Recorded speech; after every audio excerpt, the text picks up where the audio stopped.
Hello, universe. Happy day of the week to you. I have a bone to pick. I'm coming out of the gate complaining today. I woke up, normal day basically. Kind of tired, but that's not super unusual. Went, had my Nutri-Grain bar, brushed my teeth, did all my morning stuff. Feeling pretty good. And I'm like, I'll hop on the scale really quick. Keep an eye on where my weight's at and everything. It's good to know that I'm not gaining weight is really what I'm looking for. And I hop on my scale. And you know what my scale has the audacity to say to me? No, it's not heavy, for the record. It says to me instead, app, and I was like, oh no. My scale needs me to connect the app to it every X amount of readings because it just can't store more of them. In spite of the fact that I have no interest in storing readings on the scale, I just want to know how much I weigh at that exact second. Futuristic scales. I say futuristic. It's like modern day scales. Stupidest thing ever. I hate it. Maybe it's for someone, at which point that's totally valid. But man, it drives me crazy. That's my rant of the day. A scale should just be a scale.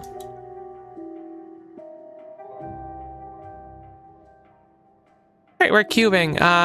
Right, I remember there was something that was broken that was brought to my attention after stream. It was particularly storing these units. It wasn't happening before.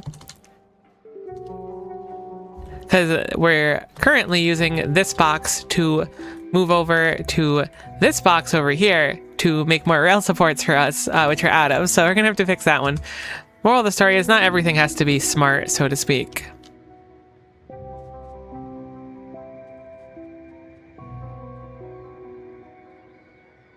Okay, so what were we working on? I mean, we have a few pins, but I kind of expected more of them. Things that come to my mind. I'm actually really surprised. Shouldn't there be more pins? I guess there's not. I guess Ghost Realm is the pin I was thinking about most, because we can do widget replication, but in a different style. Let's look at the recipe for those widgets really quick. Widget replication. Nope, that's not the one. Heck, I really wish there was a better way to look for these technologies. I think it's one of the altered components. Oh, it is altered components. Perfect. So this will change to make n-dimensional widgets and basic contemplation cards and some water, which is, you know, whatever. Who cares about the extra water? But we could do it with phantom constituents and output dormant ones, which will mean it needs to be repaired. However, if we do this consistently, we'll make 640 of each of these items, the contemplation cards and widgets. Is that worth it, is the question that I'll pose today. Assuming we run one machine, each thing runs through it only once, or 4 machines and each one only runs through it once. Unlike this design where they will cascade through them. And why are they sitting in here? Because we're out of matter replication gel. Are we out for real this time? Hey Fabian, nice to see you. Welcome, welcome.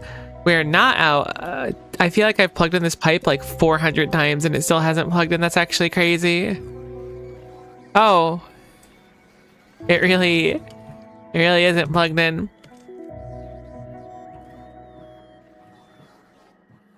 You might think it's plugged in, but it turns out it's not. All right, that should make it so those run again. That's really what I'm toying with right now. What is the other recipe we have for them? What are we running now? It's 1 normal cube goes in and how much comes out? 50. So this is putting the cubes through. This makes about, what, 12 times? I guess 11 times. No, 13 times. Wow, math is tough. However, is it worth it is the question. Mathematically, like time-wise, it'll make a lot more for the time going through, I suppose. Actually, wait, it's dramatically better? Yeah, no, it's dramatically better. I gotta remember, too, it outputs 2 different materials. Will we be able to balance them? Surely. There's, like, such a demand for the default thingies, cards, whatever they're called. Where are they? I know I make them somewhere. Surely I make them somewhere. They're like on the normal line. Heading over. There it is. That's gel. Oh, no, it's not gel. Okay, oof, my brain is struggling. So that makes 100 cards. So this is a lot better than the other one. Contrarily, it doesn't use any calcium for the new recipe, I don't think. Maybe it does use calcium. We should probably figure out what that recipe is before we make the call. It does use calcium. But this does get rid of a stop. I don't know. It only makes 5 times, or I guess 6.4 times as much contemplation cards. I say only, like it's not a significant upgrade. But what I'm trying to really weigh is, it does take time. Even if I have 64 machines, even with 64 machines, which is already not going to happen. But if I had 64, they all ran at the same time, they all output the cube. It would still need to repair the cube and then put the cube back together. This is the only recipe I'm really, like, stuck on. Are we really far ahead of... Oh, excuse me. Sorry for smacking you there. I didn't realize you were so close. Are we doing good on our ratios of despair to joy? Because if that ratio is gunked, then I think that might make my decision easier.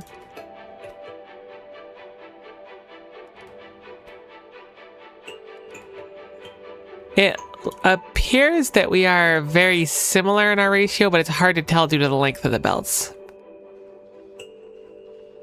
But it appears fairly similar. Why does this belt go so far? So what will we do instead? That's the one recipe that's really eating away at me. I think maybe I'll just skip it. I mean, having a better way to do the n-dimensional widgets is really nice, because these are slow. I guess they're not that slow if it's 50 each activation. 1 second craft time. Repair probably takes a second or two if we stick some speed modules in it, which we haven't done here yet.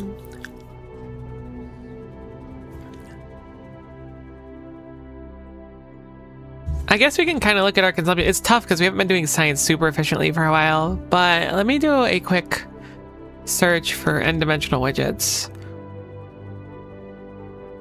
So we made 1.4, consumed 3.5 over the past 10 hours. Again, it's not the most accurate, but I want to look at the processing cards. That's not what they're called. So we've used dramatically more than the widgets, so I don't think it's worth it. I mean, even if we move this over, it would be more supplementary for the processing cards. Maybe if there's a science that uses both of them in equal, I could set it up separately. I don't think there is, though.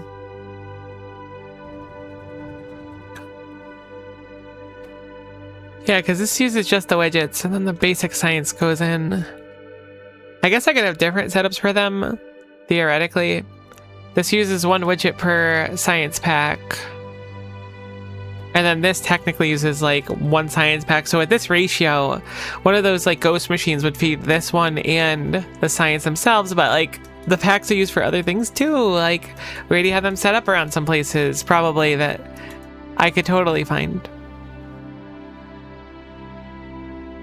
Wait, is the only use of the pack science?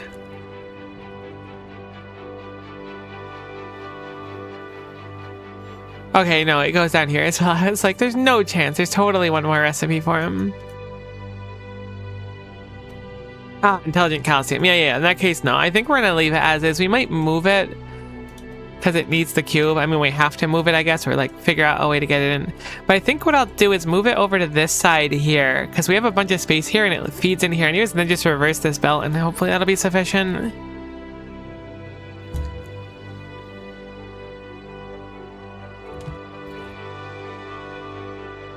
Where exactly does it plug in? It's down here somewhere.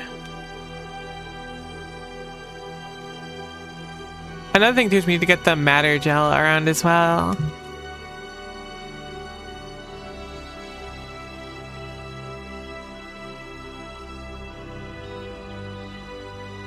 Turn down the music a little bit. It's actually kind of loud today.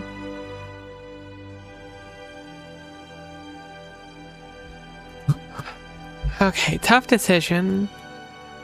Because the matter gel does not go very far right now. I mean, we could always move it to the right. That wouldn't be too bad either. I mean, we could just pipe the gel wherever. It's really not that big of a deal.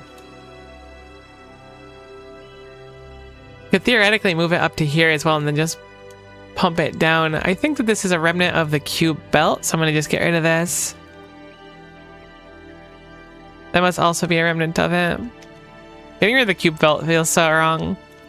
But it had to be done. I mean, maybe it doesn't have to be done, but it really felt like it should have been done.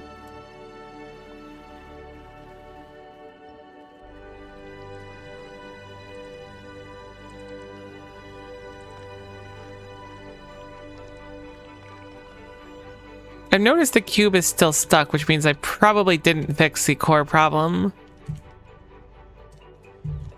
Which I thought I would have. Wow, what is going on here? I made this really bad. I must have been tired. Is that going to be the last problem? It does appear so. This also never got plugged into the actual, like, system, which is peculiar. Right, it did? No, it did. Okay, it goes up here. There we go. Now everything's running again. Oh, it looks really cool when it turns on and a bunch of things are there at once.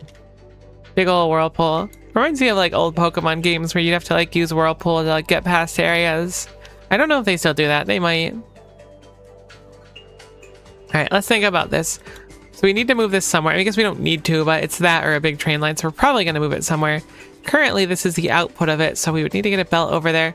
Logically, it would be easiest somewhere over here or to just bring the train here. So I'm gonna hopefully do it somewhere there. I don't want to do it necessarily on this side because it might unload into more crushers, but I don't know if we will. Something else we need to set up thinking about it is, oops, not storage tank. Sorry, storage tank. Interrupts. And I think interrupts might be more important. So We're gonna work on that first. So interrupts, and then this will be baby tech cards. And then we need to also set up whatever the heck it's called. The n-dimensional widgets need to be moved as well. I have it as Ghost Realm question mark, so we'll leave it there for now. Let's set up some interrupts though, because again, these don't quite work how we want to, simply because like in its current form, it's fine. I just need to like micro it over because it'll go, I can't go to the stop because it's deactivated, which is annoying. So maybe interrupts will fix it. I don't know how interrupts interact with disabled stops. Regardless, let's try to set up some interrupts in the meantime. We can leave it on temporarily. We'll name our interrupts the same as our stops, just to keep it simple. I'm not going to set the conditions quite yet. I just want to have the interrupts existing currently. Just so we can kind of like, what's the term for it? Take account, take something, give and take. I don't know. There's some smart way to say it, I'm sure. We just need to be aware of what we're working on because this is a kind of an annoying thing to set up. Nice thing is once we set it up, assuming that it works, it should be a solid solution going forward as well. It's just going to be add a new interrupt with effectively the same rules every single time. It's a fluid. Of course it's a fluid. Me thinking Steam is not a fluid. Oh, it got the cube and everything. Okay, so we need the gelatinous tar one. We need the ghost crystal and we need the metal one. So let's add those now. First is probably going to be the gelatinous tar because I said it in that order.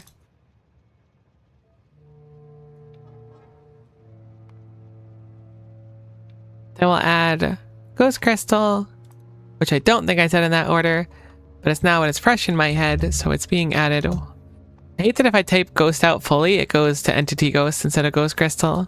It stays on it at GHOST, but then when you add the T, or GHOS, but when you add the T, it goes over.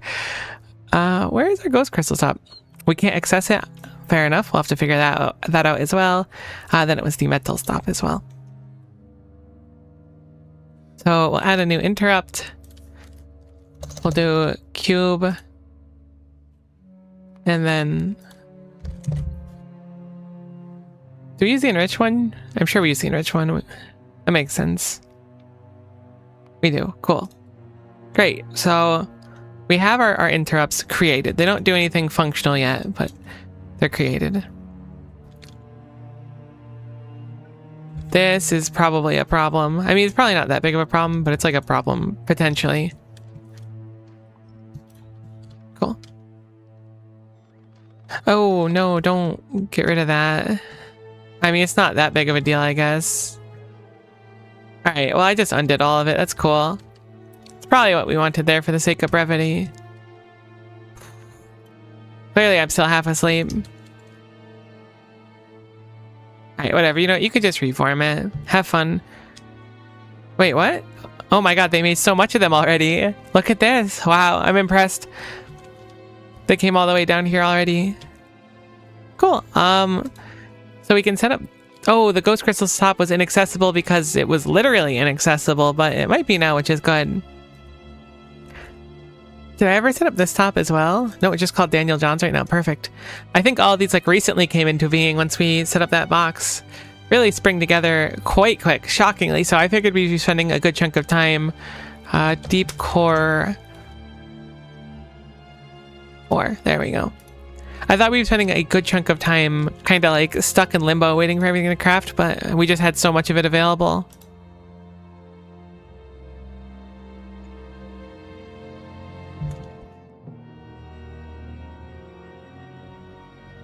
Granted, there's still one we're missing, but surely it'll come together eventually. So let's look back at our interrupt. So it gets this little sleepy icon whenever it tries to go to a stop that is turned off. So I'm hopeful that it will turn on or ignore it altogether. Oh, this is going to be a little annoying. All right, it's fine. So we want to look at... We actually have to bring it to a station, I think, to start. Let's have it just run through the matter station again. Cool. So I'm going to put it on manual, but it is technically at a train station right now, so it should be able to read signals, so we'll be able to mess around with it a lot easier. What are we reading here is the question. It doesn't look like anything unless I put a radar down here, but I don't think I did. Okay, so I did, but I don't love what the radar is reading, I think. It's not bad, I guess. It's reading this, and it might be reading... Okay, I'd set up a second one for the buffer down here. I never did anything with it. And it's going to be reading an incorrect number, probably, because the green back here. Let me disconnect this for now. Whoops. I just hit escape a few times and open the menu. It's such a problem. Alright, so this is at 28k. Each one of these can hold 12k, so that's probably like a fine indicator of it. We'll have it if it's below 30k we want it to kick on. So we'll create a new symbol for this, and we will just make it... We'll make it something different, so I'm not scrunking it. I mean, altered matter unit's a good way to do it, because that's the new recipe we're doing anyway. So, perfect. It'll output one of those. I'm going to remove this one altogether. We're going to have our own separate systems getting everything running, so this should be fine in theory. So now, we look, and there's above 30k, it's not going to run. If there's under 30k, it should run. It looks so cool once it kicks on, though. I really like it. I'd really like to upgrade these belts as well. I think we have a good chunk of them now, so I'm going to upgrade planner this area. Let's make a new upgrade planner, though. Oh, my bars are such a mess. So we'll do upgrade from red to purple, and we'll do it across the board for all of them. Again, the red was really just a placeholder to get this running again, because this is a very important thing that we really don't want off for a long period of time. Deactivate stations will no longer be skipped. The train will wait until it arrives at the next station on the list. Yeah, that seems like an unfortunate thing, which is why I was hoping the interrupts would make a better thing. Okay, this looks good. We have our upgrade planner here. We're not going to be able to afford this right now, for the record. I'm not disillusioned to think that we can. I am going to call for it anyways. It'll take a while to kick on. No big deal on that one. And I'll call for upgrades manual in these few other things. This is kind of like preemptively planning. But I'm hoping the intention is that it unloads a little bit faster, which will keep the cubes moving a little quicker. Feels weird saying cubes plural. I'm not quite used to it. I think I got everything. Hopefully. Okay, that is very satisfying. I don't know if I've ever seen bots look that satisfying. I'm surprised they're doing it in such a uniform order. I feel like most times I call for things, they just do whatever they want, but they're really making it look nice this time. Again, we are going to be low on belts. Not too surprising. And we'll want to upgrade these loaders as well.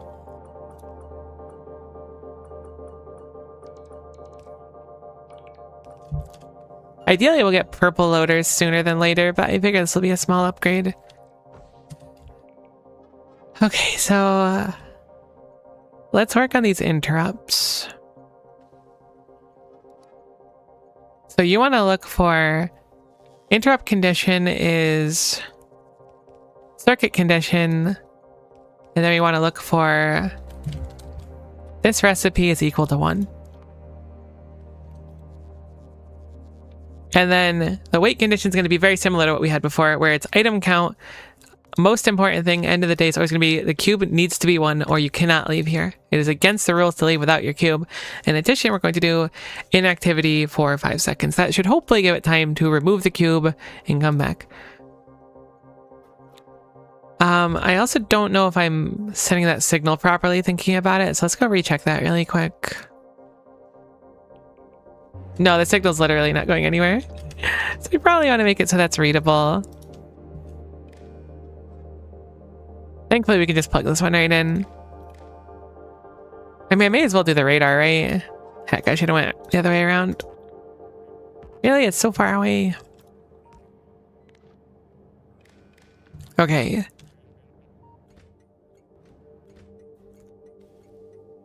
Gonna turn off the enable disable on these stops, I guess.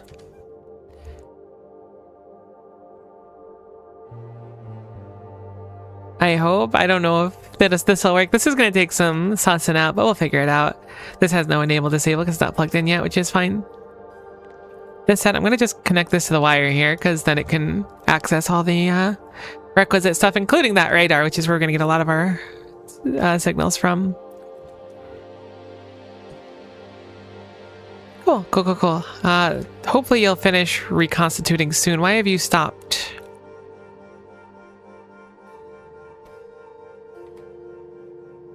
We have too much matter. Kind of an absurd thing to think about since matter is literally always in short supply, but somehow we're using none of it right now. I mean, to be fair, it didn't actually have to run right now, so this is probably not a typical issue that'll manifest. I just happen to have had it run defaultly. We're using a little bit. You can see it moving a bit. So I'm going to just let it chill for now while we work on other interrupts and hope that it works. I think we need a few of them to really get an idea if it's working. So how do we want to justify it coming to fill up this? Well, we want to read this condition somewhere, somehow. Currently, it's not being read by anything unless there's a tank somewhere reading it, which that might be the case. There are 2 tanks, but they're not being read. Oh, right. No, I made a tank up here that we could read somewhere. There it is. So this is currently being read. Looking at 15,000 here. I don't know our best bet. I guess I'm going to connect it to the red wire and just use the red wire for signal. So now I can set up a separate interrupt for this stop specifically, which is the matter stop, which I don't even think I added a thing for, did I? Nope, we missed one of our stops.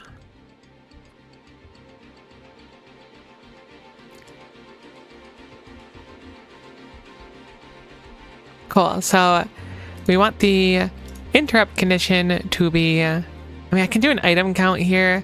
It's probably gonna be a little bit less concise if I do it like that, or at least like, I don't think I'll like it as much, so let's actually just use a combinator. I don't like the idea of using just like a specific number amount, like if there's too little of this. Having it give out like a concise like symbol makes a lot more sense to me conceptually. I don't know why.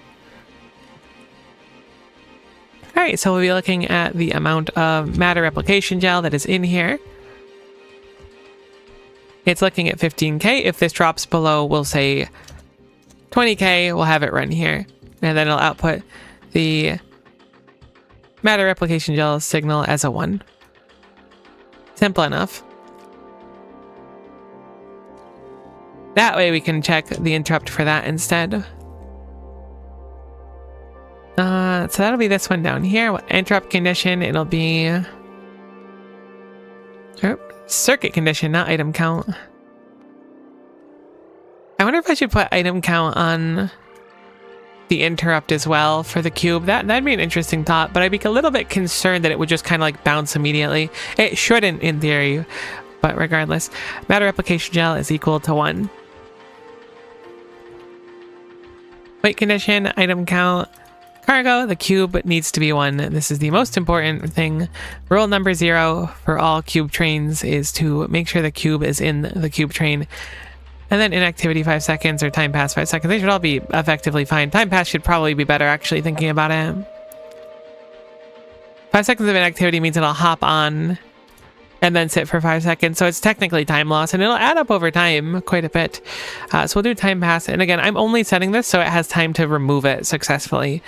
Save interrupt. So that one's done. 5 seconds of inactivity. Let's change that over to time pass once more. Cool. Looks good. Cool. So are we sending over a signal for this right now? I believe we are. We're reading this, which is outputting. Oh, the wires are such a mess now. I don't even want to think about them. Currently, it's going over to that, but there's no actual combinator around here, really? I thought there would be one. Maybe I destroyed the one from over there a while ago. Oh, no, there's one. So it's giving it a pickaxe symbol because it's looking to see if we have enough metal, which I don't really care about. Hello, super fast jellyfish. Thanks for popping in. Good to see ya. Uranium fuel cell. I don't think we need this other condition. I guess I can make a separate one. So we need to do something kind of funky here. We need to set up a way that it will run the metal if necessary, which I think the easiest way to do is like this. And if we set up 2 options for outputting and just put it conditional on whether or not the metal needs to run, right? Actually, we'll only need 1 output here, because if it comes here, period, the rule is going to be come here specifically for this, but we'll set it up so which hand it gets pulled out of, which will determine its path, will be indicative of how much metal we have left. So we have the metal being read over here, and it goes up here. So we should be able to just kind of like cheese our way a little bit with this one. We'll do enable disable. We'll do it on the metal. There's 16,000. Really, that's not because so many wires are touching. It's reading the metal from other places as well. I was like, that doesn't seem right. It's a lot of metal. A lot more than I would have anticipated. I'm gonna try and sneak across the way without getting other wires. I'm thinking I'm good to disconnect this from the combinator. That should make an isolated system, because this combinator doesn't have function anymore. It was only working down here on the line, which the line doesn't exist anymore, so not the most necessary. We can certainly reclaim a little bit more blue belt as well.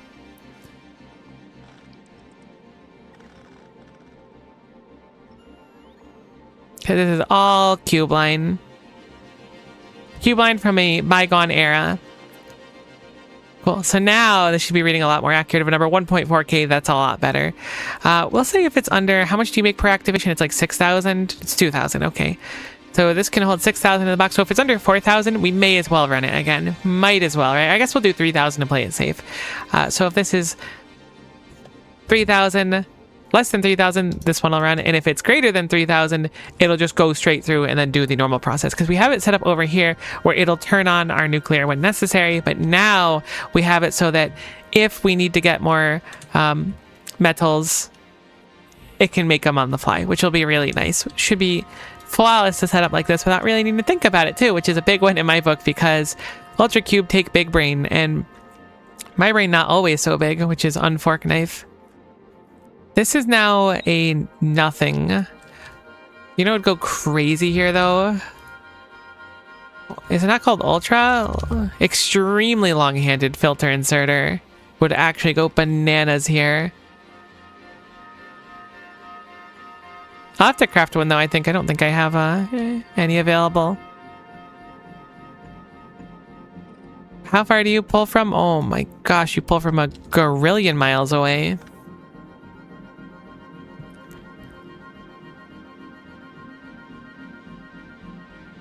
Okay, this should be fine in theory. What rules are you following? You're following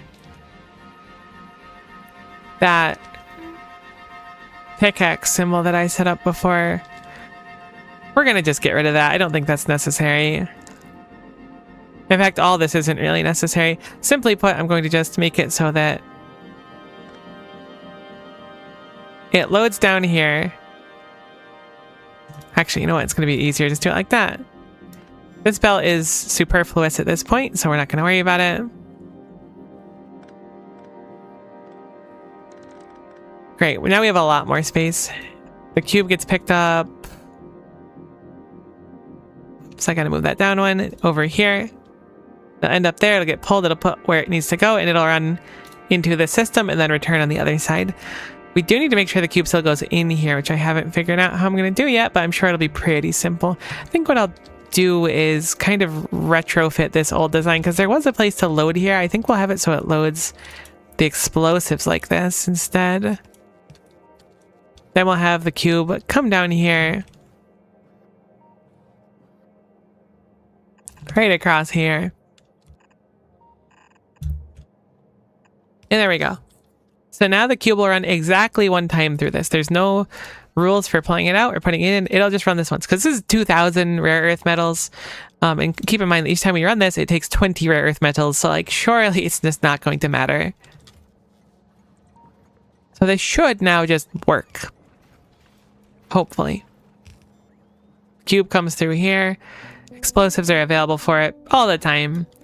Only runs once, so we don't need a buffer for explosives. We do need to make the extremely long-handed filter inserter, my beloved. Surely that'll be enough metals. I hope so, Flip. I really do. It's really hard to tell.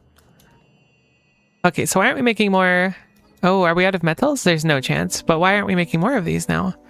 Resplendent plates. There's no chance we're out of resplendent plates. That doesn't happen.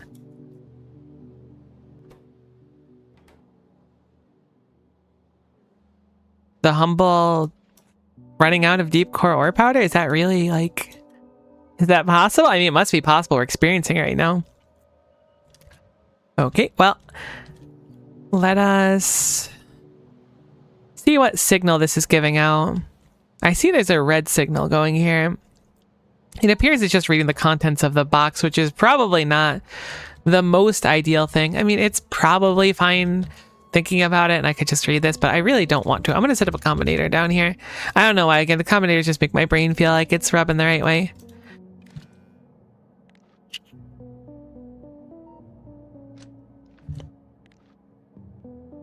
What else are you sending it over to? Ah, the train stop. No. You're just reading 2 boxes randomly. I'm gonna redo this. That's fine. Sometimes I look at old things I did and I'm like, what the heck was I thinking? And then the worst part is while I like say that, I usually change it. And then a little bit later, I'm like, oh, right. I was thinking the right thing. And I immediately have to suffer from the fact that I just have no idea what I'm talking about. Unfortunate, but that's life sometimes. So this is going to be one of the longer like cube belts that exist, unfortunately. Now each time this runs, I guess we can speed mod this. I don't think speed mod would be the play. Let me think. So normally the issue is that the cube sits in here for a little bit when it's reloading. Do we have a contingency? What does this do? Ah, okay, so you were checking the contents of this to see if it should run over and over again. I mean, it's not bad inherently, I suppose. And this is returned to the live stream. Maybe I'll speed module it. Maybe that's the solution. I don't hate it conceptually. I don't know if it's the right idea either. Kind of conflicted on this one.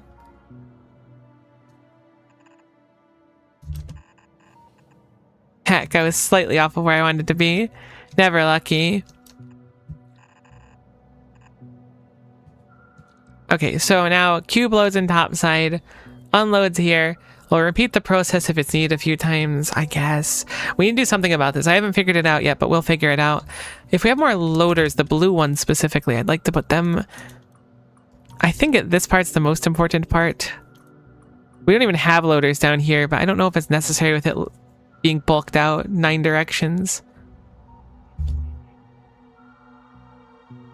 Wonder which of our cards broke as well. It's got to be the blue ones. I mean, again, with the cube not moving around, it's not too surprising for things to go wrong. Let's continue working on the rules for this. So we need to add interrupt, and we're going to make it the deep core ore one. Deep core ore. Perfect. Boom. We'll add an interrupt condition. It'll be this one, which apparently is inaccessible. We'll have to suss out as to why those 3 are inaccessible from here, because I feel like they should be, but surely there's a good reason that they're not. We'll do item count. Obviously, we want cube 1. That's rule number 1. It's imperative every time. It's a shame that I can't copy paste that rule. Maybe I can somehow. And we'll do time past 5 seconds. Cool. So interrupt condition for this one. I didn't actually set up that thing yet, so we'll just put it here for now. Why can you not make it over there is my question. You should be able to go straight down here. You're going down. You branch off here. I mean, clearly there's something wrong earlier in the line, but what is it? Oh, wait a minute. There's just not a thing there. I'm guessing this is slightly too far of a distance when I had replaced that where now it doesn't fit anymore.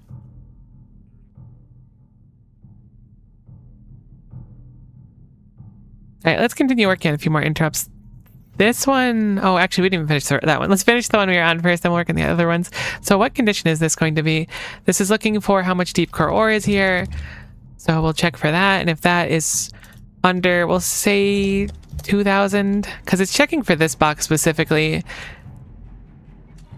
which is kind of a tall order. Maybe we should look further back. Yeah, I think checking this first box is kind of dumb.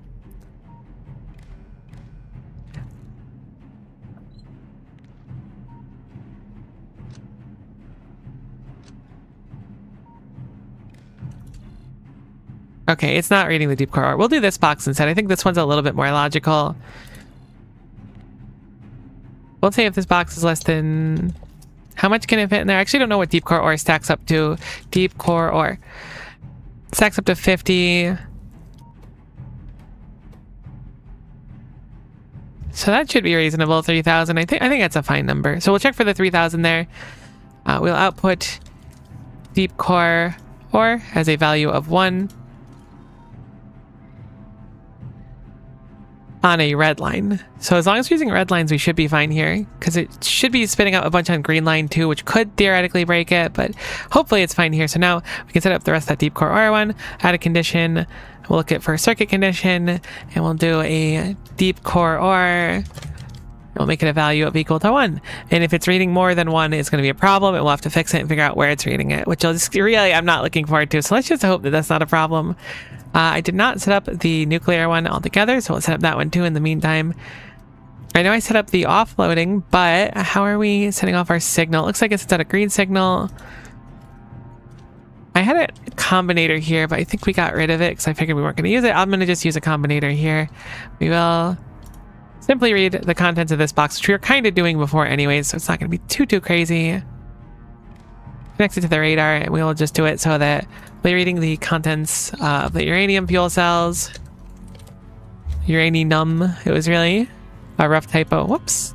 Definitely don't want to click the wrong one. They look very similar. And then we'll make it so that if that's under 100, which it is currently, it's really on 16. I guess we burned through them kind of quickly. Then this will output a uranium fuel cell signal of 1. Then we can go back to our interrupt on our train. I really hope these work. Setting these all up and having them not work would be really unfork knife. But hopefully if it doesn't work, we can figure it out pretty quickly. I'm optimistic that it will from my knowledge I've gained this time playing around. So hopefully, wait, condition, item count. Cube is got to be equal to 1. It is imperative. It is a must. There is no negotiation available. And then time passed 5 seconds. So... have we reclaimed the cube yet? We haven't, because we've really used so little. That's crazy. Did you ran again? Never mind. That's not crazy. I understand, because you don't have rules right now. Okay, whoa, buddy. Chill. You don't have a cube right now. Think about that. But also, why were you like... why were you doing that in the first place if you don't have a cube? I mean, you're able to read the interrupt, which was good. Maybe I should set the interrupt conditions for having the cube as well. Alright, I'm going to go manually rescue the cube because this is going to take a while for it to actually manifest as being usable again, if not.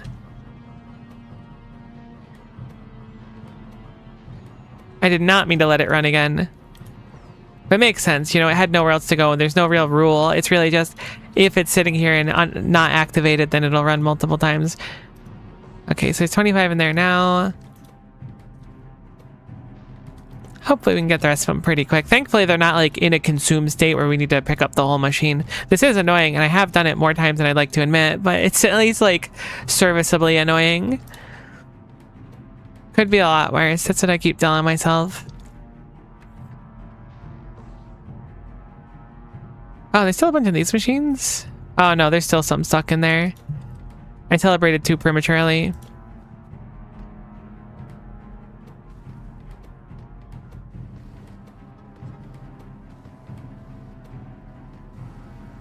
I mean, having extra matter units inside of the storage is not a bad thing per se, but it's so annoying to clean these out.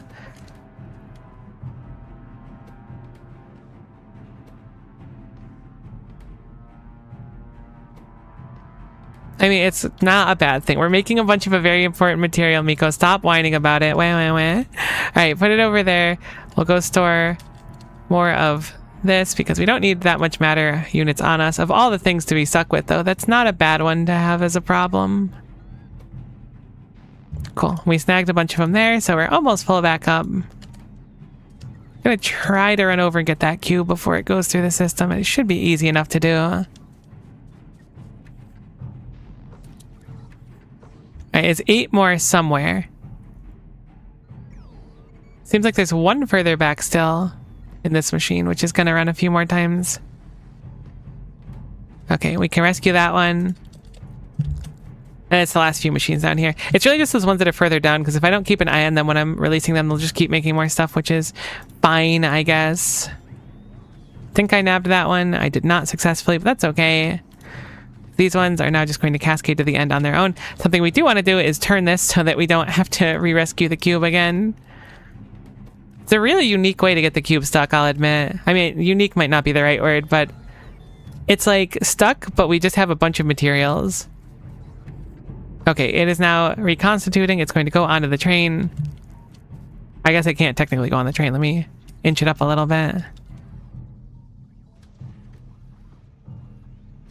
There we go. It's on the train now. So if I turn you on automatic, what do you do? You can't read anything. That makes sense. What if I send you to... All right, you can't go there, can you? You can go there. Right, I fixed it. Okay, I'm gonna see how it works. We definitely need deep core ore, so this should be like fine. It doesn't have the cargo, so it's not going to leave. It does not meet the condition to leave this location. This will run a few times down here. Wow, that actually gets there so fast too. I know it got there fast before, but being able to circumvent needing to go to the bottom of the base to move around is really nice. Alright, so we're gonna get deep core ore. This does look like it distributes dramatically better, but still fills up quite quickly. Oh, that's funny. It only ran one time. I mean, it's not that big of a deal. It can always come back very easily. It was reading for the 3000 and it read it quite quickly, apparently. Wait, where's Cube Train? Oh, there it is. It left so fast. All right, it looks like our interrupts are working. It read that we need more metal? That should not be. Oh, no, it did. Okay. What did I check this on? Over 3000? Cool. So it runs through here. Oh, this is a beautiful moment. Look at that. Cool. So it goes through here. It runs. It checks if it needs more. No, it's already left. Ah, okay. So it got yoinked out of there the same frame it got put in. Which is peculiar because there should have been enough metal there. Not bad on itself, but definitely seems like a problem. So longhand is so right. Now you're not pulling in at all. Did the train like move an inch? I think the train slightly moved. No? What is going on over there? I didn't expect this problem. All right, we're going to change up this plan altogether. Simply put, we need to have the inserter more consistent. So we're going to get rid of this. We'll put it over here for now, and I think we'll just use a splitter and then go under. Just so there's one. It makes more sense for me, because if one of them is disabled and one of them is enabled, something's funky. It's messing with my head. Or maybe my conditions for leaving here are wrong, thinking about it. That could be.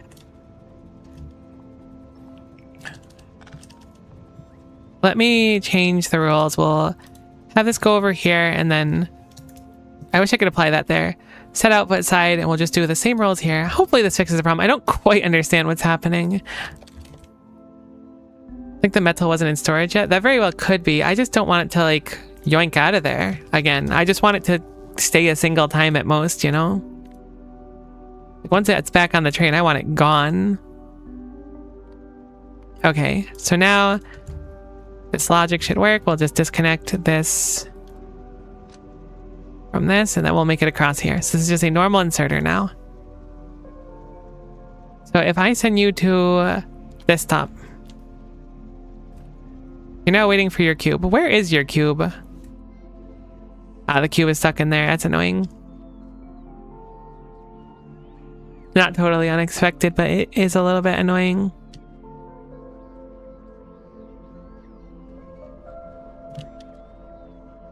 I wonder why that one acted like that. I guess because it's two separate inserters, but that still doesn't really make sense. Last time when it loaded, it just left instantly, which is what I want. It did not happen this time, so something went wrong.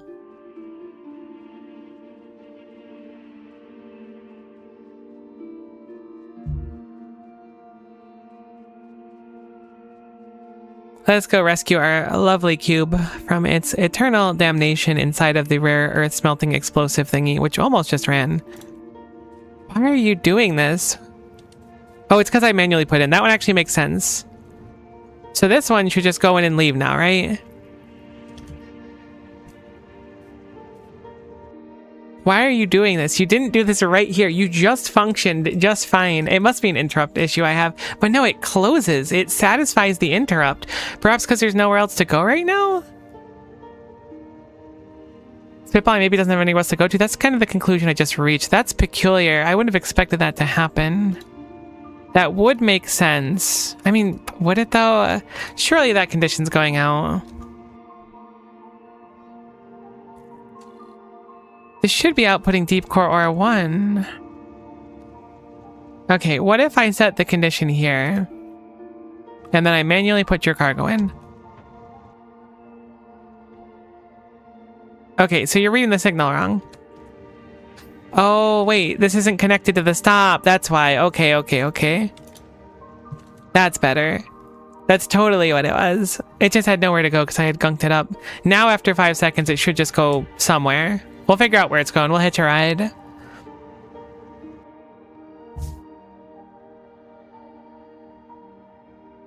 It's repetitively getting this stop. I guess because that's over or under 100. I mean, that kind of works, like, logically. It has to run a few times. I don't mind. Oh, this is broken now. That's why it's all gunked up. It should have run several times before leaving. That's why it's sitting here. Whew, another thing to fix, but a logical one at least. So we should just be able to change the signal here. Send this one out over to here. And we'll change these to be the uranium fuel cell icon.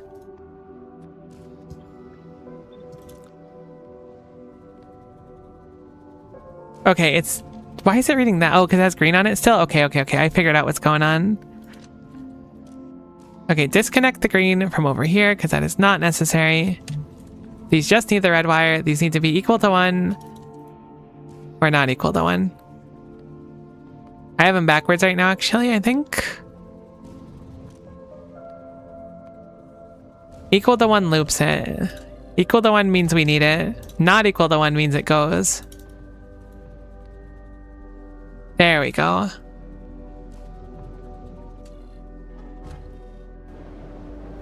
Okay, that's totally what it was. So I guess this condition worked too, which was that we had too few of that. I don't have a way for it to... Oh, no, I do have a way for it to run multiple times. How peculiar. This is not flawless. We definitely need a better way for reading this as well, and probably some logic here to sort of work with how it's going to be filled.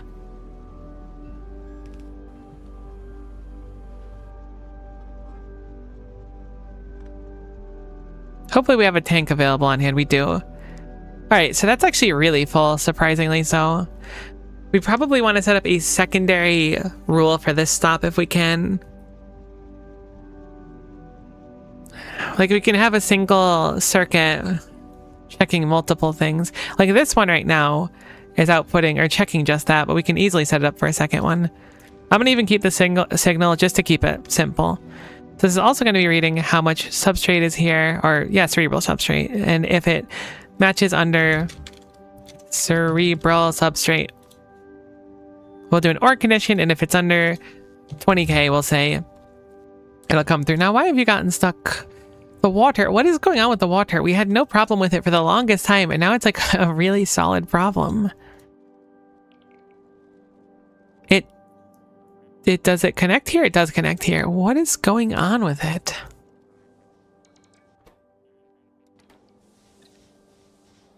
Oh, I think I know a way to potentially fix it. Having a pump here might just be what we need. I realize now that the reason it's not pumping super quickly is likely because of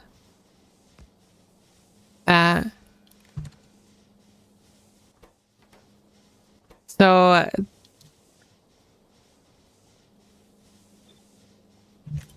move that one closer. That should work. It's going to only enable when there's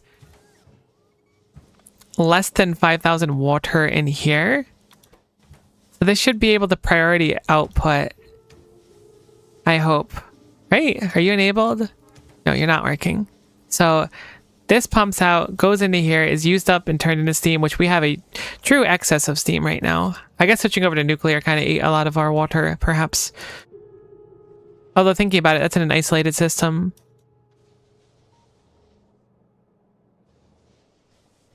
Ah, there's one over here too. I'm gonna get rid of these ones with the assumption that these all connect somewhere. They don't, shockingly enough. Let's fix that. So I think that connecting these two water lines will give us more storage. I mean, it definitely will give us more storage anyways. It'll help me keep track of all the water a lot better. So I'll put that over there and then put a normal pipe over in between them, of course.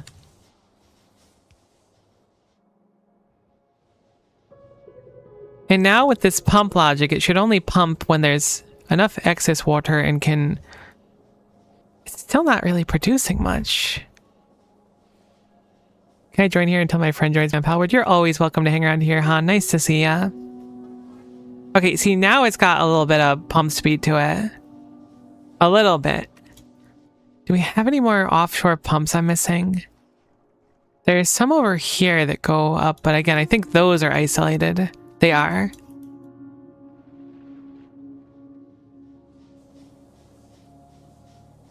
I'm a little shocked at how slowly we use the water, admittedly.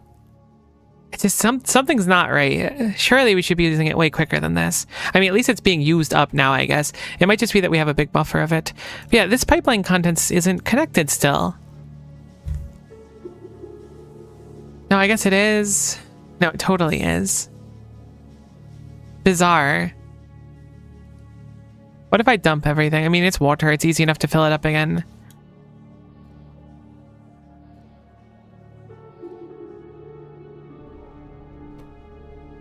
I'm hoping it was just because it was like really built up and it would take a while. Normally this would empty out a lot quicker. Never had to deal with too much water before.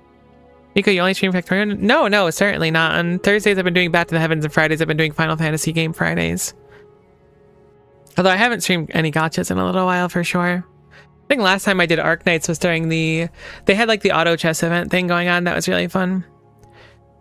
You have an offshore pump at the bottom of the lake. Is that the one that I'm missing? Is that the culprit? All right, that's probably the problem. Flip, I don't know where I'd be without you. You spot everything.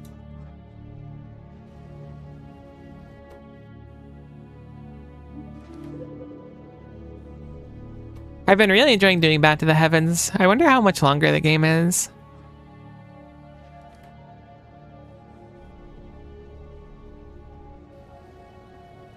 I thought you said too much water. Yeah, I mean, it's very much like the Generation 3 Pokemon complaints. That's a crazy review still. I think about it sometimes. I don't really think about game reviews, but that one lives rent-free in my head. So we've maxed on substrate, which is another rare problem. I'm gonna briefly dump, just so we have space for more.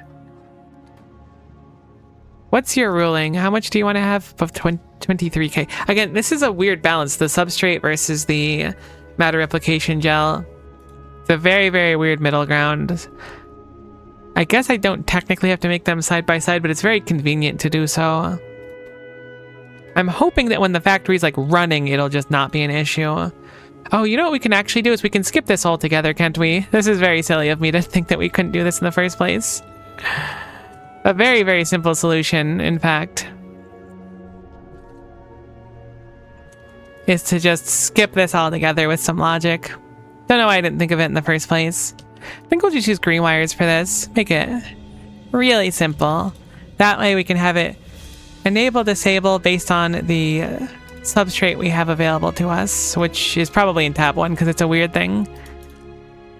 Enable disable based on substrate.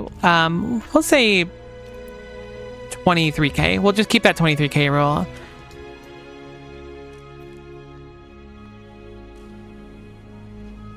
And then we need to set up one more over here. Enable disable that one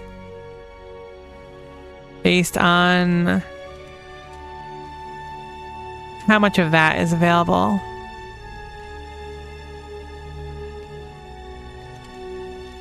Enable disable, we'll base it on how much matter replication gel is available to us, and if that's below 23k, we'll say, because I think that's what the other one's doing, or above 23k, it'll go through. And then we can copy this over to here. We can make the opposite rule just by wiring them together. My wires are such a mess right now.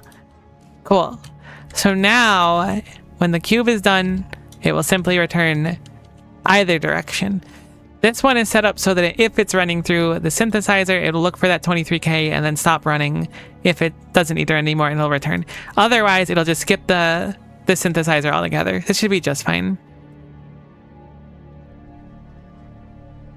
If only I paid this much attention to my job. Your job is to be emotional support. Honestly, I'll take any emotional support I can get from anyone. So, very much appreciated.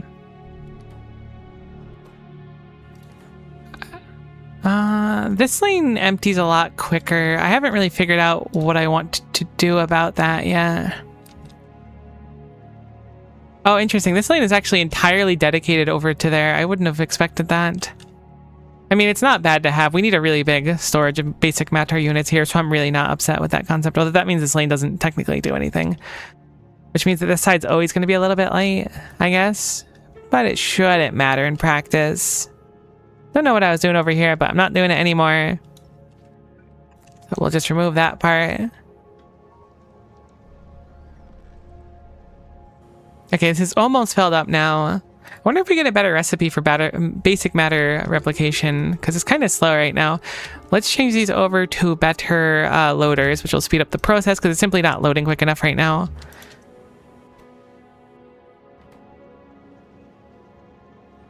Okay, so now it's on the train. I think we're also on the train.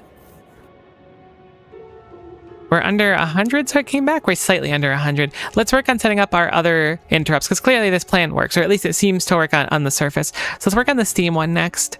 That one should be... Actually, let's do tar, I think. Tar is probably more important. And we're out of tar right now. So currently, the tar is being read via this wire here. It's a green wire being read through. Oh, right. We moved the tar over to here, and there's actually a stop for it. So let's set up a combinator, just because, again, it makes me... I feel like if we set up combinators at places, if we want, like, multiple rules, it'll be much easier to set up. So we can just plug in extra logic if we need to.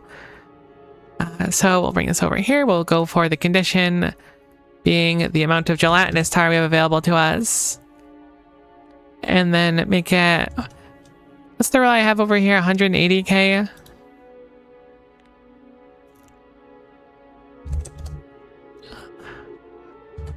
Less than 180k. I should probably make these rules different, actually. Have it show up when it's under 100. I guess we can have the rule be much lower, actually. We'll make it 40k. Yeah. Because that way it'll stay until it's over 180k storage, which would work better. I was going to make it both 180k, but that logic doesn't really make any sense. Because it'll just come back constantly. So it's at 40k right now, so we clearly need more.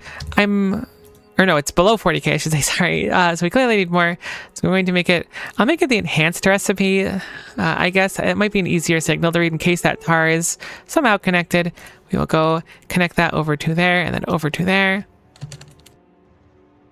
Apparently we are over at the deep core ore spot, which is good because I had no idea. What were we going to do, right? I think I need to craft a few combinators. I think we're out right now. We are out of combinators. I'm going to stay on the train temporarily. You have nowhere to go, so you're just running multiple times? Very peculiar. I didn't think we'd be full on stuff already, but that's fine. I don't mind you running the deep core ore a few times currently. Of all the places to be, that's not a bad one. Let us look at... Right, I guess we have to click the gelatinous tar area. Everything got moved around a little bit, so it's really gunking me up now. So that's outputting a 1, which should be fine. Then we can just check the train to look for 1. My health condition fine. Honestly, I've been doing very good lately. I appreciate you checking in. Certainly could be worse. Certainly could be a much worse. This year has been good for me.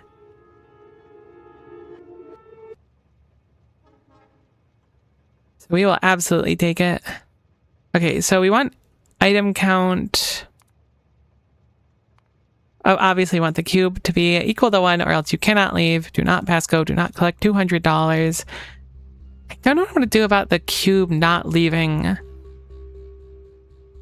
Actually, it should be easy. I could set it up so that the inserter that releases the cube follows a very specific condition where it doesn't release the cube if that specific stop's condition is met. That's what I need to do at every stop. I think that is like the best possible solution. So hopefully that'll be fine.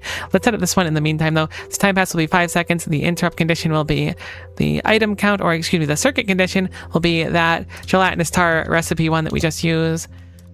And then we'll make it equal to 1. Would it be able to have a depot style stop where the cube goes by default? Yeah, no, that sounds like a good idea. When I think about that in theory too, it'd be nice to have like a middle ground kind of. How do we make a condition for that though?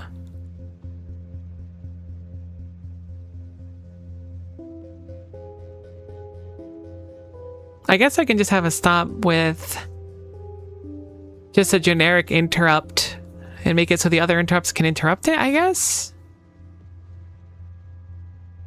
Trying to think about how I'd actually make that function. This should work just fine for now. Think it adds a regular station to only go there. Oh, that's clever. I like that. Okay, cool. No, that's awesome. If that works, then that's a very, very clever idea. I'm going to have it so that this train goes over to this stop here now, and it should open up and then immediately release it again. Again, I need to set up that rule. I mean, I guess I don't need to set up that rule. Although I'm surprised it didn't go to the gelatinous tar. I must have messed it up, or perhaps it's not reading the condition. But it should have. This being said, we can use more deep core ore. We were very far behind. Now, why is it that you are not putting off the requisite condition? You are putting off the condition. I'm assuming it's just because the train picked it up and then immediately gunked it. It should be fine now. I'm guessing that was just like a one-time thing.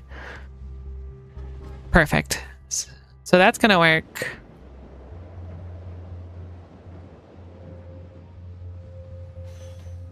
And now it'll run the gelatinous tar, and this rule again is just gonna keep running until later on. What other stops haven't we set up yet? I don't think we've done the steam interrupt yet, so let's do that one because I think that one's right down here. Looks like we did most of the work for it, just didn't actually finish the job. So once more, we're going to put down a combinator. And just, again, I want to use the red wires for these rules out whenever I can. So we want to check for two things for the combinator, I suppose. I guess really it's just this box should be the only thing we check for in practice. Kingdom Rush is on a 15-year anniversary. What is Kingdom Rush? I'm not familiar with it. Okay, so now we should be able to check for the amount of fuel. And if it's under, we'll say 500 arbitrarily, because I don't know how much I'm going to want. It's going to output a signal, which will be deeply condensed fuel. And then we can set up with that interrupt. My OG tower defense game. Oh, that's so cool. I love that. I'm trying to think what my OG tower defense game was. There is like a browser-based game where, I mean, it was maybe it wasn't that long ago. It probably was though. A browser-based game where like, hold on, let me turn on my fan too.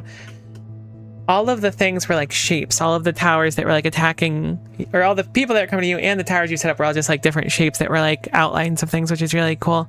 I also played Gem Tower Defense years ago too, which was really, really fun. It looks like we're starting to get through the belts that we need to make, which is nice as well. So that is a little bonus. Where is the train?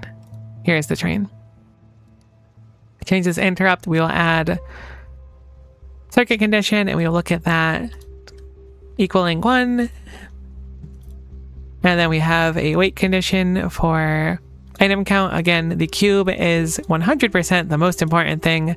So we'll put cube there and then time passed. I really like that idea of having an extra like chill station. And condition there. Perfect. So now that should be able to be read. So what's left? It looks like we have most of them done. We haven't set up the interrupt for the ghost crystal yet. We haven't set up the interrupt for the schmelter yet either. Let's do the schmeltery first. I think it's going to be the easier of the two because I think it's basically done already. Because we have a few things coming out here. This is checking for how much ore and metal we have available, but that's the wrong one. This is just looking for it, and it's an I. Maybe both these aren't what I want. I think it's this one down here. So we have less than 20k and more than 1k. That's the condition we want. Now it puts a single refined rare earth metals. I don't know if that makes it over to a radar or not. I feel like there is a radar around here. Oh, I really need to trim a bunch of these wires. I'm nervous to trim wires though, because I feel like if I do it, it's going to end up potentially removing a really important one, which I'd really rather not. Okay, so now we're definitely putting rare earth metals in there once, hopefully. Hopefully it's not twice. That's also kind of a nightmare. But we will set up our new conditions over here. We will look for the interrupt condition of the circuit condition being rare earth metals 1. Can you see all of like the circuit conditions that a train stop can see somehow? Probably not. I'd be surprised. Okay, so that sees 12,000 of them. Which is not the most ideal, as it were. That was a concern. Why don't we change the signal over to something else again? We'll make a not spoiled potato, but I am very tempted to click spoiled potato. I really wonder why it's a thing. How about what screams smelting? That is a good question. I guess I could use one of the recipes. We'll just do the rare earth metal smelting recipe. That should be a little bit better for us to differentiate the two.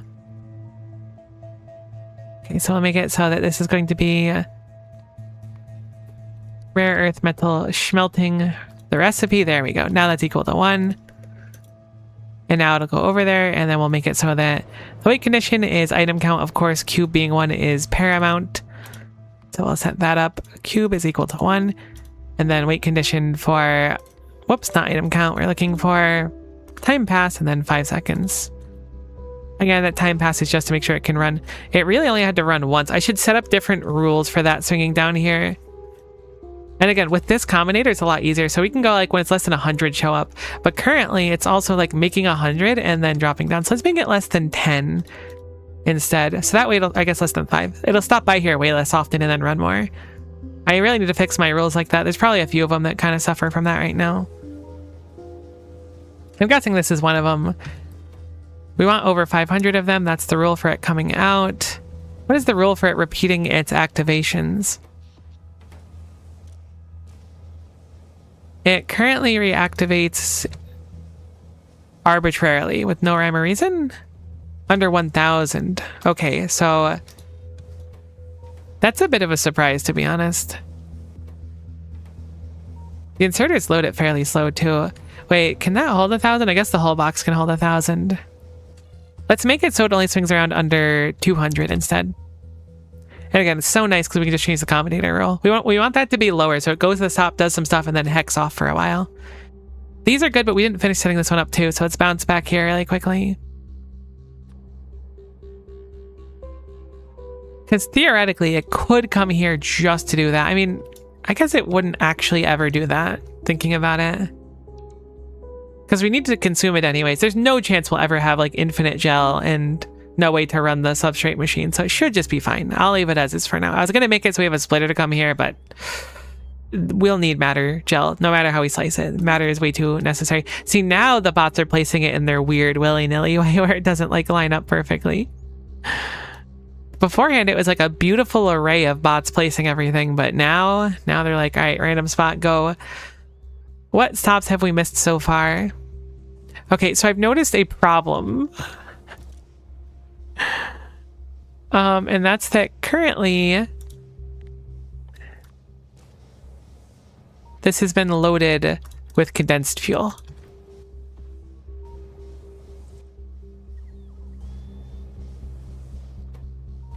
And apparently this is running too much because the cube is stuck in the output. Why did that happen? Well, let's figure it out.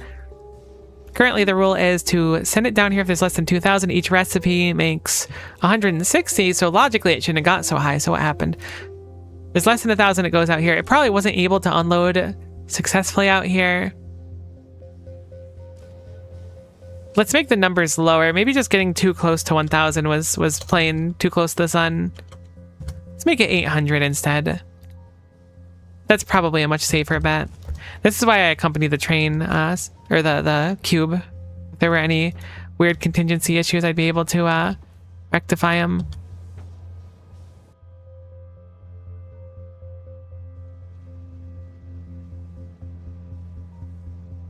All right, so I guess I'll go to a short interrupt spot. This one's often very short. I want to see what it'll do on its own. Hopefully it'll go somewhere else. We still have to set up the ghost crystal as well. So let me set that up in the meantime. This one's really awkward. It kind of like ekes in here. We don't have any rule for it yet, so let's set up a rule for it.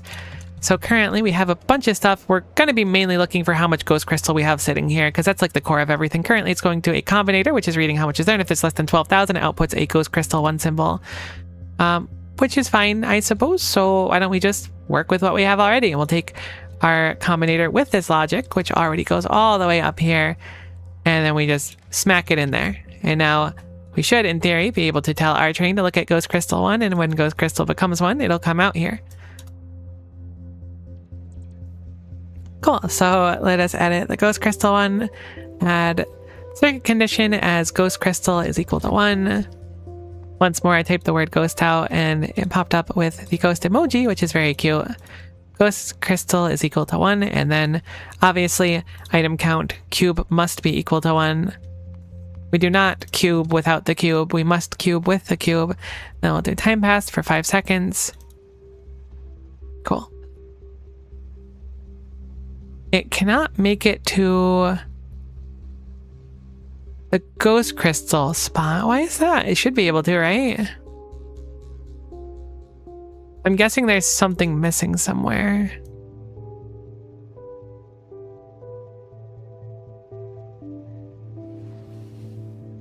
Sometimes bots are just dedicated to the grind set, and I respect it, but I wouldn't have expected them to float there for so long. Poor little bot, you're doing your best, but you're just stuck there. Hopefully putting this a little bit closer will give it enough foundation, and the bot will be able to succeed. You can also try to put one vertically, but there's one right here, so I'm really surprised it doesn't work. I don't really know how they work on corners. Actually, there's one right here too. So I guess that one's not necessary. Can we move it up the corner a little bit more? Is that allowed? Is that an illegal corner? Very peculiar. I think that works. It looks like the other rail is left intact as well. Wonder why it did that. Either it should be fine. Roller coaster, it basically is at this point. Where is our lovely little bot delivering that?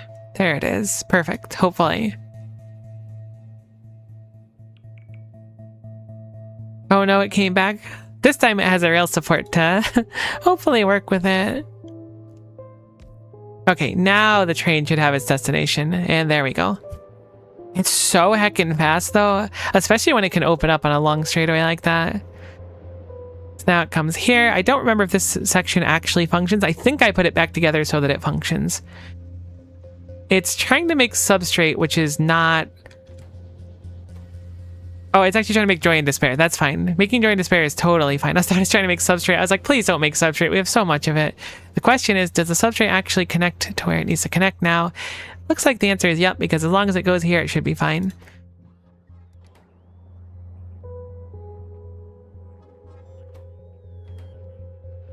A few things in the middle of the base are going to be very broken that we'll need to fix at one point.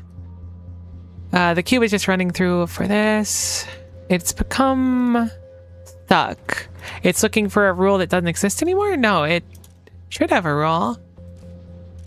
Ah, these are both gunked. So if heart is equal to 1, what value do we have? We have too little of it, so we want to run it again. So heart is too low, so we want this to be equal to heart. So it'll run again. I don't know why those were both like that. I must have changed it at one point. But now this should be fine.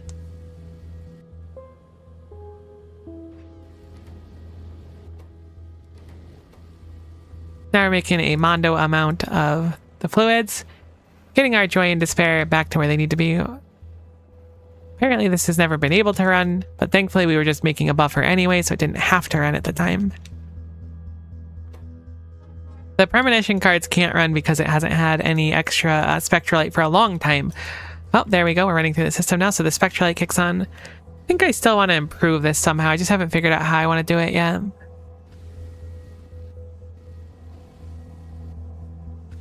We might end up remaking this whole thing on the outer part like I was planning to before, but I figured the most important thing is getting the base running again because there's a lot of sciences and stuff we're not currently doing. So which of our sciences broke?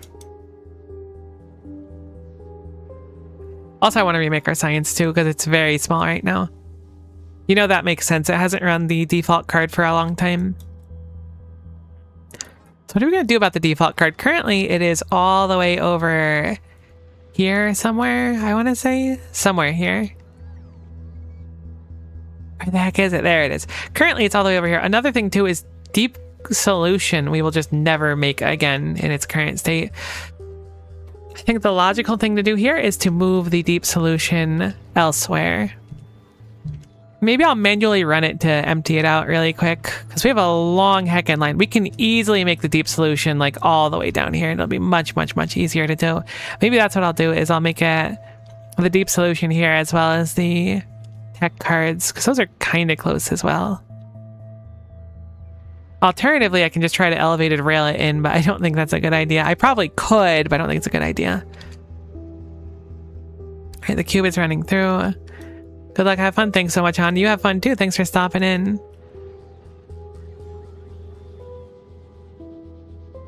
What am I gonna do about that?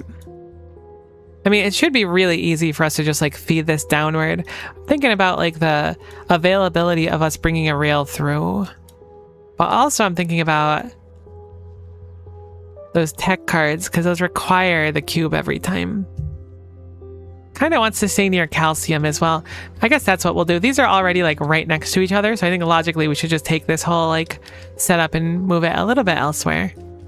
Alternatively, I could try to bring the cube into here in like the most arranged way possible. Which does sound kind of fun, actually. The more that I've like, I kind of said it sort of as a joke, but it does actually seem quite fun to me. So I'm kind of considering it right now. Jokes aside, it might be fun. I'm going to stand here with this, so once the cube is done, it'll just be next to me, because I want to go manually run that and empty out that machine. Probably run the tech card machine a few times too, because it hasn't run in a long time. That's the only reason we haven't finished any science for a very, very long time. This needs calcium and matter replication gel. The gel is easy enough to bring around. The calcium is produced here, so may as well keep it here. It's nice to see everything running again, at least.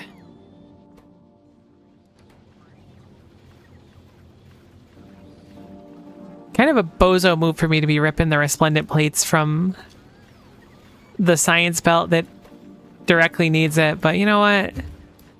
We need it for other stuff too to get this belt upgrade done, which is almost done. It's getting very close. Should make this run faster, hopefully. Obviously, there's the limitations of the loaders, but hoping past that because everything else is so quick, the belts will be a little bit better, but we'll have to see.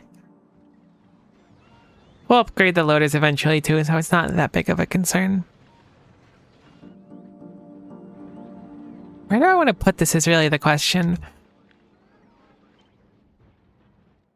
Somewhere where the line comes here. It could go upward. I don't really want to overlap it in this area because I might use this for like normal train loading and unloading.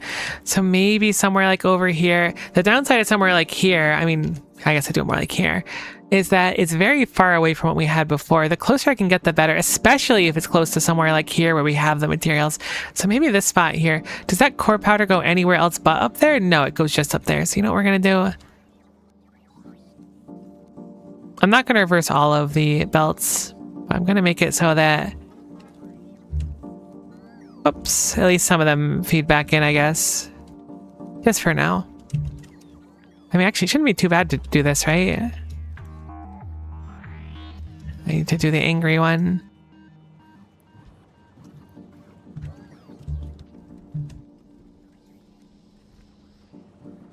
Just so that we don't have to stick all the powder, I guess all of it, inside of a box somewhere. But yeah, my thought is that we put this little setup, obviously much smaller than this, over to here. Then we can go feed our cards out, which normally go down here. And around here, and then around here, and then around here. and up there. So if we can feed the cards up to there, it should be fine.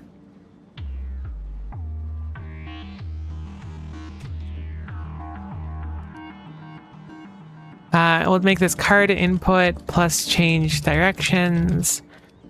And then we'll do... The powder doesn't actually matter. We just need to get the piping over, but that's an easy part.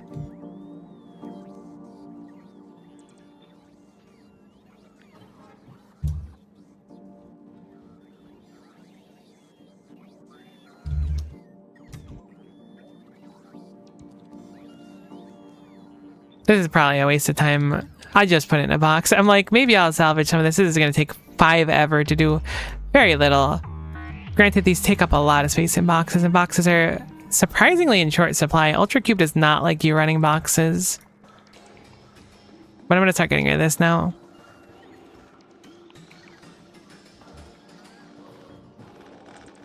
Just so we don't load extra. Alright, I'm going to put this over here for my own mental, and then this is well over here. The nice thing is that these both use matter replication gel. I'm going to operate under the assumption that if I store enough matter replication gel, even if it comes down here to do a large operation, it won't matter. And when it finishes the operation, it'll go, we need matter replication gel. And then boom, it'll go straight to it. That's the idea, at least. Hopefully. Fingers crossed that it is that simple. I thought this also used gel. It doesn't. This one does. Either way, my plan for the gel still remains.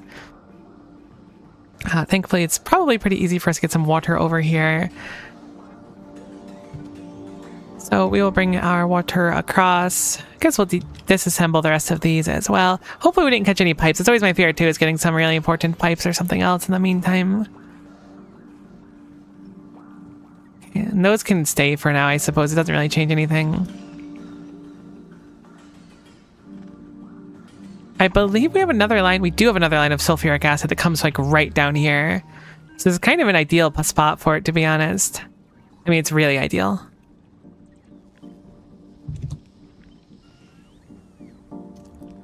I'm going to put it over there for now, just so we know the sulfuric acid goes there. There's water over here as well that we need. So we'll bring the water over. And then down here. I mean, I don't know exactly where these are going to go yet, but this is like a starter position for it. We can move these over. This belt in general can be moved over a good chunk of space, so it shouldn't matter too much in practice. But we also don't need a crazy amount of space. It's just one belt going up, and then this is just fluid. So it should be a very easy spot for us to set up. Now, I like that I picked this spot, but I don't actually know how I'm going to train over here. In my head, it was very obvious, but now it doesn't seem to be. So I guess we'll figure it out.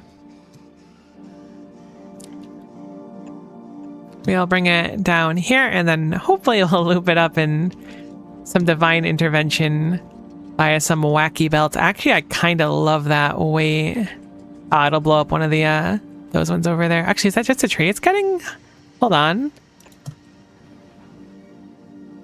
Maybe I love this. Hold on. Let the rail planner go crazy. It's kind of what I'm feeling right now. Let the rail planner take the wheel. It's no longer our problem. This top's going to be kind of tight, but I really like it.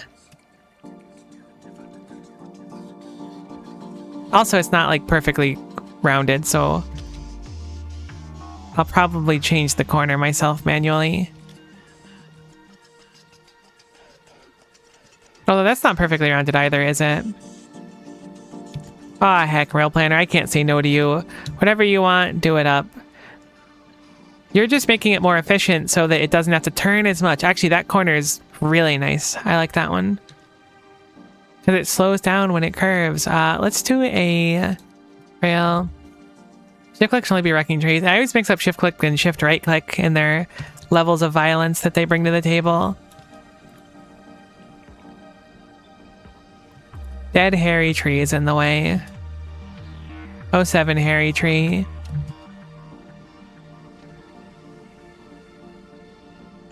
Surely this is enough for a train stop. This is so... I was going to say cursed, but I actually kind of love it, to be honest with you. Seeing the shadow over the belts is kind of cool. It's a little bit cursed cutting through here. I wanted to avoid this because I might use that stop, but it should be fine if we use the stop on the right side. Not that I think we will anyways. This is fine. This is like more ideal for the base, I suppose. While thinking with like the constraints of where everything actually is. So let's set up a train stop here and we'll start getting these going. Now, nuts. We'll have to move that over a little bit. Now we're going to need to take into account the fact that this is going to be a dual train stop. I wonder if I could set up a second train stop like right here. Nah, it's not going to fit barely. Imagine what a genius idea that would be. Maybe not that genius. So we need to read is going to be based on far away because our container for it is over here and over here, which is what we were reading before. We could potentially make a new one for these ones. I'm going to ideally do that somewhere, but for now, let's set up a radar over here and make it so this is a readable quantity. I guess technically it's coming through here to put out the deep solution one, so we'll just connect it because red seems to be our favorite color today. Move the radar over to here, connect the red out here. We also have another condition here, which is a ghost condition for going down there. So this one, as much as I like the ghost condition, is now completely removable. So let's get rid of it because it's a little bit extra stuff. This one is checking for a few things it can't really check for anymore. I'm going to operate fully under the expectation that we're going to have enough of everything. We're totally going to run out of calcium.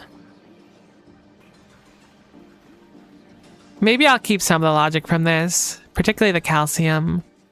It's supposed to get 8,000 every time it comes around. Does the other recipe take calcium? It totally does, right? If the other recipe didn't take calcium, I think I'd pivot over to that one.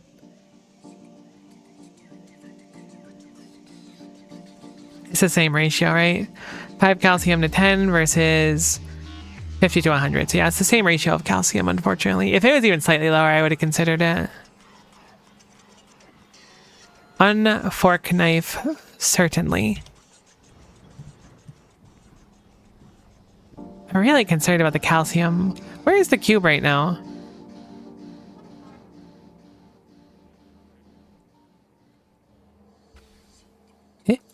What, the Besselheim flasks again. I really thought that that would just be fine. Where do these go? They go over to here, but they're not being used over here. We need to put these flasks somewhere else. This is such a peculiar issue. I guess we could set up one of the furnaces to consume them as well.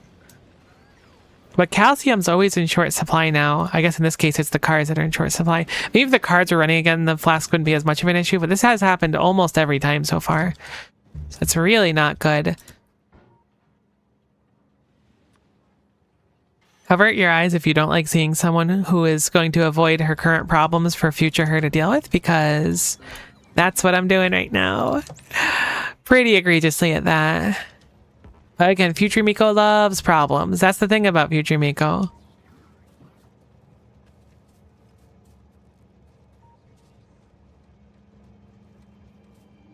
This rule is going to be really gunked now. I'm going to make it so this just never activates. Because this line should be always empty now, theoretically. I'll figure it out. I really don't do with the extra flags. We can always smelt them. We can smelt them. That's always a possibility. I'm emotionally ready to smelt them if necessary. Where did I turn the belt? I thought it was over here. I guess it was further up. Wait, what? Oh, this is like an old belt. Right, this is defunct. So we can get rid of this stuff over here. It's the old cube train, not the new one. Here's the belt that I swapped around. Cool. So hopefully those will run. Fill up some of our ghost crystal problems. I forgot this loops. That's why it's making so much extra of them too. Maybe I should turn off at looping, but I think it's probably good to store more ghost crystals, but man, we just rip through them. Our build is very hungry for ghost crystals. Okay, so I guess we'll work more on this while waiting for the cube to reach its spot. Oh, I don't have cube cam up. No wonder I was so confused. I was like, I keep having to look for the cube and I can't find it.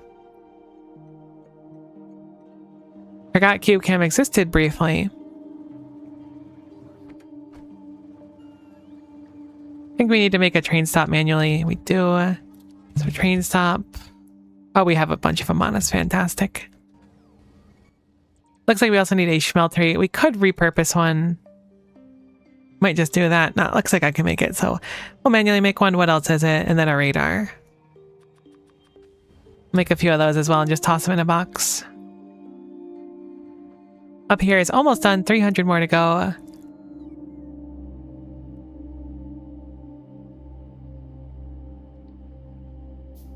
What is the reading on this? Because clearly we have a huge excess of it right now, so it shouldn't be coming here, but I don't remember what it's checking for exactly. I also never set up this combinator too. So I'm going to make a mark for that. I'm bouncing between so many things. It's kind of how I've always worked though.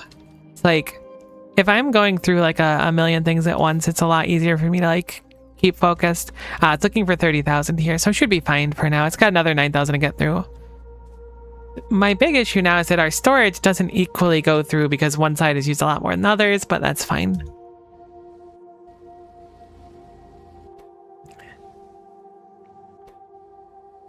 I also need to unload these quicker.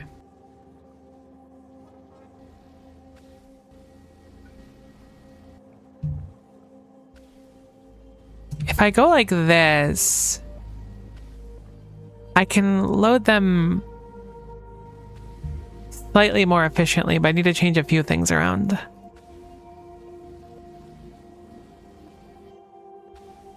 At least this side's easy enough to load more efficiently.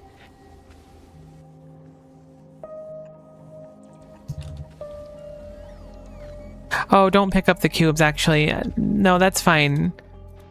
You don't have to pick up the cubes. That's such a kind gesture of you. I didn't think about the fact the cubes are on the line, to be honest. Okay, so my thought process was, we'll change it over so that this is going to be loaded instead. And we'll just have a loader coming out here and then a loader going up here. We'll turn this over to here and then turn that over to there. Then we can, I guess we'll leave that loading for now. And then we can change that over to a loader on this side as well.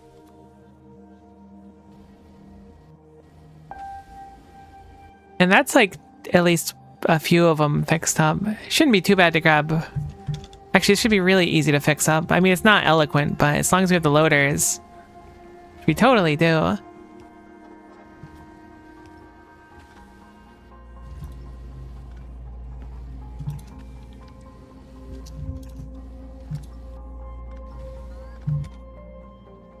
Something I'll need to do is filter these though. If not, a cube is going to get really lost in the sauce. Phantom, I think it is. No, don't. I guess I'll blacklist for the cube. That's fine. I really hope the cube hasn't already gone on a journey. I got a funny feeling one of them has.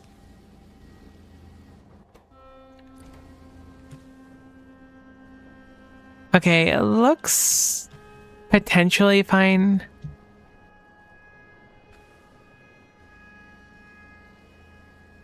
Think we might have lucked out. I don't think the cubes made it into a scrunky place.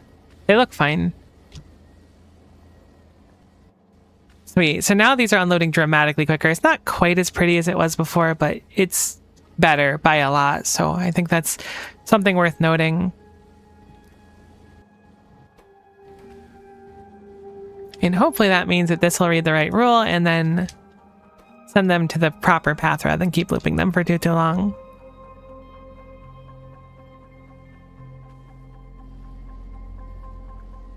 All right, cool. Looks good. Yeah, they blend in super hard with the ghost crystal, but judging by the map, I think we're good. Unless one of them's down here, but I don't see one, so maybe those kind of look like cubes now that I'm looking at them. Nah, we're good. Cool. So that's going to be a lot better. Very marked improvement. That was one of my big issues with this setup, is I thought we might need more machines because it's just so many of them required to like get it to go. The train is over here, and I know I'm kind of making a mistake waddling over here without the train. Actually, I can ride the train, can't I? Let's go ahead and grab the train and then I'll manually drive it. I guess I can actually just add that station to... What is that station called? We'll make it cube and then we'll make it...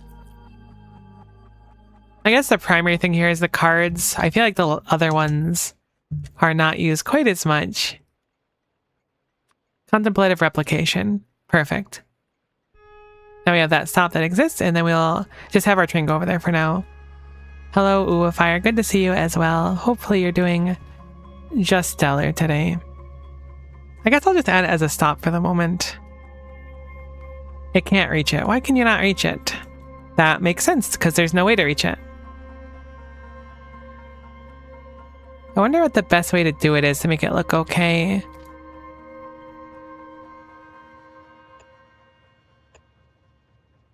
I mean, that's fine-ish, I suppose. It's not the most ideal, but it should be good enough. Kind of looks like a fish or something.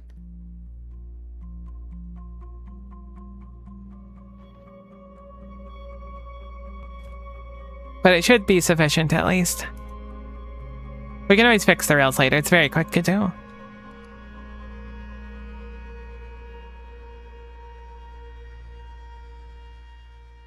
Surely we have a few more of those available, right? We should go trash our radars and our smelter thingy in the meantime.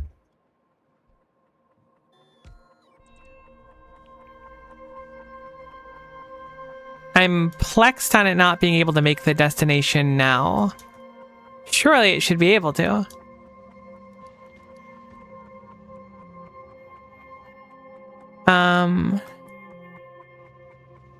Oh no, I see the problem. It's just missing one rail there. Why does it always happen to me? I guess it's because I placed the rail too far away. Actually, that makes sense. Kind of a skishu. It has no weight condition here, so we should just go here and then just chill.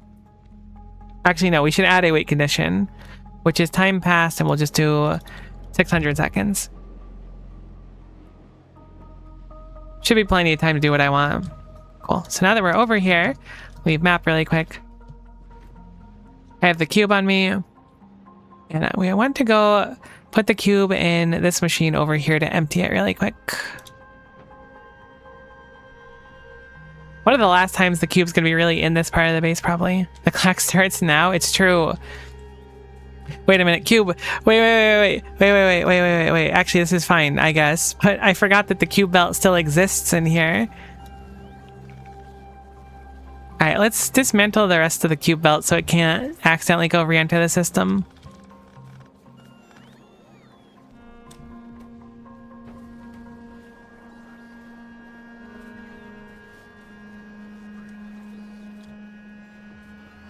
Why are you outputting over there? Where is your output? I don't have alt mode on. Who would have guessed? You output onto this belt normally? That's just what you do? You just a belt offloading there? But you shouldn't be. You should be loading in here a bunch, right? Hey? What do you mean? Why is this backwards? Ah, it's checking for the stuff. It's actually logical. Never mind. Forget it. There's not a lot of calcium available to us right now, okay? We're currently lacking calcium. Please make sure to drink extra milk today because I think milk's high in calcium, right? That's the milk. That's the calcium thingy, I hope. In theory, fingers crossed. Surely it's not orange juice. Orange juice is the vitamin C one. One of those vitamins. It's not. It's got to be milk. Final answer. We're gonna run this once more really quickly. No, it isn't on. Nuts. I hate it here. Okay, so now that that's done, I'm gonna waste a pretty tremendous amount of sulfuric acid, but it means we can have the luxury of dismantling this finally. That whole area is kind of good to go now. Wrong way around? There's no way. Nuts aren't it either. I don't even know what value there is to nuts, to be honest. I've never really enjoyed nuts. Like, I guess peanuts are fine, but they've never really been my style. Some are fine, I guess. I don't know. They're kind of annoying to eat. Alright, cube, you can go here and do whatever you want now. The world is now your oyster. Feel free to cube at whatever speed you want to cube at, in fact. It's going to remove this condition, and then hopefully the cube will go do cube stuff on its own while we work on this. Everything should work. Peanuts are not nuts? Really? Is that like actually a thing, or are you just messing with me? That's crazy if so. I wouldn't say it's like an earth-shattering revelation, because I can kind of believe it. But I also kind of feel like you're messing with me, so it's tough to tell. Alright, so our deep core powder is going to load out here. We're going to need to bring it around a little bit now due to that being a little bit closer. I guess it's probably smarter to do this one lower of the two. I guess. We still need to bring down the sulfuric acid a little bit further, though. Sharing a stop is really annoying. I kind of wish I wasn't doing it like this, but it is going to be convenient. Kind of, because they were sharing a stop before. We'll need a repair bay here, so let's set that up and we'll have to do a repair loop. Grab that and we'll bring it over to where we're working, which is over here. Most nuts aren't actually nuts, it's genuinely insane. Why are they called nuts then? Like, I'm not mad at being informed about it because I think it's interesting, but I'm mad at society, I guess, if I were to pick like a single culprit.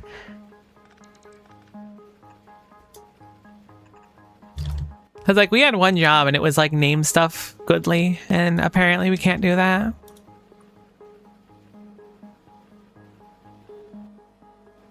Now that we have blue loaders, do we have a good chunk of them? Can I just start using them willy-nilly, or are we kind of low? I imagine we could be low. 24. That should be plenty for what I want to do here.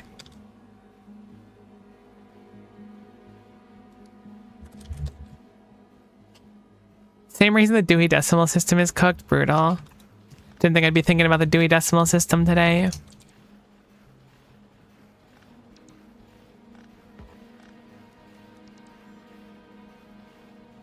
I still don't totally get the Dewey Decimal System. Like, I understand it conceptually, but I don't get it, you know? I get it, but I don't get it. That's a good way to put it. I'm also gaslighting the shit out of you. Literally nothing I say is honest or real. The Dewey Decimal thing felt really personal. So I'm willing to believe that part is something you genuinely believe. Without a shadow of a doubt. I think that you and the Dewey Decimal System have gone at it before. Maybe nothing else. I can give you that one, but I'm thinking it's personal with the Dewey Decimal System. Maybe.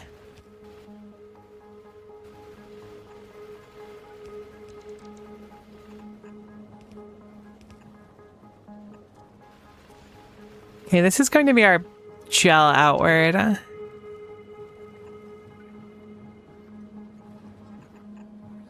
Oh my gosh, the gel is right here too? I didn't know the gel came down here. This is such a nice experience.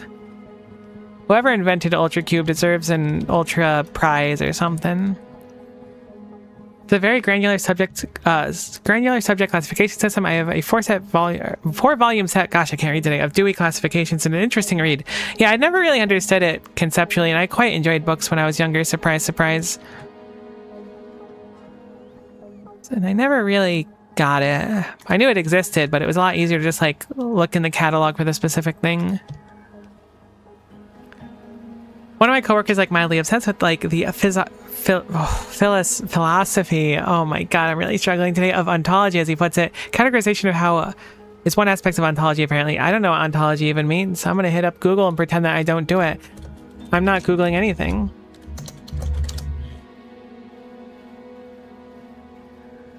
The philosophical study of being. All right, cool. I knew that. We're so proud of you, Miko. Thank you. I didn't have to look it up at all. Honestly, I was scared because I looked it up and then there wasn't like an AI, like, here's what this word means things at the top. And I was like, what if this means something horrible? Then I scrolled a little bit and it was like, nope, there's a Wikipedia page. The cube is also stuck because I was a little bit dumb earlier and made it so the cube can never return home, which is a real blunder. Wait a minute. No, not wait a minute. It works. I fixed it. This old cube line really stressed me out, though. That's not a cube line at all. It's a Besselheim flask line. Let's give Miko a landmine and stuff to Google. No, that's okay. Look, Googling kind of scares me. I do it a lot. I think I've talked about it on stream before. I'm very much like a shame Googler too, where I'll have a question where it'll be like, are peanuts a nut? We'll say hypothetically, because it kind of fits the kind of thing I would shame Google. And then I'll Google it and I'll make sure to open like an incognito browser to search it, because I'm so nervous that like if something happens to me and like someone looks through my browser history, they'll just see like the dumbest questions of all time. It's a real fear of mine. All right, let's start setting up the circuitry over here. We want a decider combinator over here. You can go here just fine.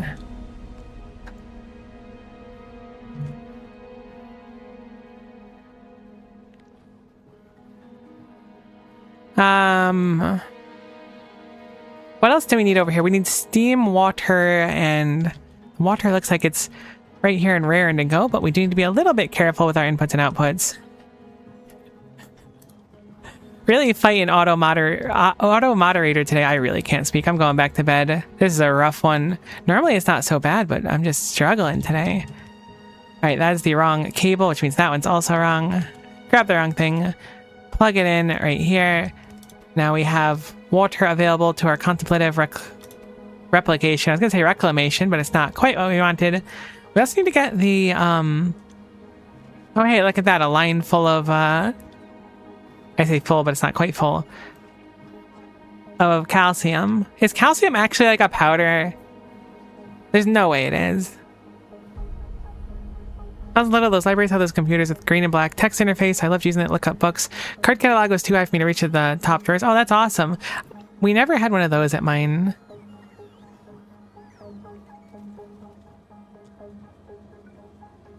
We had it was a binder. A binder that had like a bunch of laminated pages in it, and it was like alphabetized. You had to flip through it, and I think it had categories at the top too, but it was a long time ago. But I definitely remember a really big, heavy binder with laminated pages. I caught a few minutes of you streaming this last week and started playing this mod myself. It's a really fun mod. Hopefully you're enjoying it, and thanks for stopping in. Binder, I hardly knew her. So true. Like, honestly, it's a little bit provocative of you to say, but it's frankly brave and very true. I'm still mad. I tried to like drop a really good joke on a stream title like last week, which I'm not going to mention now. Actually, I shouldn't have said anything. I'll make the joke eventually. It'll be good. But no, it'll be during one of these streams and probably in the next 3 or 4 weeks. I googled calcium. Looks like shiny metal to me. Does it look either edible or like it'd be pleasant to eat? Having a great time. I went mostly blind, which is the best. Yeah, I did too for the most part.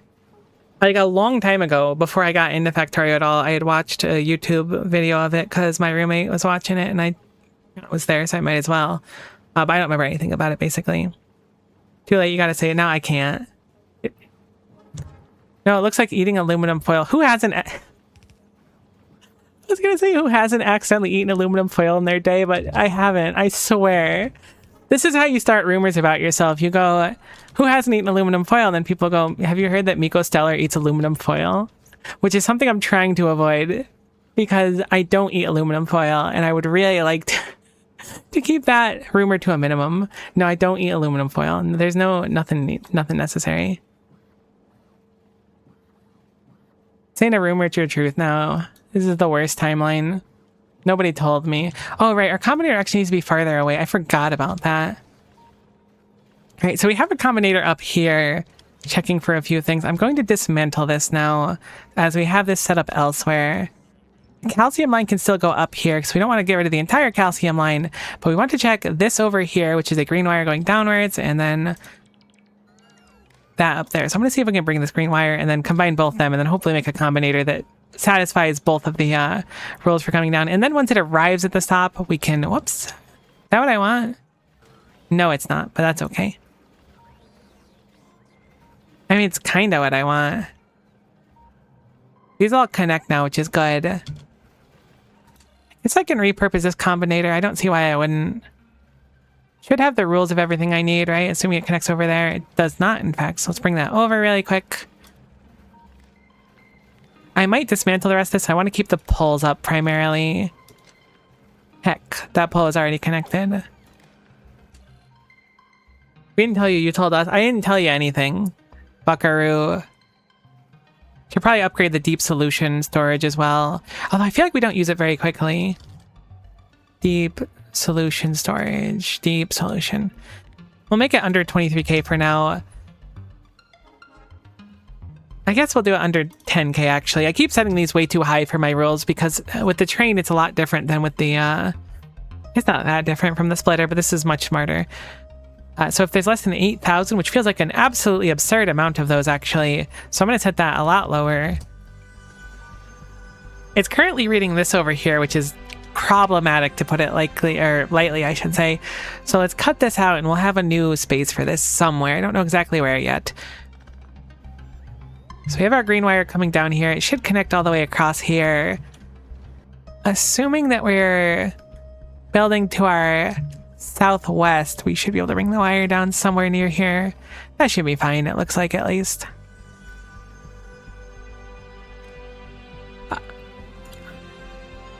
I'm very confused. Oh, right, the cube can't be pulled off because I had made it so it can't loop. I'll need to fix that really quickly. I was looking over at CubeCam, I was like, something's wrong here. I can feel it in my bones.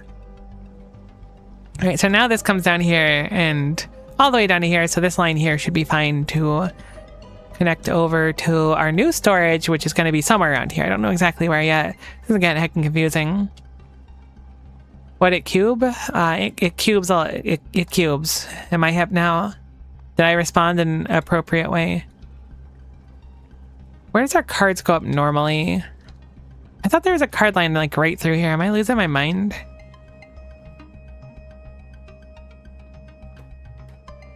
Surely there's a card line close to here.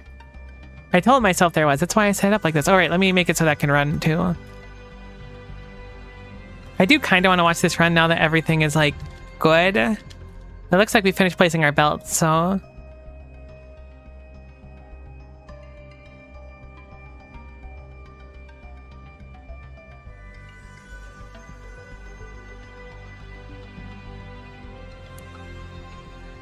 I really like this setup. I'm sorry, I know I'm just kind of staring at it.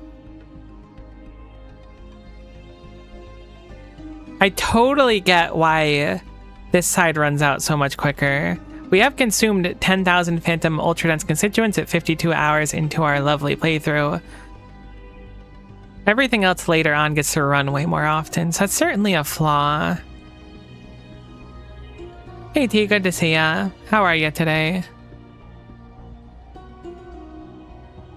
I could theoretically use splitters to like cascade it towards the side, but I don't know if I like that. It looks so good when it's all running. I think I might have to do that actually.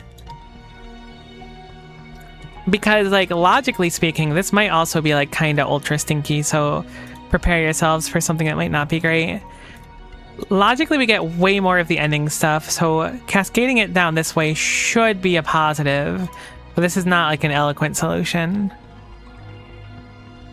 Yes, you're so hip, thank goodness. Sometimes I feel like I'm more likely to break a hip at times than be hip, but now that you said it, I feel like I'm good.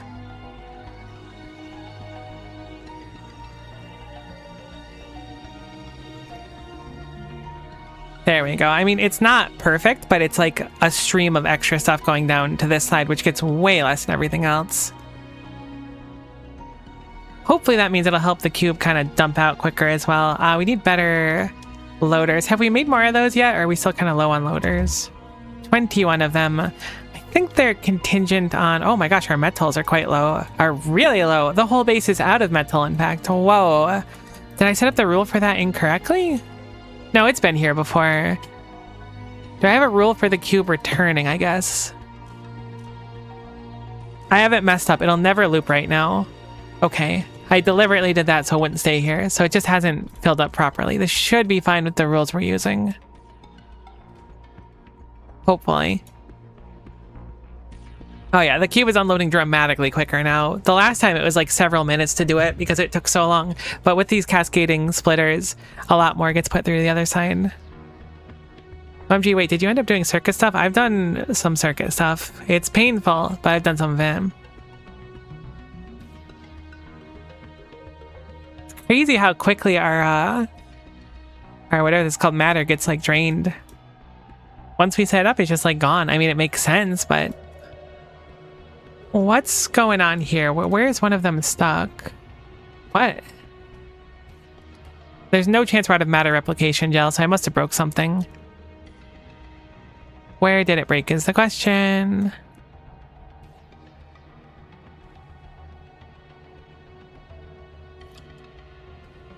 Oh, that machine got turned. I was like, what happened here? I must have pushed R in at one time. It looked fine, and it sure heckin' is. Well, we'll get one more run through. Everything else seemed just fine, though, other than that machine being turned. Actually, Proud, I appreciate it. I feel like the mod kind of demands it to an extent. Okay, so... we have that fluid going out. I want to continue working this stop. I'm just bouncing between things. Do we have a steam that comes through here? It's looking like a no, but maybe I just don't see it. It could be farther to the west. There should be a steam up here. Wait, does steam just output? Is that what it is? It is. Okay, so that's the steam output line over here. It looks like it pumps out deliberately too. So I guess we'll just re-grab that steam output line. Or I guess bring it down here. I'm really trying to avoid bringing too many extra pipes down if we can.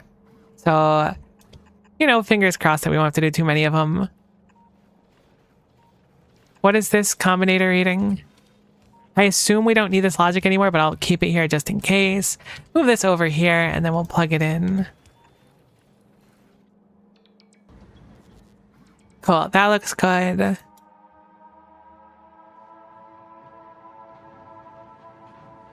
Need to bring it around the corner now, and then hopefully we'll have access to offloading our steam. We should be able to leave the circuit probably, but I'm... what in goodness' name is going on with the piping over here? Whatever, if it works, it works. We're pretty close. We'll just do an underground here so we can yank it down. Oh, that'll go here and then down here. Then over here. Dirty Hairy Tree is just such a crazy name for a tree. I don't know why it's throwing me off so hard. Feels like I'm being mean to the tree.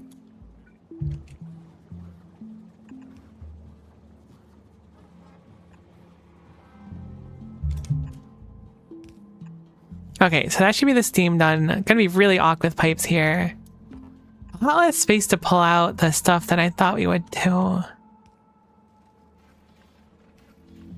Okay, do you get consumed through this process? No, great. So we can set up a loop over here as well. I guess this is technically more compact space-wise to do a loop like this. We'll have to set up the stuff for that, and then we need the input for the matter replication gel. So we're gonna need to bring down one more pipe, and it's already holy pipe fiesta coming through here. Really wish we had the gel kind of closer. That's the one thing that's kind of a headache. We could, in theory, like bring some over in like a, what do you call it? A train. That's the word, train. Kind of struggled to make it to train today, but that's just kind of the day we're having. This is also gunked, so let's fix that. And we'll just bring down the matter replication gel.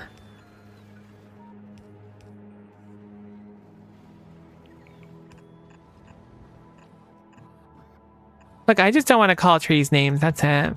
Like, I know I say heck nature on occasion, jokingly, because you probably shouldn't heck nature, but I don't want to be mean to it anyways. We're gonna have to move these over one.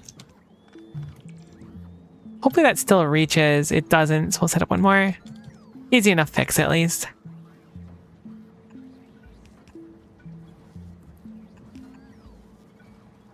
The piping is, like, by far my weakness right now.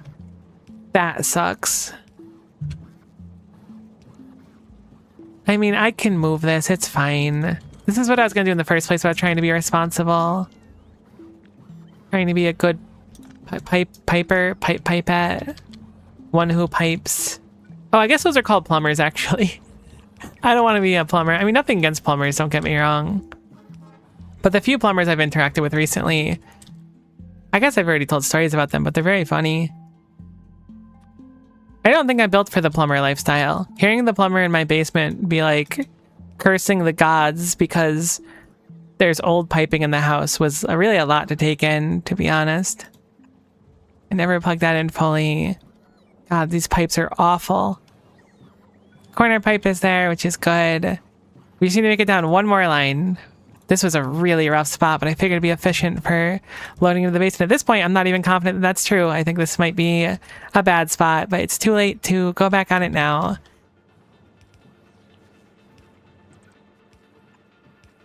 Okay, so now everything should be good. We just need to bring the calcium in, which we have a calcium line going here, and there should be no rule. I mean, the downside of this calcium line, I guess, is that it's dipped from a few times, but currently we're just really low on calcium in general. We want to bring the calcium down here. I'm going to leave the calcium, not the calcium car, I don't know which one I just attached it to. I don't think it was this one. I should move it even further, though. I'm going to leave the calcium car here forever, I think. As long as I can. It's a really good memory of making things in this game. Having it be able to, like, actually deal with our calcium problem for a while was nice, but also now we're looking at the complete opposite problem. We have way too much calcium. However, this is a way for us to get calcium to our structure, so we will do our calcium like this. Probably hold off on a loader. I don't think it uses too much of it, does it? It actually uses 50. No, we'll definitely put a loader down here. So apply that one over here, because we don't want the cube to be here for too long. Now we need to set up some logic for the cube coming down here as well. In particular, we need to set up logic for when it's going to go into here and when it's going to go into the lower machine. Oh, this is going to be very, very tight. I wish we had more space. Loader, I hardly... Oof. On fire today. Truly a savant of the jokes. I don't really know how else to describe them. Okay, so it doesn't need to repair here. We do want to create a loop here. So there's a few things we're going to set up. First and foremost is we probably want to set up a different storage system, because we have this in a green wire that reaches all the way over to us, which is good, I think.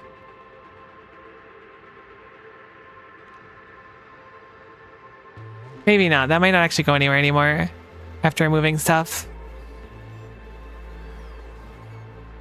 I guess I can just radar it, actually.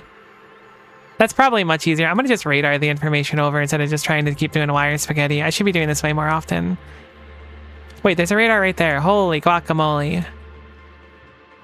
Did I already set this up and I forgot? Yeah, a little bit. So this is already putting out a deep solution one, so that part's done. I want to set up a buffer over here. I want it to unload and then load into a buffer, and then that buffer goes out, but our space is very, very limited. Thankfully, it does not put out that many cards per activation. I think it's 100, which is totally doable.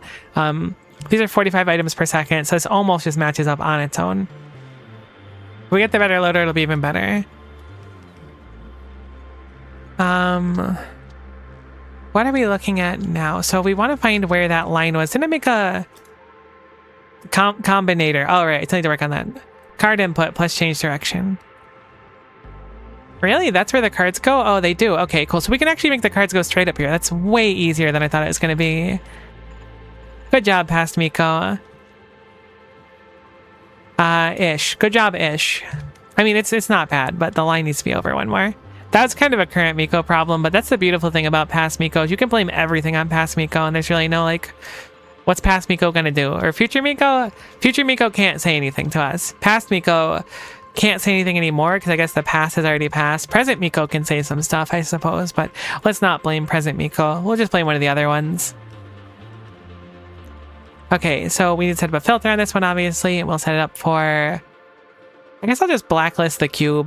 That kind of makes my brain a lot easier to focus on this. So anything that's not the cube will come out here, which will be the contemplation cards. We'll go up here, and then I'll set up a buffer here, and then we'll have that buffer spit out both directions necessary, and hopefully that'll be fine. So we'll set up a mausoleum here, and then we'll have that mausoleum spit out two directions. Actually, I kind of want to make it even further back, if it'll reach. I don't know if this one will, though. That's the maximum distance for that, but that's fine. That one shouldn't matter. This bell can be wherever. So we can move this over one more, which is where we want it to be. Replace it with this over here. Present Miko's poor little meow meow that did nothing wrong. That's pretty on the nose for how Present Miko should be treated. I don't think Present Miko is capable of doing wrong. That's like really the thing about it.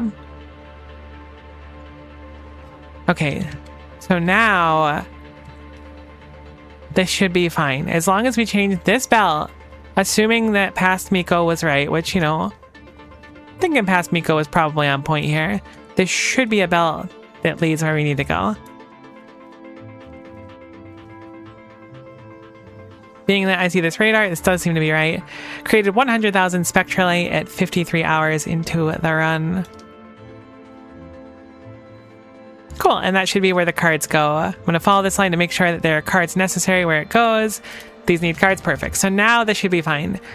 This will now lead where it needs to go. No more filters on that side. We need to filter or figure out some logic as well. We'll set a radar up over there just for the sake of not dragging too many more cables around, and we'll just have it read green. I guess we can have a combinator as well, but it's probably easier to just make the combinator on site, I think. Yeah, I guess it won't really matter in practice too much, but either way. Past Miko's on fleek. I really appreciate that. I didn't think anyone was going to notice that past Miko was on fleek, but you did notice that, and frankly, I appreciate it. We need to filter this for cube. We need to put some logic into when cube is going to go here and when cube is going to go out here.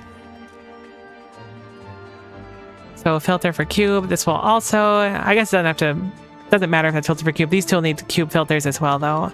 You offload here. And then the offload goes over here. And then there. All right, this is very, very tight, but it's fine. This works just fine. Everything should be fine now that it's set up, hopefully.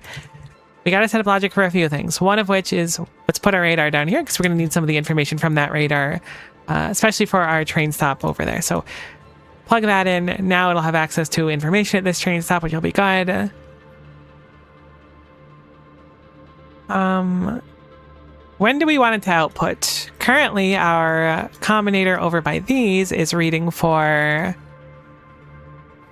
You know what? Let's actually get rid of the combinator. We'll make it on site again. I just want this to connect into the radar via green, I think, and that's it. Unless I have it red over there, but I think it should be green. Cool, it's green. So I can get rid of this note here. Also, baby tech cards. Apparently was going to make them up there, but that's not going to happen anymore. Still need to do the interrupts up there. Oh no, I'm working on those right now. That's fine. Get rid of that note. Cool. And then we have the card input directions note, which I can get rid of as well. This is going the right direction. We now have the green information, and we'll pull that green information off of here into a combinator or two. I'm guessing we'll want 3 of them in total, but I'll just put down 3. We can delete them if not. I might be able to keep it simple and put it into one of them. So the information that we glean from this is a lot now. We have access to our deep solution. Currently, our deep solution is in normal containers that cap out at 25,000. So we'll do the 23K, and hopefully that's a sufficient number for checking for them, but we'll do deep solution. If it's less than 23K is how much we want to use for the number for running it over and over again. For filling it, we probably want under like 5K, we'll say. So I'm going to set up 2 different ones for now, just keep track of things, the numbers that I really want. So deep solution, we're going to make that under 5,000 as well. This logic is what I want probably for the hands to keep running over and over again. So we might not even need that much of it. We just need to make it so that that green is available to those hands. So let's go ahead and make it so that those hands can get the green. Enable disable. We should be able to read the deep core solution now. I guess it's just deep solution. When I keep typing core, I can't help it. Cool. So if this is under 23,000, I have the numbers backwards. If this is under 23,000, then we want this to keep running over and over again. There is a little bit more nuance to it. This can get stuck if this runs out. We have so much sulfuric acid now, it shouldn't matter, and I think it's really only being used for that, but either way, it should be fine enough to check for anything about that with our current setup. Granted, it should also probably check for deep core powder, which apparently we don't have any of currently. I need to fix offloading for the smelting area. Maybe I'll remake the smelting area next. I know we already remade it a few times, but this half of it physically doesn't run, ever. And it keeps getting stuck because it's loading too slow. I can do kind of a band-aid fix for now, being that top side never runs.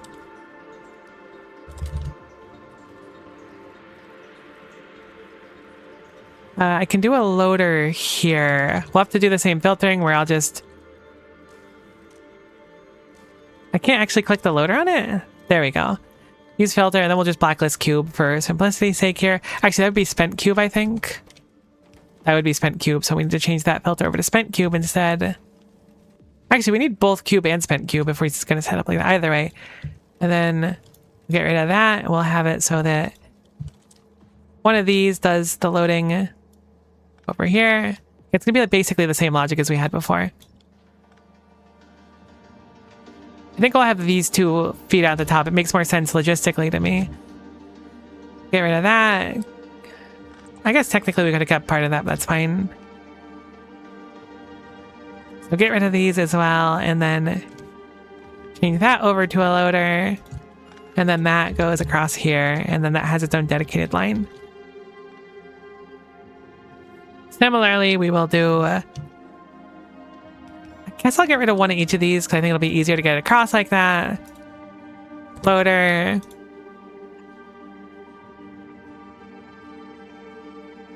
And then we'll follow the logic of that one.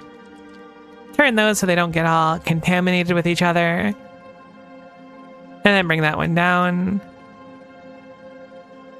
I'm gonna need another loader that's gonna be a little funky on this side though. The space constraints. There we go. And then we can underground that one. Should be able to copy paste this one on this side. And hopefully just switch this whole area over to loaders. We have to be a little bit careful setting up this middle part because there's some wires and stuff that are fairly important. But that way, like, all of these areas can have their own load off instead of only some of them. But it should be easy enough for this part at least to just flip it horizontally and then... Is that right? That looks right-ish. There we go. That looks good. And then do the same logic over here. We just need a loader with that filtered logic, which does not currently have the filtered logic on these upper ones, so let's fix that. 1, 2, 3, 4, 5, 6, 7, 8 of them. Turn them so they don't get gunked up, and then in underground there should be fine. I guess we'll make it farther to make it line up. This should make unloading quicker in theory. Granted, I did it really wrong, so maybe I didn't do it wrong. No, this one's just way too full. Why is that so full? I mean, it should still help unloading. I'm gonna have the bots remove that one. Have a good stream, Mimi. I appreciate it. Thanks for stopping in. I immediately regret saying that. It's kind of what I'm sure a lot of people feel after saying have a good stream, Mimi. But honestly, I will have a good stream, Mimi. Perhaps out of spite. Just to make you commit to the fact that you said have a good stream, Mimi. Yeah, this is going to be way faster to load as long as it can actually unload them appropriately. But those sides getting gunked up is annoying. But being that we're now like out of ore, it shouldn't matter too much, and hopefully with the better loading, it'll just be better. So now it should hopefully not go... Wait, why are you going back through again, actually? Hold on. You're simply looking for the ore? Oh, that's annoying. Yeah, we need to make a new rule for that one for sure. Having ore is nice and all, don't get me wrong, but this needs to be checking for the metal as well. I had it before where it would just like do the metal. If it had too much metal, it would just stop repeating, but clearly this is way too much. If it has over 20k, I do not want it running anymore. That simple. I will have bots clean it out because they're gonna have to clean out 2 of these because of how it loads, but it should be more regulated later on. Theoretically, maybe I should change how these belts look as well.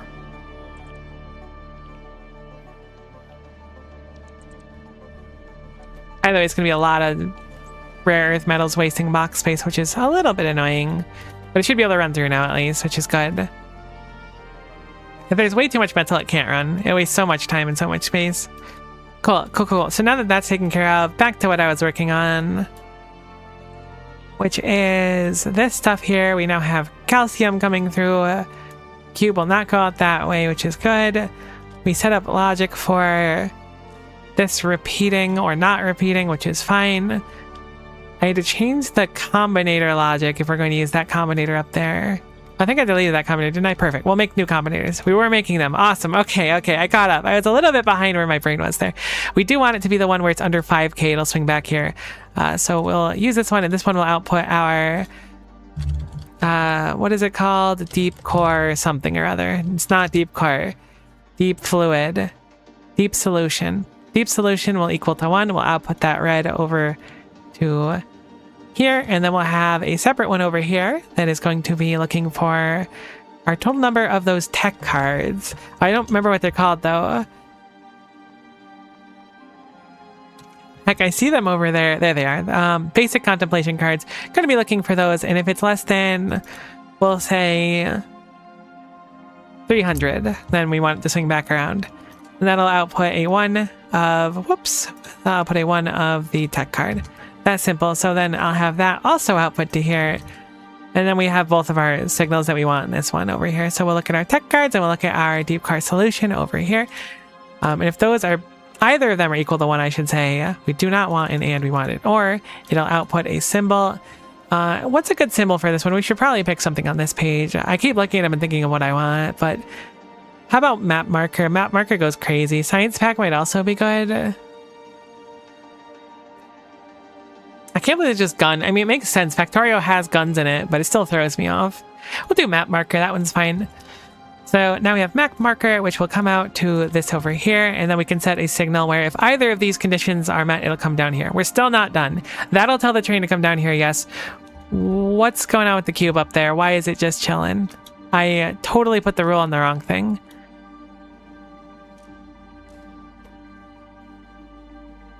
I didn't, there's just not enough ore currently. That's a more annoying one to fix. I guess I'll just let the ore trickle for now.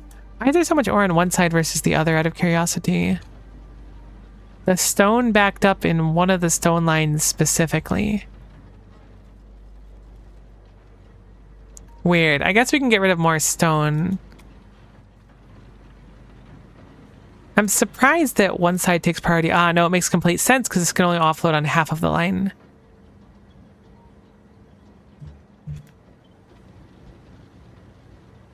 We're going to fix it so that that doesn't happen anymore. We'll use a splitter here and then we'll just bring them into a single line. You're side loading one of the stones? It does seem to be that is what went down there. Hopefully that'll make it more even for them to offload instead of just one side. I kept wondering how this side kept getting so lopsided. Makes a lot more sense now. Granted, this is still going to be a while to empty. I'm going to output priority or input priority left for now, so it has a chance to empty, I think. We can set up more stone destruction. I guess for now we can speed module these because we have some speed sitting around.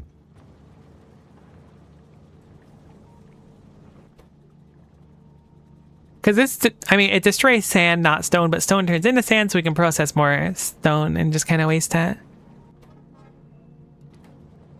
I'm surprised. It's so bizarre playing Ultra Cube. It's like an issue that I would have never had before, be it like an extra amount of materials or something, or an excess amount of materials, becomes so like rare later on. Like I had way too much calcium, now I don't have nearly enough.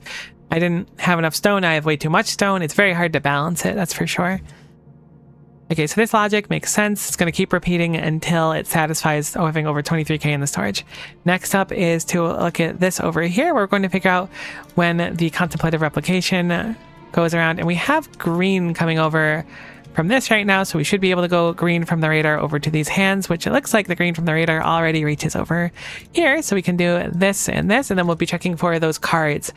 I don't really remember how many we have at any given time. I had the rule on 8k before, which felt high, but maybe that was reasonable. Regardless, I'm going to set it at 6,000 this time on both of these, and hopefully that'll be fine enough. I really don't know how many times we can feasibly run it. Whoops, I should probably select the cards before selecting that arbitrary 6,000 number. 6,000. Cool, so if it's less than 6,000, it'll just repeat the cycle. If it's more than 6,000, it will not. Now we also want one more rule for picking it up. And this rule is going to be actually identical to this rule. So If there's more than 6,000, it won't bother. Because for some reason, if there's more than 6,000... Actually, that roll might not work. We'll make it different. We'll make it so that it's closer to this roll that we'll do, which is under 300. So if it's under 300, it won't bother replenishing you on here. Let's make it a little bit reasonable, or more reasonable. Make it under 1,000. So if it's in the neighborhood, it's kind of close to where we want it to be for the train stop. It'll be like, we'll run it while we're here anyways, and then stop it up. Now, if it doesn't get picked up here, great. It'll come down here next, and then it'll do this part. Something we probably want to do is make it like this, so it'll just automatically loop back if it does this one and the gel is not necessary. So let's make the same logic for this one, where this one's basically repeating. There's over 23k. I guess I have it backwards. No, this should be fine. So rather than 23k, we'll make it less than 5,000. How about that? So if it drops below 5,000, this one will kick on. And then we have at least a little bit of logic of like when it'll start. Assuming that lines up with this, which is 5,000. So perfect. If it comes down here, I guess we'll even make it a little bit lower or a little bit higher. Make it 8,000. No. We want it to be lower. 3,000? No, 8,000 should be fine, logically. I'll just keep it on 5, actually. I don't know. It's further down the line, so it shouldn't matter as much. But this way, it'll only run if necessary. If this is completely full, it'll run through here. It'll go, nope, don't need to run that, and then swoop up here. We could have moved it a little bit closer, too. But this logic will work. So currently, we have those things feeding properly. I didn't set that to equal, so these are both equal to 1. So now I'll put the map marker symbol, which means we should, in theory, this should be fine to get it started. There might be things I missed, but this should be a good start. So while the train's sitting here, let's set up this circuit logic as well. Do we have an interrupt for it yet? Looks like a no. I want to say this one was the card for its stop. Let's go see if that's the case. It was the replication one. We'll rename it then so it has the same one. There's the replication one. Add the condition for circuit condition, and we will look for that map marker icon. And then if the map marker condition is met, which I'm sure is right in front of me, there it is. If that is equal to 1, it'll go down there regardless of which one it needs. So that should be a simple way to do it. The condition, of course, will be item count cube is equal to 1, and then have it be that the other condition is just 5 seconds. So we'll do the exact same rule. The important thing is that it goes to the stop and then runs as many times as it needs to. It gets into one of the systems and then it'll repeat over and over again until it's necessary and then move out of the system afterwards. So we'll do time pass and then 5 seconds. This should, in theory, work and then get our cards going again, which will be good. But that is now set up, hopefully. Fingers crossed that it actually works. I was really hoping that that would manually fail at one point. I'm going to make a request for rare refined earth metals, because I'm sure I have some of them around in a box somewhere. Let us come up here and see if we can go ahead and fix the system a little bit. Looks like we have plenty of them. Oh, there's a box of them right here, in fact, for some reason. Weird. I didn't expect there to just be a box. I would have just... I mean, I could have taken it out manually, I suppose. I figured there'd be other boxes. This is the one that is not currently able to run, so I'm just going to seal some more of this and then load it in there. It shouldn't have the problem again going forward, hopefully. I just had it messed up, so it ran one extra time. Cool. So now the cube's going to go here, and hopefully we can sneak onto here really quick. And now we're going to just monitor it for a little bit, and hopefully it'll work. Cube kicks on. It goes, what do we need? Identifies that we need... I think this is the... I was going to say power, but... it is, in fact, the power. It goes and sees that we have way too few of these, so this will run a few times. It'll put them back onto the belt. It'll fill up this box a little bit. It'll go, this is satisfactorily filled, and then it'll leave. Let's check our conditions as they work to make sure that we have the right idea. So this is looking for circuit condition equal to 1. That looks fine depending on the circuit condition. So what is the circuit condition here? It's looking for less than 20. That's fine. So now we're going to... the ghost crystal stop, because that one apparently needs to be run. It makes sense. Ghost crystals are in pretty short supply basically all the time. Gets put off, goes over to here, runs through. The ghost crystals get split into 64. I would like to see how much better this one is. I'm hoping it's a pretty marked improvement. I imagine that it will be. Yeah, look at how much quicker that loads out. This box is going to fill very, very quickly though. Have we gotten any more of those loaders? Not really. What's holding us back from making more of those blue loaders? Advanced engine units, which I'm guessing is held back by metal. Surely. Maybe I broke something along the way. I thought I had an advanced engine unit stack. I did. Electronic circuits are behind. Is it because I have one electronic circuit maker feeding literally everything? That seems so unlike me. And it's got like a single blue inserter to satisfy it. Yeah, that makes sense. That's a rough... That is the backbone of the mall. This has made 95,605 green circuits as of the time pointing this out, which is absolutely absurd. Feeding the entire mall, so great work, green circuit maker. You're really the backbone. Should probably make another one of them. Not going to bother right now because it's just mall stuff. It'll back up eventually.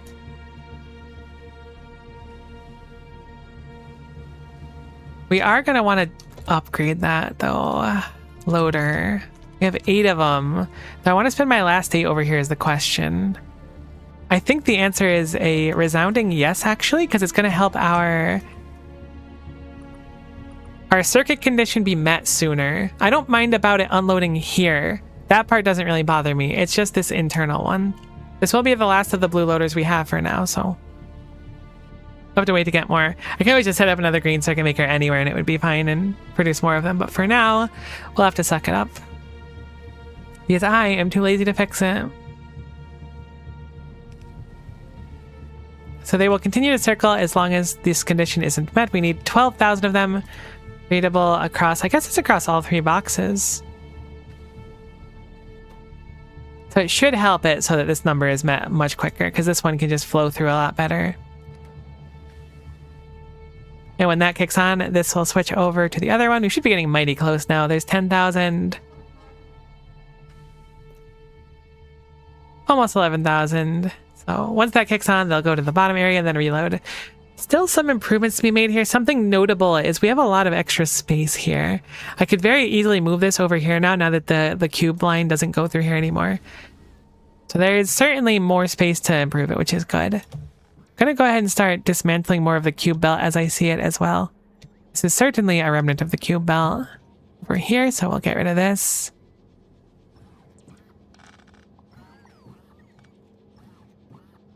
The cube belt was like getting real restrictive, but now I feel kind of free. But also, I'm so scared. I mean, it's working nicely now that we have interrupts and stuff, but holy guacamole, trying to deal with setting all that up was a nightmare. And the last session was just getting matter units fixed, basically. Which is a whole heckin' can of worms.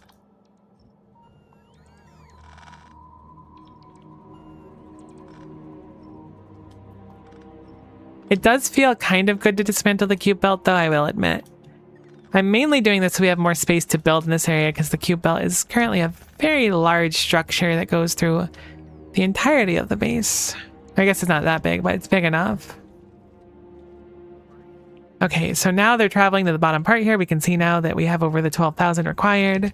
My one fear is that if we set this up incorrectly, it'll just keep looping the same view at the end over and over again. No, it looks fine. Once this box fills, it's just like over. So we have a really healthy amount of these. I should put a splitter at the start of them to more evenly distribute them, or I guess like part way down. It seems like one line needs way less than the other line. They don't ever like come together ever.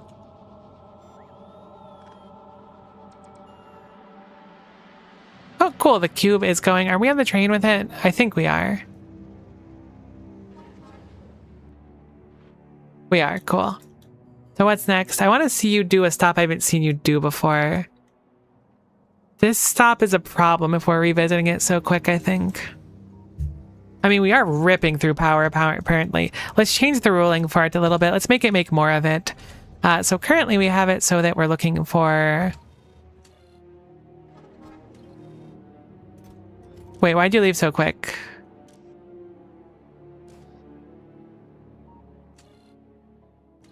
I see. I messed up some of the rules here.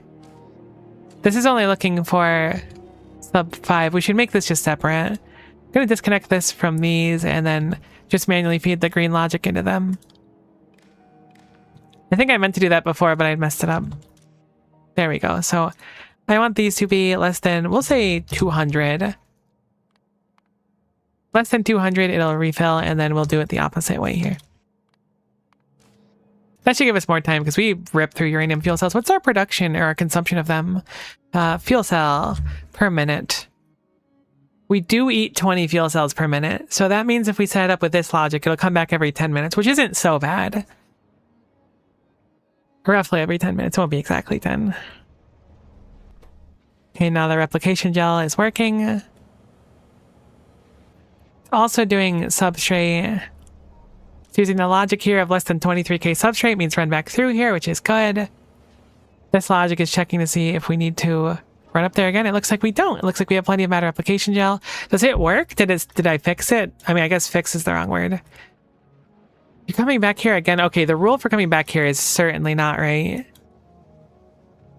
I mean, we do need a lot of the ghost crystal, I guess, but I don't think the rule for this is right. So let's look and figure out why it's wrong. So the current one is looking at... We're looking at ghost crystal equal to 1. Which means we have a circuit somewhere, presumably the one over here. Reading ghost crystal. This is fine in theory. However, it's not fine in practice because it's coming back here way too frequently. So what do we want to do to fix it? I'm currently using the circuit for two things. One is deciding when they're done going through, and the other one is deciding when they're coming through. So I'm going to set up a separate combinator, I think. We're going to change the rule too. So ghost crystal 1 is fine, but we're going to change this one to be... I mean, it's probably just going to drain really quickly anyways, to be honest with you. It might not make a difference in practice. Oh, we need to get rid of tendrils at some point. I forgot about that. We'll just make this one a symbol. Honestly, down left arrow is kind of going crazy right now, so let's go with that one. So I'm going to combine it back here. This should now have the logic of that, and I want to make this less than 3,000 instead. I don't know if it'll actually matter in practice, and it should be simple enough to just change the rule of the interrupt down here to be looking for a downward left symbol. We really eat through that stuff fast, so it might not matter. That's it. So now we'll look for that instead, so that way it'll be a little bit more time to get back there. So come down here.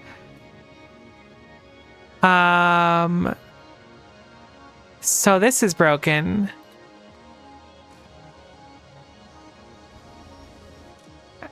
Definitely gunked that one up.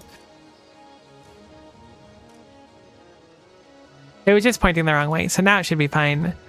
This is out of water, which is a surprise to me because we should have plenty of it around. So what gives?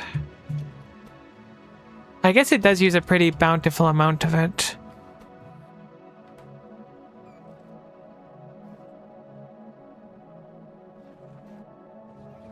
I mean, it should be fine anyways. Though it is a little bit very slow.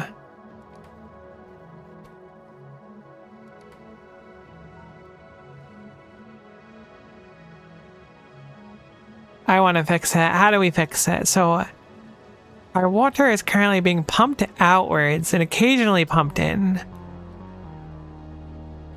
It's getting turned off every time we drop below a point. Let's make this number higher. How about that? That should be a lot simpler.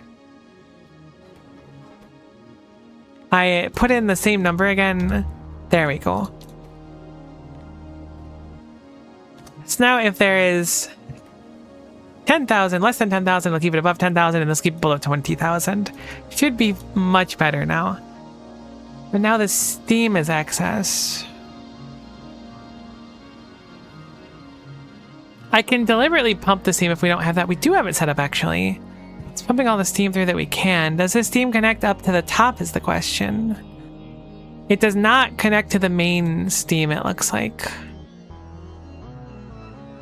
Was there a reason for that, I wonder? I'm assuming there was in the past, but I think it's probably a relic of the past. Now, it looks like I may have intended to set up steam here even.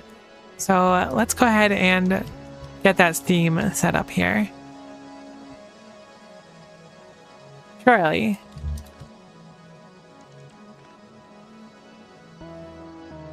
I think this is just a relic of the past, like I was saying before.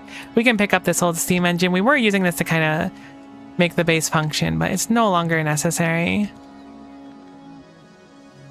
This was a part of the cube belt, so we can get rid of this now that the cube belt has been defunct. Where's the spaghetti bell? Everywhere. Where isn't the spaghetti bell? Pump can only do 1200 per second. Also, not sure how fast your doohickey makes it. Let's check how fast our doohickey makes it. It makes 8,000 per second, which is rough.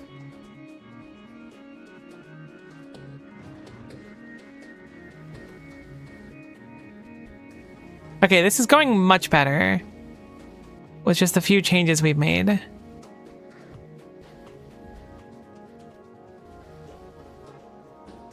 Oh, no, it makes the water. It does make 8,000 steam per second, never mind. That's the water. Where's the sashimi bell? Oh, now I'm hungry. I haven't had sushi in so long. I used to go every Wednesday with one of my coworkers. Her and I would go to Sushi Wednesday and it was so nice. Mystified Mustard, I appreciate the follow. Hopefully you're doing just stellar today. This is good. This is great. Look at how like consistent this belt looks. This is exactly what we wanted. Yo, what up? Hey Lily, how's it going? Very nice to see you. How are you today? Wonderful. So now this is filling. This is so perfect. It's spending a long time here, but we were like completely out for a very, very long time. Ooh, the calcium's now looking very, very sad, which is kind of something I anticipated. We're almost good on the requirements for it to send out into the next part. We're looking for 6,000. I'm gonna probably need to lower that for this current time with how gunked our calcium is. I'll put it to 1,000 instead, I suppose. Just for now. I'm gonna set it to 6 later. It's slightly hot again tomorrow to 34C. We're supposed to get like a really, really, really bad thunderstorms here. So if that happens, then I might disappear because we might lose power.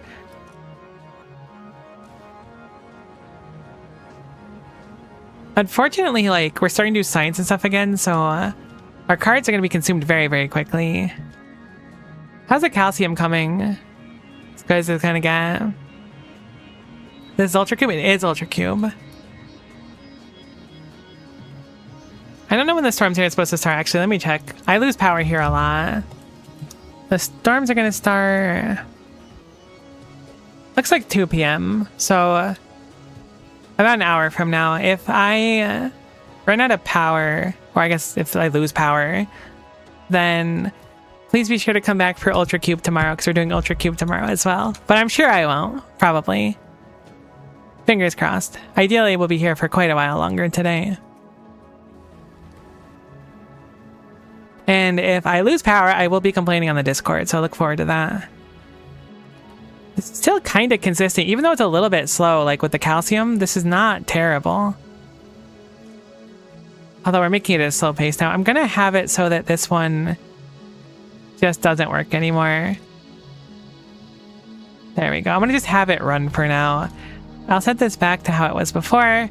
Hopefully with a calcium buffer, it'll be a little bit better. Now, it didn't run the gel. Why is that? That's peculiar. Okay, that should be fine. This is picking up at sub 1,000. This is letting go at above 6,000. So I gotta fix that one. But I would have expected it to do the second part, so I'm very confused. Okay, greater than 6,000. Surely you should have run. You only run with less than 5,000. I guess we just don't use it that frequently. When is it being beckoned over? Being beckoned over sub 5,000, so I guess that's fine. And your loop functions until 23,000 and then offloads at 23,000, right? Cool, so that should be fine in theory. We just have it, we don't use it that much. Hope you're safe. Oh, I'm totally safe. It'll be fine here. It's just like the electricity and whatnot, kind of stinky. No stress though. Everything will be fine.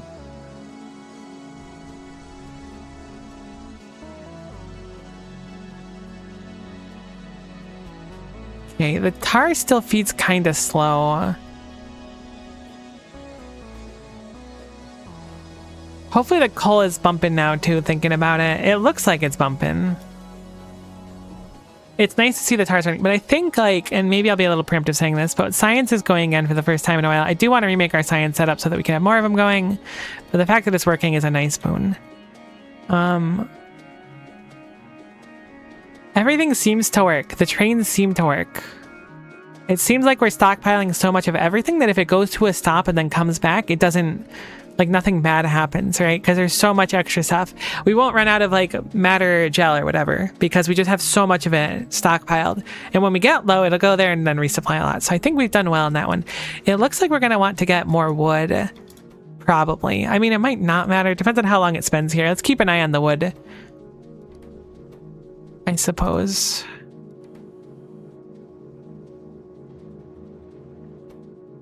How much tar do we need? Where is the tar box? It's like far down here, right? Oh, it's almost full. This should be fine.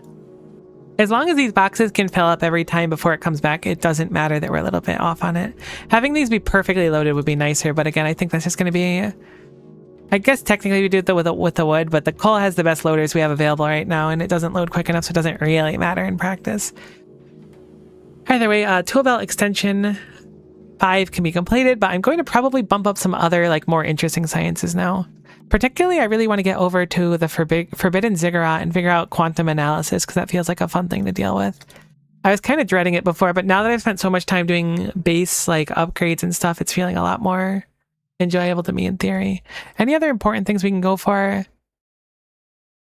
This is partially done.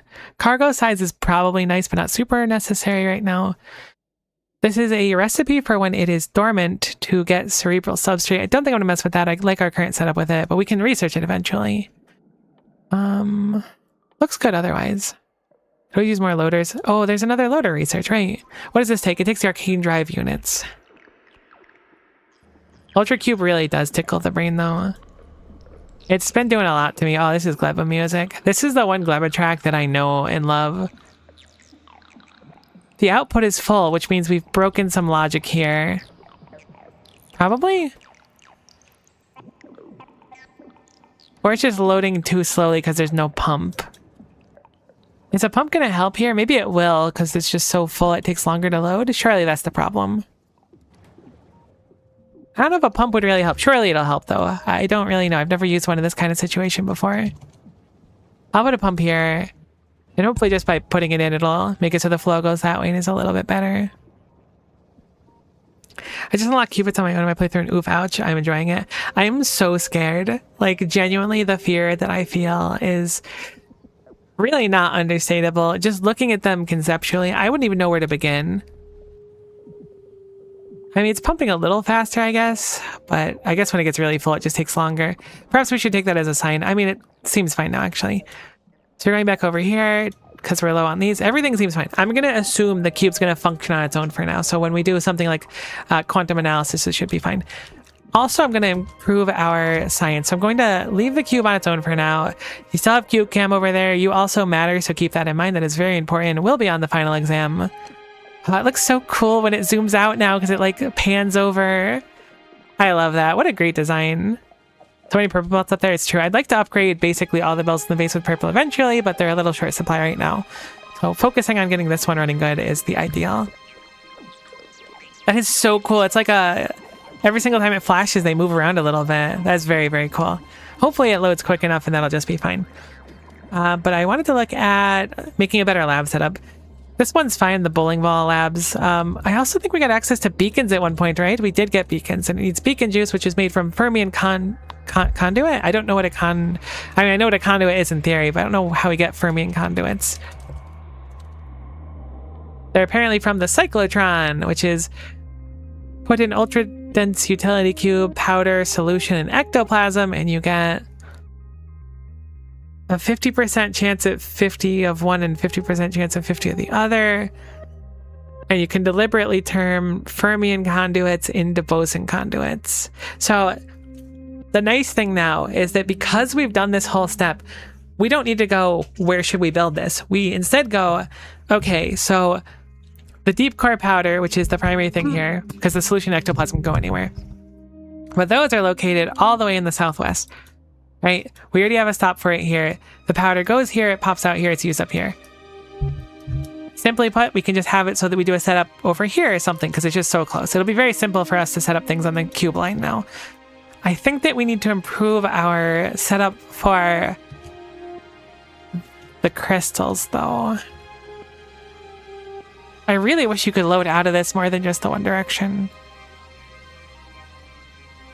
What is a better way for us to do this? I guess we can speed module or prod mod this, but it doesn't really work.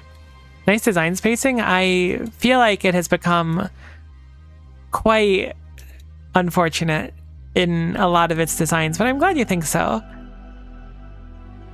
I've tried for a long time to make it look kind of cool, but I feel like that has fallen over time. Although when I can do a build further out, I feel like I can make it look nice, but then there's just like whatever the heck's going on right here. Although I do like how this goes above it, there's a shadow. Either way, let us look at what can I do about this. So logically, the cube comes out here, comes out very quickly, it runs, and then we don't get enough. What's a better way for us to load this? I mean, first thing comes to mind is more buffers, right? Can always set up just more mausoleums that is holding more of the stuff. I could load out of the initial mausoleum quicker as well with multiple mausoleums. I think that's probably our best bet. Let's move this over here so we have a little bit more space. Then we'll move these mausoleums out so we can double load the mausoleums. This is going to be contingent on loaders though, so unfortunately we'll have to do basic loaders for now.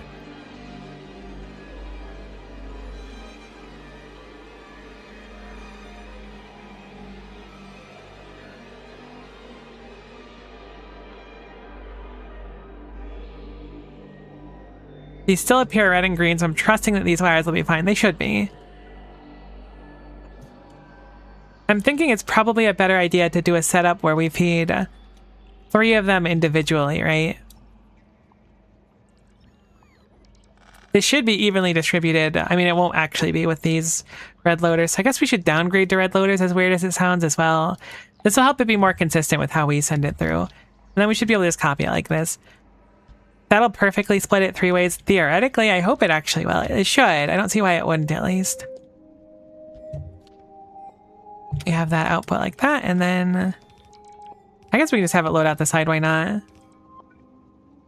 This should help it third itself more accurately, and then hopefully drain more of it quicker.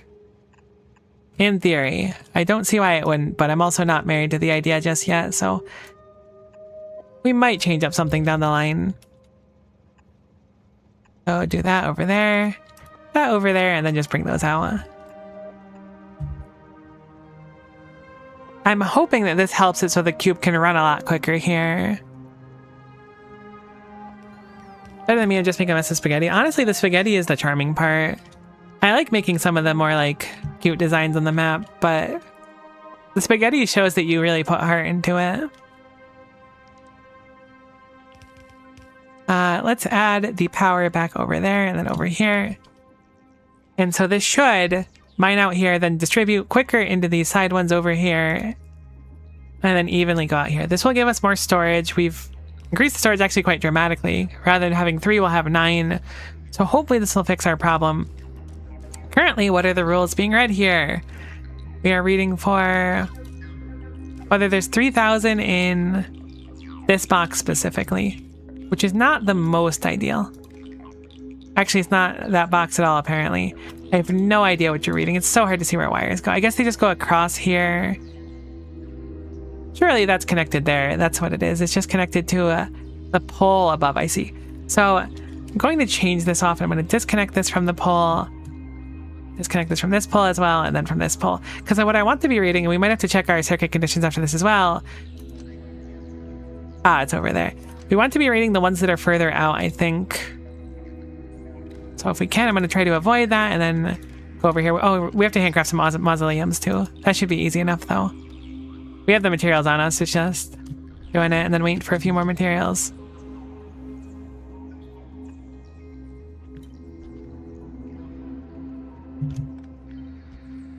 Okay, so now the wiring will be reading these. We need to make sure that this is accurate now. This is looking for 3,000. Let's just multiply it by 3 because there's going to be 3 more things for it to check. Less than 9,000, it's going to be more what we're looking for here. And for the repetition, we're looking at that 3,000. I want to make this higher, right? How about 15,000 instead? I actually don't know how much each crate can hold. That might be impossible, but for now, this should be like logical enough. I'll just keep running. So we've made those. Let's make another one. Then we'll trash all of them. Now, the cube is stuck, which is, I guess, our first problem in a while. So let's go figure out what's happened.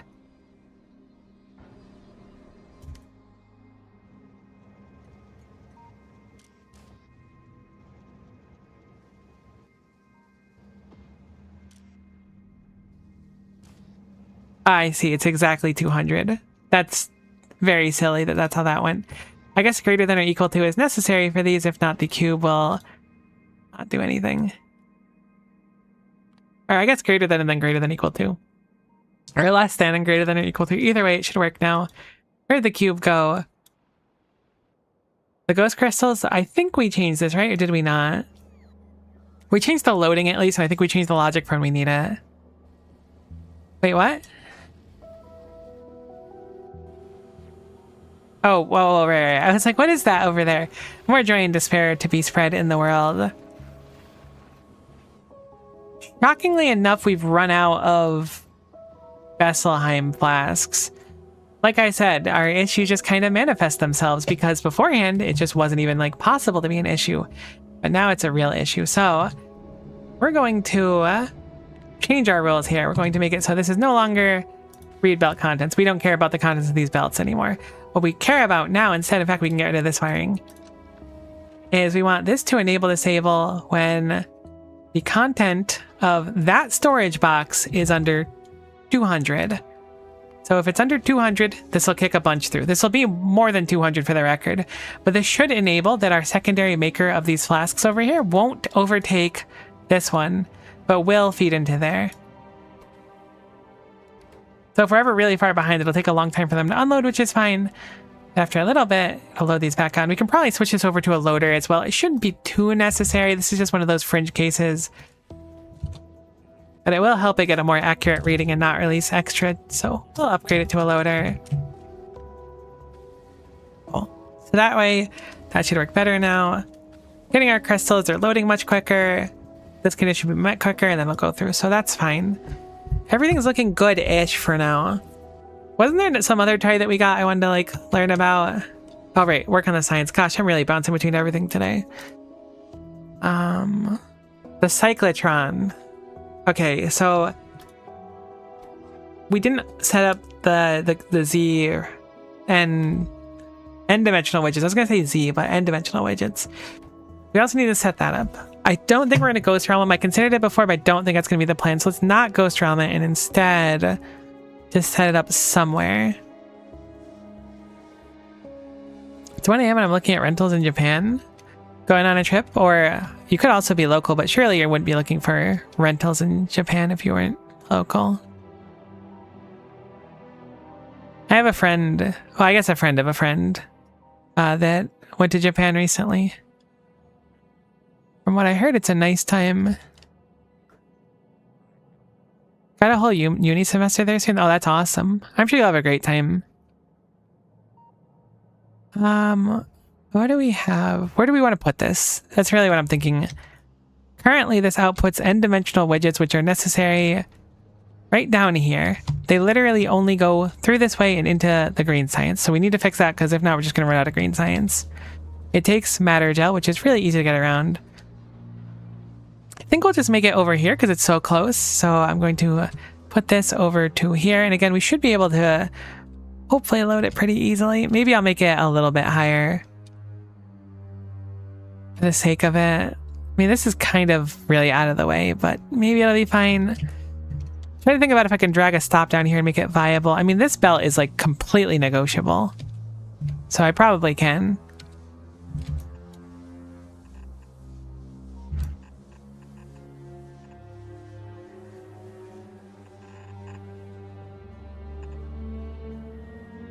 Great, there we go. We saved some space here. I'm hoping this is a good enough spot. Maybe it won't be, but theoretically it will be. Did I pick up that other machine? It looks like I did. So we'll do it over here. My logic is if we do it over here, it'll be very easy to feed into the only place it currently goes, which is right over here. This line here is the only line where it exists currently. So we need water coming in I'm surprised our water is flashing. I think I need to do more work on it, but we'll leave that for the moment. Hopefully it'll be fine. At least while we're working on this. Because this is one of those non-negotiable things for the base. The science will dry up pretty soon if not. Then how can we do quantum analysis if the science dries up? What a travesty it would be if I can't do quantum analysis, which is not scary at all, and I'm very ready for.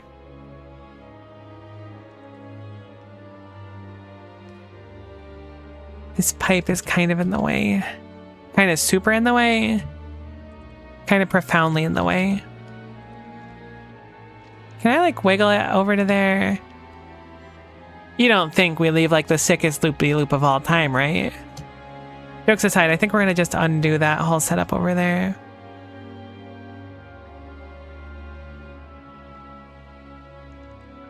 I think it's probably better to just take it from one of these rails and then... Wait, that's actually kind of brilliant here. Hold on. I mean, these train stops are gonna get really scuffed if I keep doing this, though. So I shouldn't, but I'm gonna, but I shouldn't. But just one more of them, right?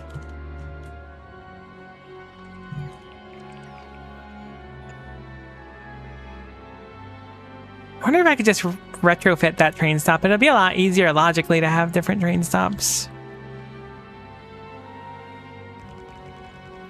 Sweet. So, cube off and cube on here.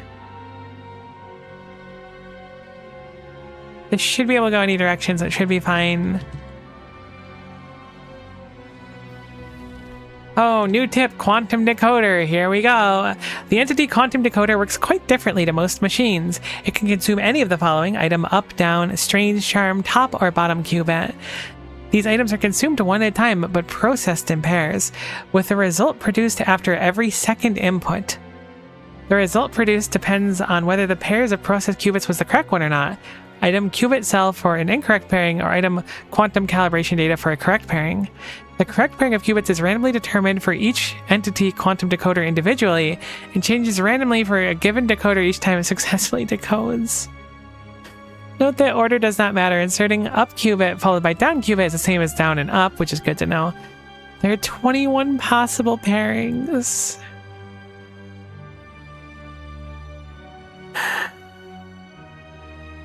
Okay, but like realistically speaking, how would one even begin to do that? Like logically. How do you make it so that a game like Factorio can determine the right thing to put in? I have no idea. Genuinely at a loss for it. Perhaps it's more obvious than I think it is, but right now it feels effectively impossible. Sure, we'll find a solution eventually, hopefully, but really does seem pretty impossible right now. Then again, so did other parts of Ultra Cube, so hopefully it'll just be fine, fingers crossed.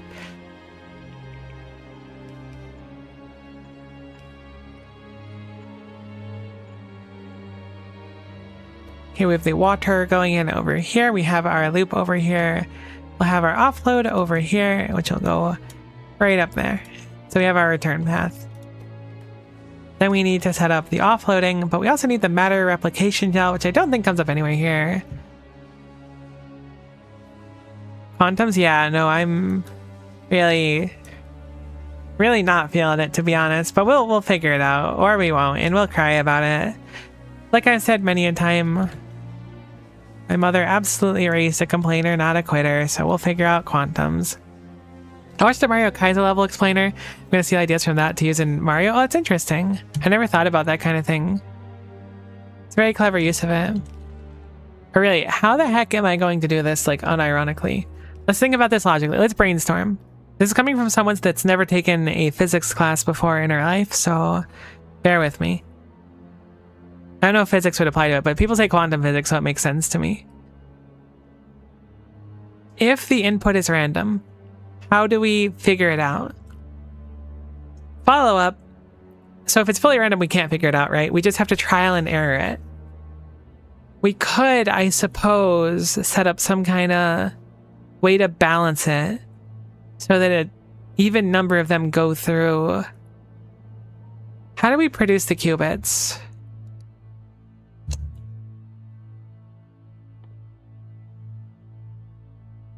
Okay, so those are just, you put in a shell and then it activates them through various flavors. Perfect.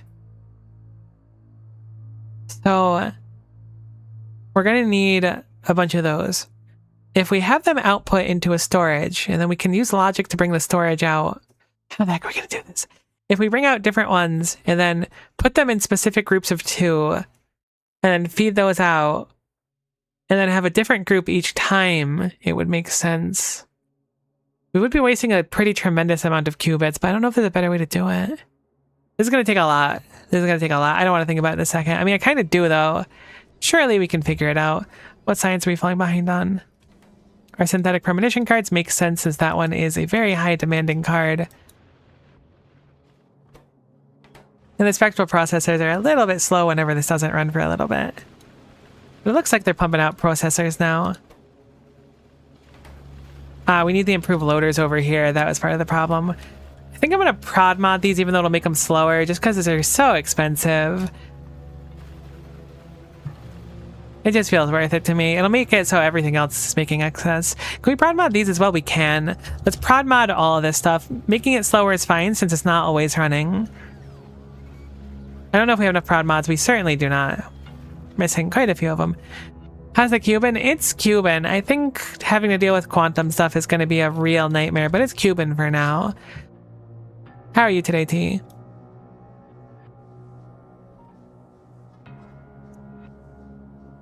What are we looking at over here?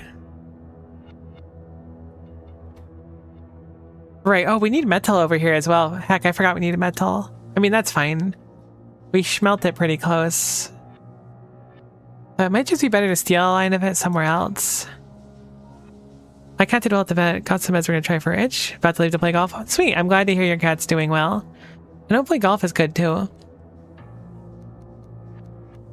Make sure to give your cat some love for me. I appreciate it. I guess we could smelt it on site here. It's probably just gonna be easier to bring over some metal. It goes all the way over here anyway, so probably better to just kind of yank it out of the end here. Let's bring up the metal really quick, and then we need to bring up the matter gel, which might be easier to pull from the top, surprisingly, just because of how times have changed. Let's just go straight across here. Then we can go across here, and we're basically already there at this point. Sweet. Very easy on that one. Heck, that's very unfortunate. It's gonna have to turn around this corner. Not that big of a deal, but still a little bit unfortunate. So that's the metal being fed in. How much metal does it need? 200 per activation. Definitely gonna want a loader there to make that a little bit more reasonable. And now just the matter replication gel should be the last thing that we're missing. Also probably want to plug in the steam so it can successfully get some steam as well. So the gel is being made over here now, so I think it's actually going to be a little bit smoother to grab it from here, so we'll do that. So let's start yoinking across this way over here. Apparently it's too far to go there, which is a surprise to me, but it was trying to knock over trees, it looks like, so that's probably where the issue was.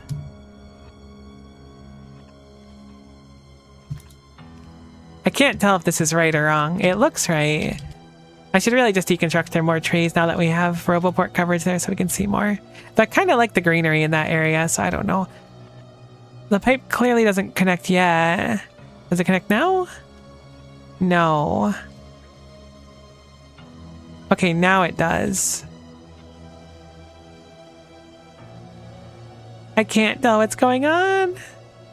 Alright, you know what? Get rid of all this. We'll just bring it around a little bit. Well, Peanut Brain can't process it, and I don't want to destroy the beautiful greenery of the world just yet.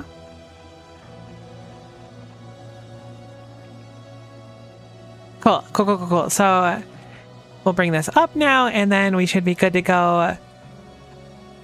Ooh, it's like a nice fit there too. Denderu, I appreciate the follow. Thank you. Hopefully you're doing just stellar today. I'm really committing to the bit. Also, I really like the word stellar, all jokes aside. Which is probably pretty evident.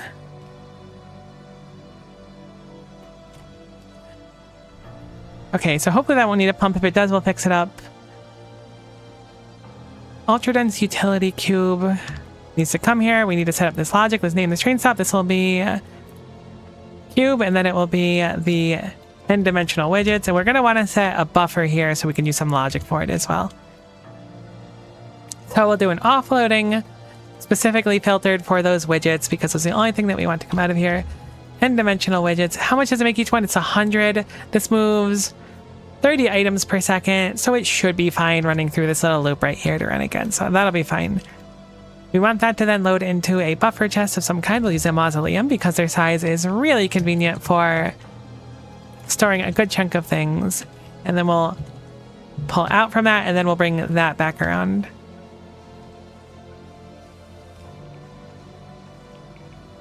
Trying to keep the belts looking kind of nice, but it's a little bit tough when how tight this is currently. Bring it around over here and then down here, and that looks good. I'm going to work on the train's interrupts in the meantime as well. I was like, where is the train? It should be up here. No, it's down here right now. It makes sense. Let's add an interrupt. We will add in one that is cube and then n-dimensional widget. The condition will be, we'll look at circuit condition. I won't name the condition yet because I don't know what I'm going to call it yet, but it'll be equal to 1 for a circuit condition. Then we'll add a interrupt station being that one that we just made over there. And again, the condition is always have the cube. Cube is key. Remember that. If we don't have the cube, we're not truly living, so we'd like to be living, and we'll add that time pass one as well. Cool. Perfect. So looks like we need some metal. We don't really need a lot of metal though, so hopefully it only runs one time. Let me keep an eye on what it's trying to do right now.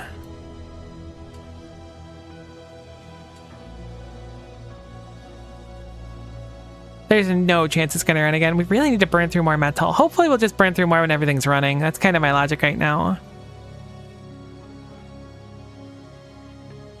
Well, how much is in there right now? I'm hoping this reaches 20k before it goes around the whole loop, but I don't think it will.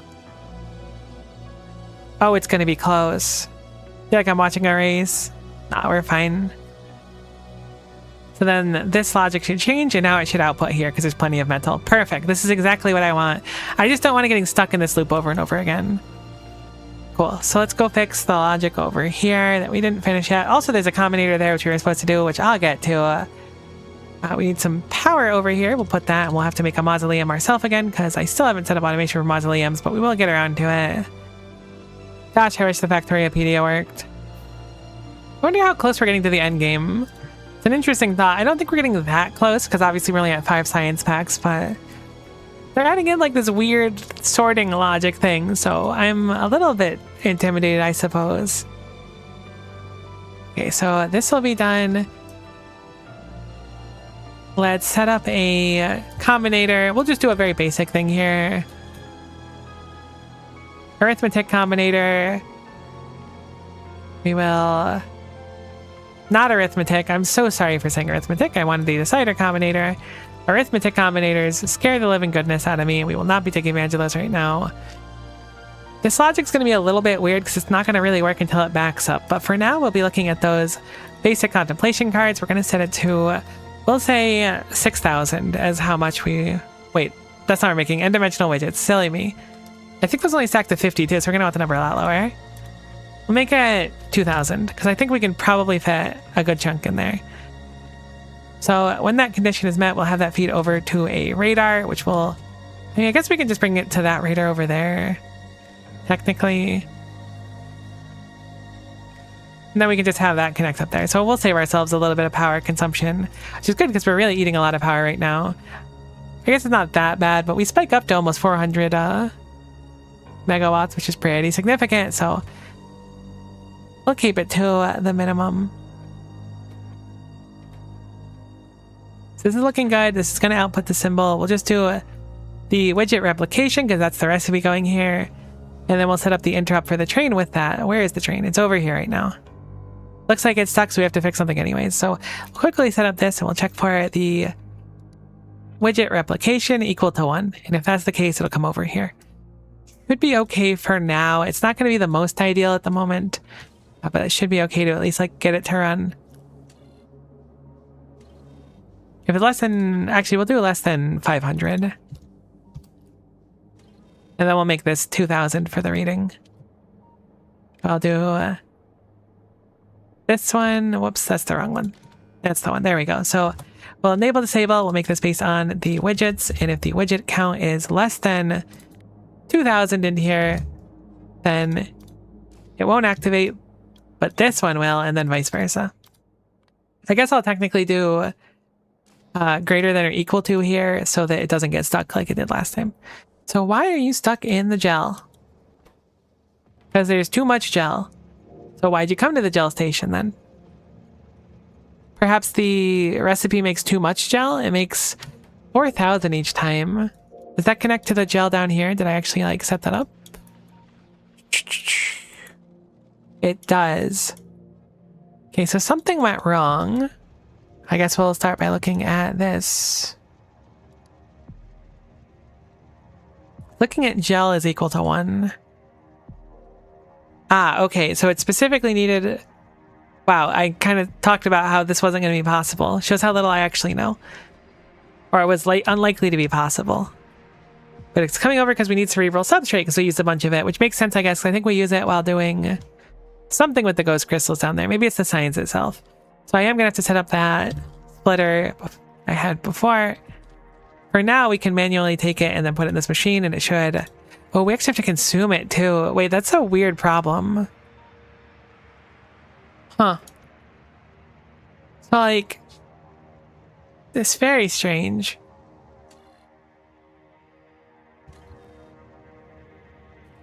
To run cerebral substrate, it needs to have a dormant cube.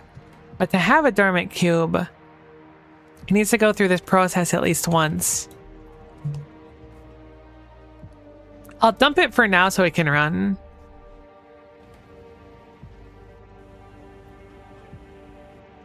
We should probably make it so that we don't store too much of the gel, I guess, is really the solution.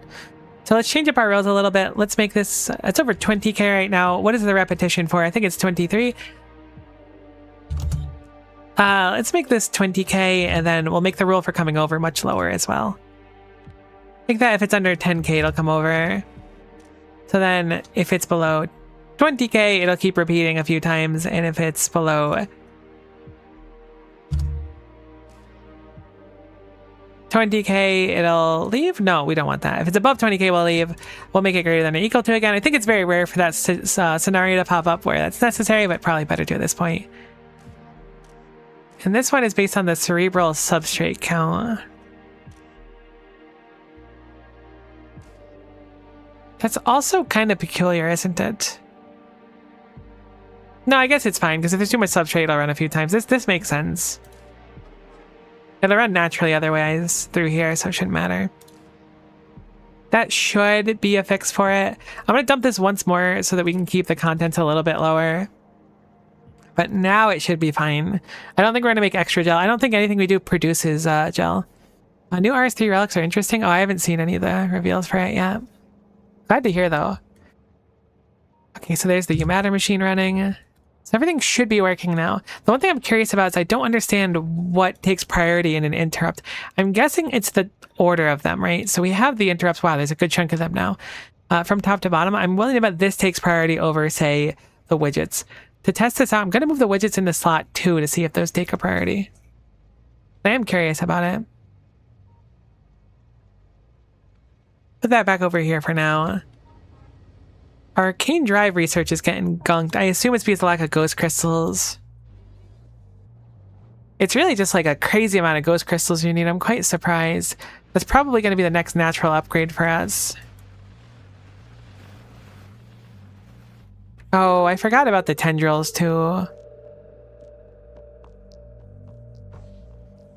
Alright, so we're going to need to figure out how to gunk the tendrils. I think the most logical thing for that is to just move the tendril machine over to here. And then just make it so it can land over here and then get rid of tendrils when necessary. Let's try to make a stop over by here. Just a dedicated tendril stop, which is really weird because I don't think tendrils are used for anything. But this will eventually back up, which is a problem. So it's something we need to deal with sooner than later.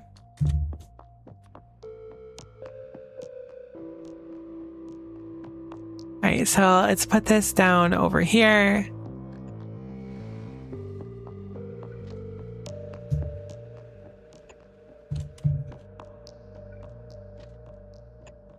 Cool. Should be really easy to set up this one. Train stop. I think it needs to go on that side, unfortunately, which is a little bit unlucky. Oh, I just saw my power flash. Here we go. If I disappear, I'm terribly sorry. Hopefully we won't, but absolutely just saw the power flicker, so it wouldn't surprise me too much. Again, if we do disappear, exclamation point Discord if you want to hang out there, and I will be complaining on the Discord, so that'll be fun to listen to. Hopefully it won't, but I got a funny feeling that it might. Why is that basic? Oh, that's an antimatter unit? I don't even want to think about what that is. I swear that didn't show up before. Regardless, hopefully we'll stay around. Fingers crossed. So we are looking at, this is going to be tendrils. Is called tendrils? Nope, not tenedrils. There we go. Tendril expulsion is fine. Boom. Now we have tendril expulsion over here. We will need to like pull the tendrils out of here, perhaps manually. Are we on the train right now? We're not. Cool. Let's just walk over. Let's also fix this combinator. No, we set it up already. That combinator is no longer necessary. We set up this combinator, which is doing both of them, so combinator's done. Also not going to ghost realm that. That is now set up, so we can actually take that down as well. So let's dismantle that so it's no longer in the base. This section here should be fine. We just get rid of, so we don't need to keep track of it anymore. But what I didn't do, though, is load it back in fully, did I?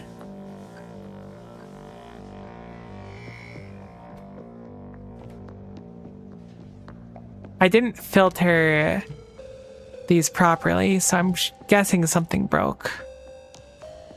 Okay, yeah, no, this is not filtered at all. So we want to filter this instead for cube, which we did not successfully filter for previously. Oh, this needs a repair section anyways, so we'll change the filter even more over to this. So dormant cube we can do, and then we want to set up a repair or a recovery bay, which we should have a few lying around now, so it shouldn't be fine. Or should be fine. No, it put the cube on the ground. Heck, that's annoying. I think I'm too far off to catch it too.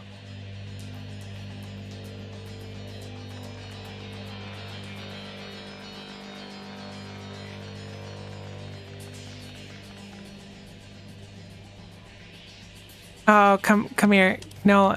No. Can I not click you? Oh no, I suddenly have a request for a dormant ultra cube. Oh my god, you're so fast with it. I thought bots were slow with the cube. What a blunder. No. Okay, so you're slow. You're really slow delivering the cube to me, but you're very fast delivering it elsewhere. No. It's fine. You don't have to charge in the opposite direction. It's okay. Look, I'm right here. Don't you want to just deliver it to me really quick? Thank you. Okay, that's fine. We'll walk with the cube for a little bit. We're not too far off where we need to be anyways.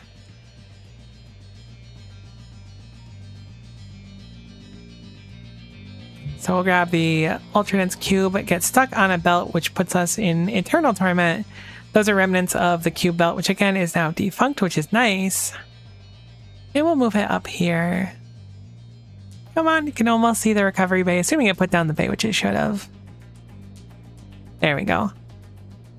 So now it should use that logic to successfully move it through.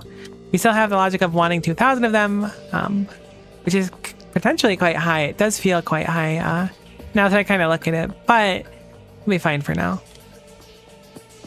So these widgets feed over here, so I guess we'll bring them down here-ish.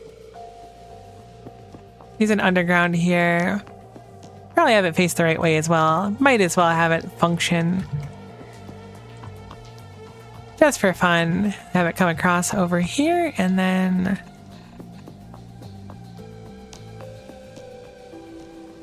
should be enough to go... somewhere around here, right? They totally load somewhere around here. Right down there. Perfect. Awesome. And we go over here and then we go out here and then boom. It kind of cuts through everything it cut through before, and we can probably set it up better at some point, but at least it functions for now. First time the base has really had any n-dimensional widgets for a while.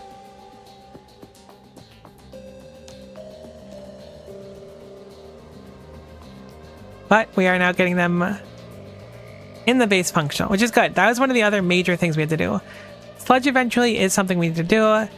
Improve spectrally. I don't know what I'm going to do for that, so I'm going to remove that pin for now, because we already kind of improved it. But still, it's just like, it runs out so fast. Shame you can't productivity modulate, but I assume productivity modulating with the dormant constituents would cause problems.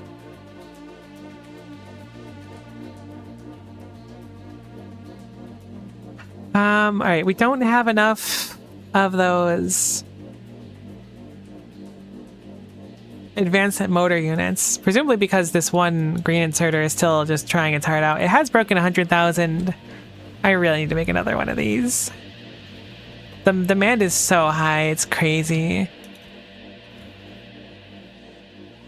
I don't think these have run a very, very long time. Let's just make another one. I'm being dumb. Should be really easy. Literally everything we need is right here. Where do we fit it, I guess, is the question.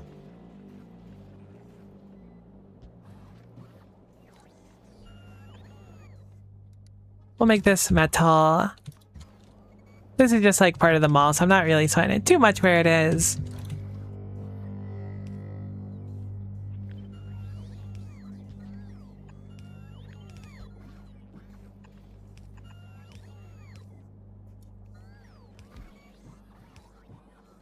And then we can have these manually fed over here. I think normally this is the line. This is certainly the line. It's only one of them, so it's not going to be like that significant, but it's heckin' better than nothing. Might not even be run at full capacity because I have it set up, but we will set up a substation, which I did not forget the name of. Put that over there. Again, the first time it goes to a station that we set up, it's going to spend a while there. This is not abnormal. There's a very big demand of these to make, and now that they've backed up and are hopefully going where they went before, they are, in fact, it'll have time to actually, like, make it good. I think I have it on 2,000, was it?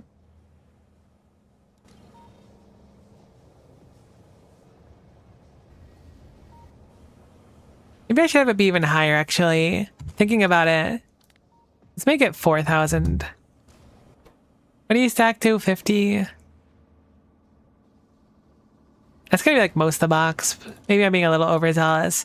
I just don't want it to come back too quickly because 3,000 or 2,500 are very close.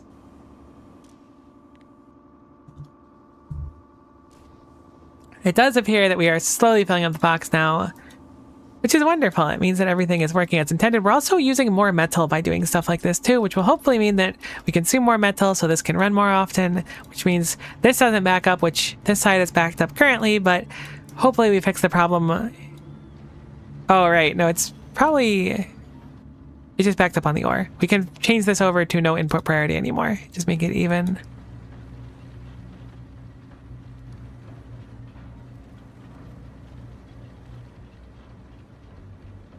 Is this currently working is the question.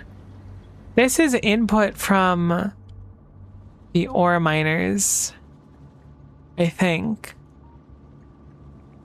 Maybe it's not. I was thinking that belt came from the drills.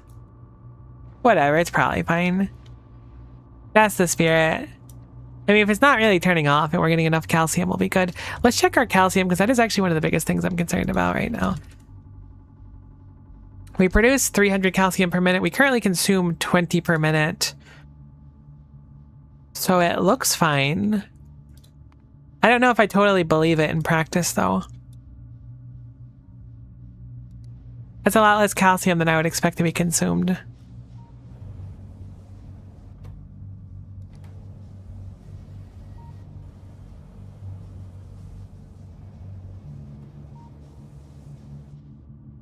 So now the issue becomes, I guess the issue might not be the right word. How do we maximize our time, or I guess the space near each of these setups? Having that kind of design where a bunch of them is stored is definitely good. But we want to make sure that the cube doesn't spend too long in one area. That's definitely going to be our kryptonite, so to speak. Like I said, though, this is the first time, so it's good. It had to fill an entire belt, which is also being eaten by a science, which hadn't been able to eat for a while over here. And also filling up a box. So it makes sense that this one's taking a little while to get going. It's kind of running low on steam. I think I'm going to just send it free for now.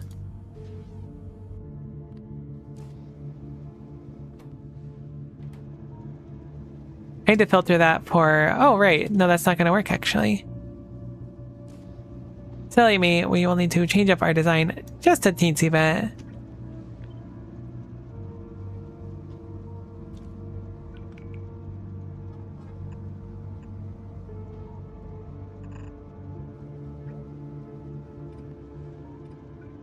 Have it go across here and then up here. There we go. And then we can use the logic from this one that we had there before.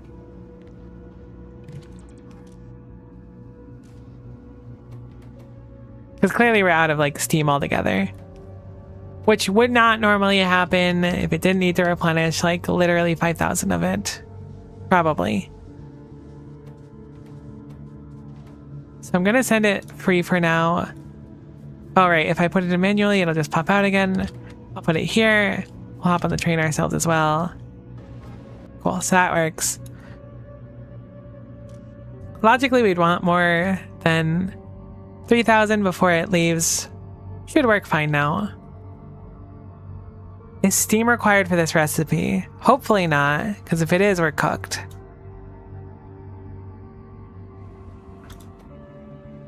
Absolutely does. So we want to put steam higher up the list because a few things use it, assuming that logic works. I don't actually know if it does. I'm really hoping it does. We went to the widgets immediately after, so I'm assuming. So matter and steam are going to be very, very high up the list. Power should also be pretty decent. Metal can stay kind of low. This should also be really high. Depending on our priorities, things might not ever get any use, which is worrying.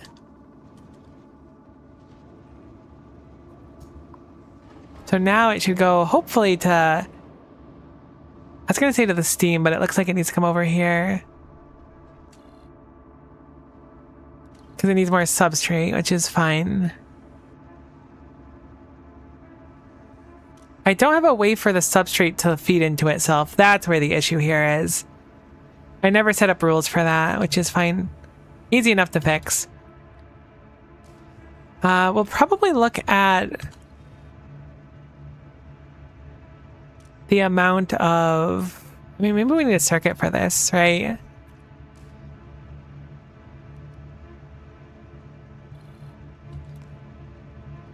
That's what's happening. Okay, so when we need substrate, it's just being dumb.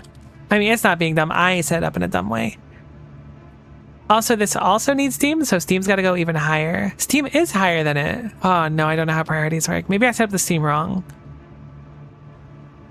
That could be. I could believe that much. So we're going to make a separate check here. Just connect it to all the green that's around. And we'll have it go that if the matter replication gel is above... It's only at 20k? All right, we're out of steam. Either way, I want to set up a separate one of these. If that's above 20k or whatever the rule is for coming through here. 20k, perfect. So if that's above 20k and this is below 20k,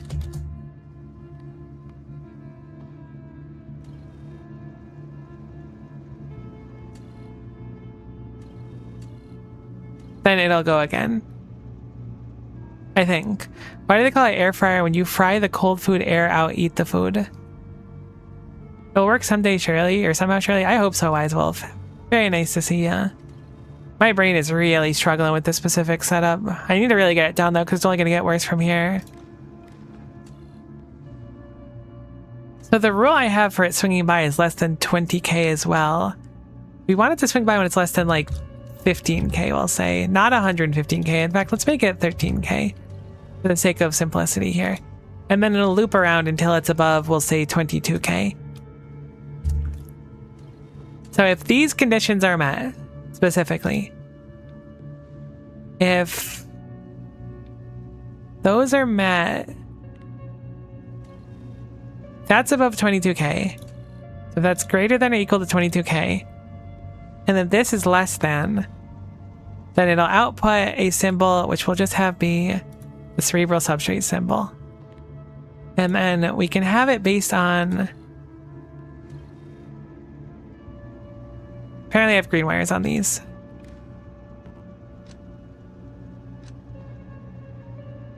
I do not want. There we go. So if this is equal to 1...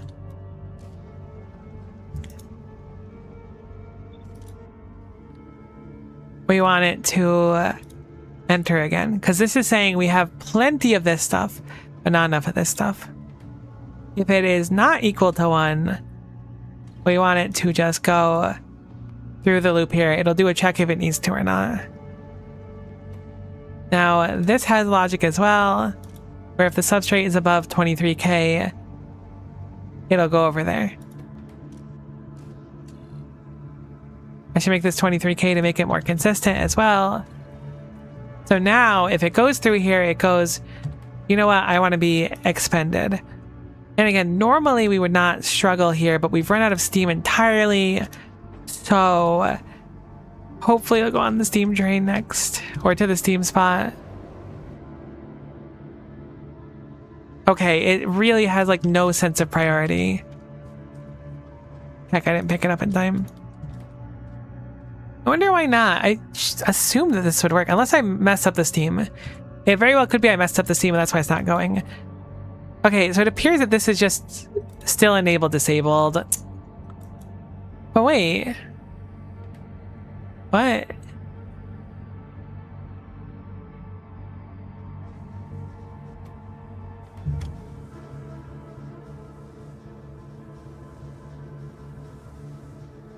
I don't know what I was doing with the water over here. Let's just make a separate dedicated one for the steam, because clearly it's necessary for the steam on its own. Steam is not an isolated system though. But goodness gracious, we just don't have any water over here. I know we had this set up before too, so it's a little bit dumb. I'm gonna disconnect that. Oh cool, this is an isolated system now. I think. Yeah, it looks like it. So now that section of water is completely fine and on its own. And now this should be able to run just fine. Still low input fluid, but it's going up. So hopefully that's a good sign. So now the steam should be fine. So that's why it didn't come over, because there was no reason for it to come over. That makes sense. Okay, never mind. It's working. Why fry air if no eat air? That's a solid question indeed. Holy guacamole.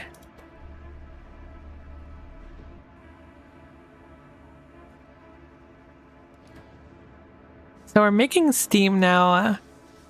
Slowly but surely. We just have a steam deficit, which we wouldn't have had before if I didn't accidentally gunk up the water. We can add more of them over here if this is going to be an isolated system. Funny because I removed these before, but here we go. They're back again. I don't think anything here outputs water negatively, so it should be fine to make as much as we want.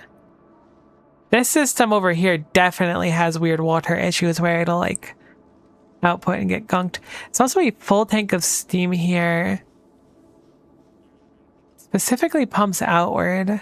How peculiar. I wonder why there's a tank on its own. Let's start trimming more parts of the base that are just not really doing much for us. The steam literally does not go anywhere. This is just a steam tank that is sitting on 200,000, a very significant amount of steam, and has no real rhyme or reason. So let's go ahead and get rid of this pump that's just sticking hundreds of thousands of steam in literally nowhere. Must have been a relic of the past. I think that's why it's always good to kind of like peek up and delete unnecessary stuff. Or that's like a load-bearing steam pipe, which would be really funny. And now the bottom half of the base doesn't get steam. You know, there's a whole line of steam that goes through here, so that was just old. That should help balance it out a little bit. We should have a lot more steam to work with for the time being, at least.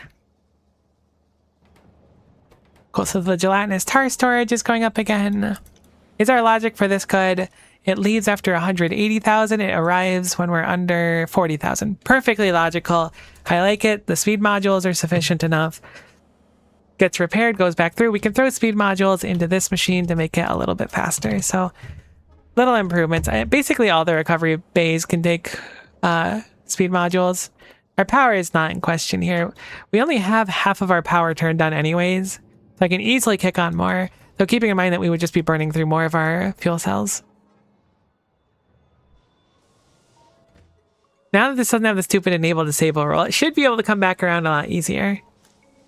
That rule made sense to me before when I thought that disabling it would make it not work, but now that it just works anyways, I guess, without the interrupts. It wouldn't work before when it was disabled. It wouldn't go there, period, or skip there. It would just lose its whole everything. Now, what was suggested before was to make a docking bay for it. So I think I'm going to do that next. Maybe over here somewhere.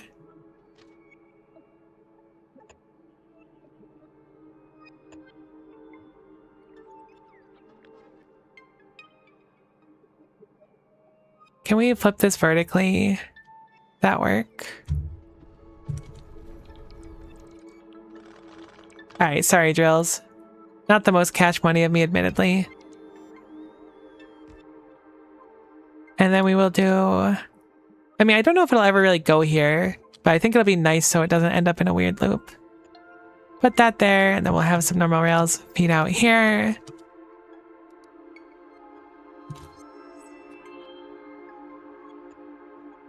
And then we'll just make this the cube stop. It will just be called simply cube.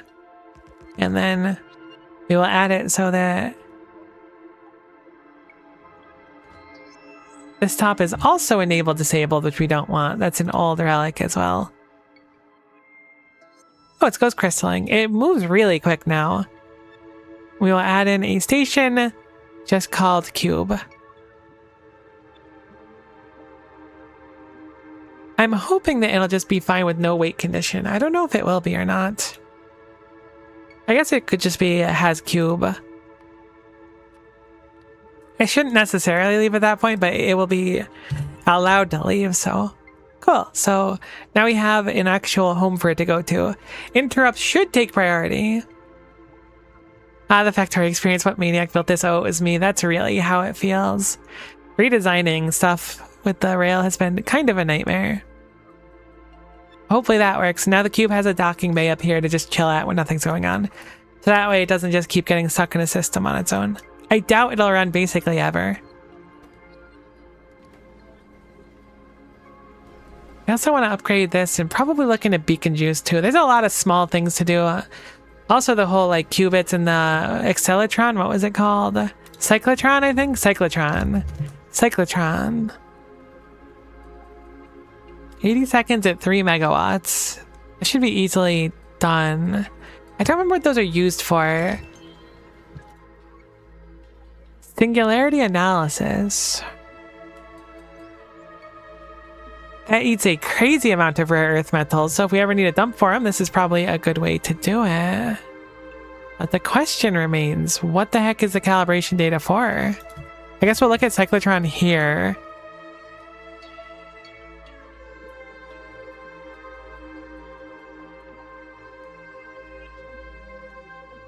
It looks like we need them to make a forbidden ziggurat, so maybe it's just like a temporary thing. This also appears to unlock more tech, so I'm guessing this is our next science building.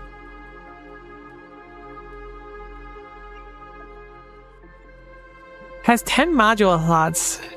Holy guacamole, consumes 4.05 gigawatts. Alright, well that's going to be a lot to take in. We'll put that into the queue. Oh, heck, that's going to take quantum analysis too. Alright, so these are probably things for the new science.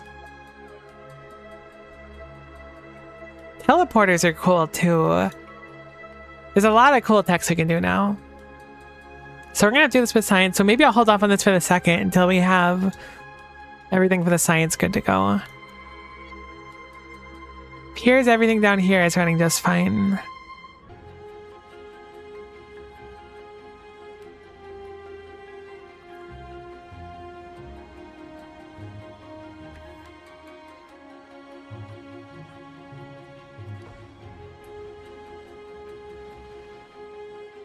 But what else do we work on now? I haven't seen it run the crystals yet because the crystal priority is so far down the list. Oh, right, the tendrils. I was doing the tendrils. I forgot. We should do the tendrils. That's an important one. That's going to back up.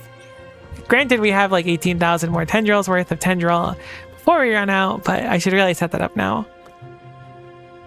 That one I could put really high up the list because it can just be like... It's not going to happen frequently, so having it be high up the list is fine. But it is important, so it's kind of an interesting situation. I hope they don't stack too high. I'm going to try and manually move them. It's going to take a few of these, that's for gosh darn sure. Let me actually put that back. Let's make a mausoleum first. We can have the mausoleum read as someone to come down here. Another very easy way to do it that we've been doing.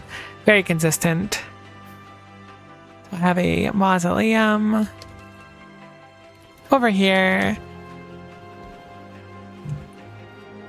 We'll have some loaders, so I'll go into map mode here. I assume I'm not close enough to the train track to get hit. I don't know if anything would come down here anyways. This might be a track that isn't used anymore. A little bit too close, we'll move it back one. Have loaders over there, and then I don't think we need 3 loaders on either side, to be honest. We can cut back on this one.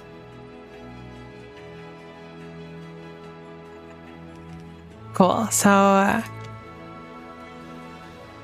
getting that down here is actually kind of scrungly bunk because of this spot here. Just kidding, we have a sweet spot that we can use right here, so we'll take advantage of that and bring it down over to here. Right alongside our ghost wire.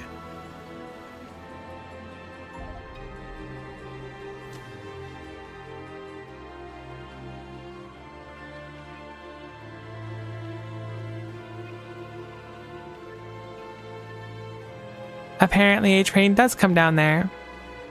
And apparently I was on the rail.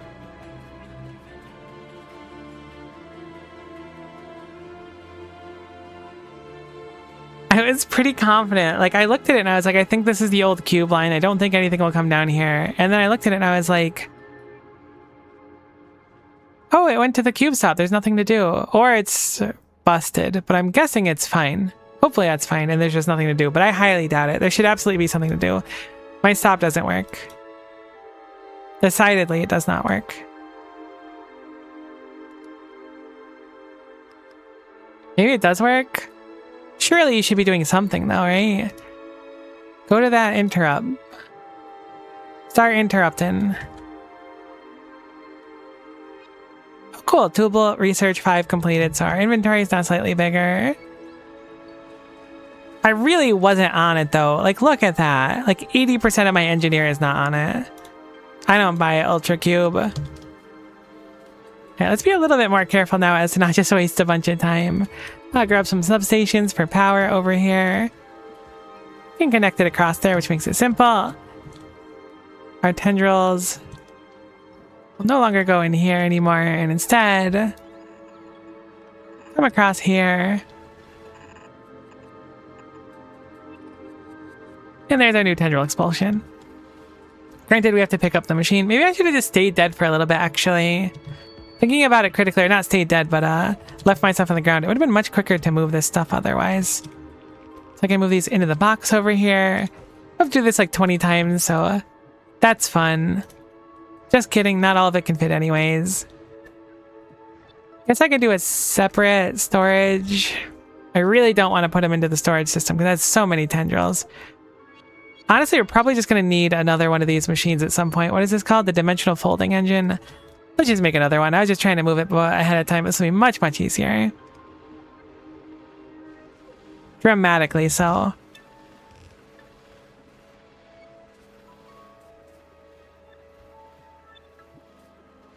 That way I can feed it straight into the machine. And we'll be good to go on that one. I'm really surprised it didn't come over here on its own. I really thought that that stop was going to work. Surely there's a way to make it work. I just didn't set it up properly.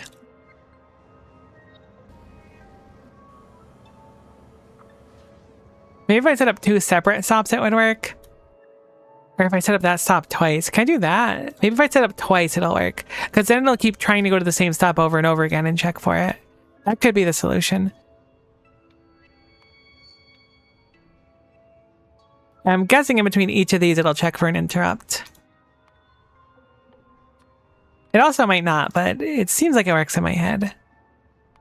Item count, cube, of course, equal that cube to 1.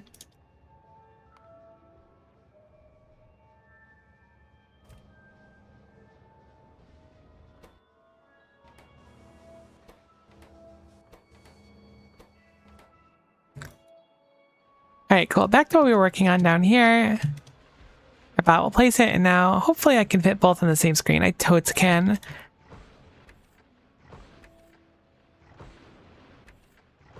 Did not get hit by a train this time as well, which is a nice bonus because against what some might believe with my history of getting hit with trains in Factorio, I'm not actually the biggest fan of it. I mean, sometimes it goes kind of hard, but oftentimes it doesn't.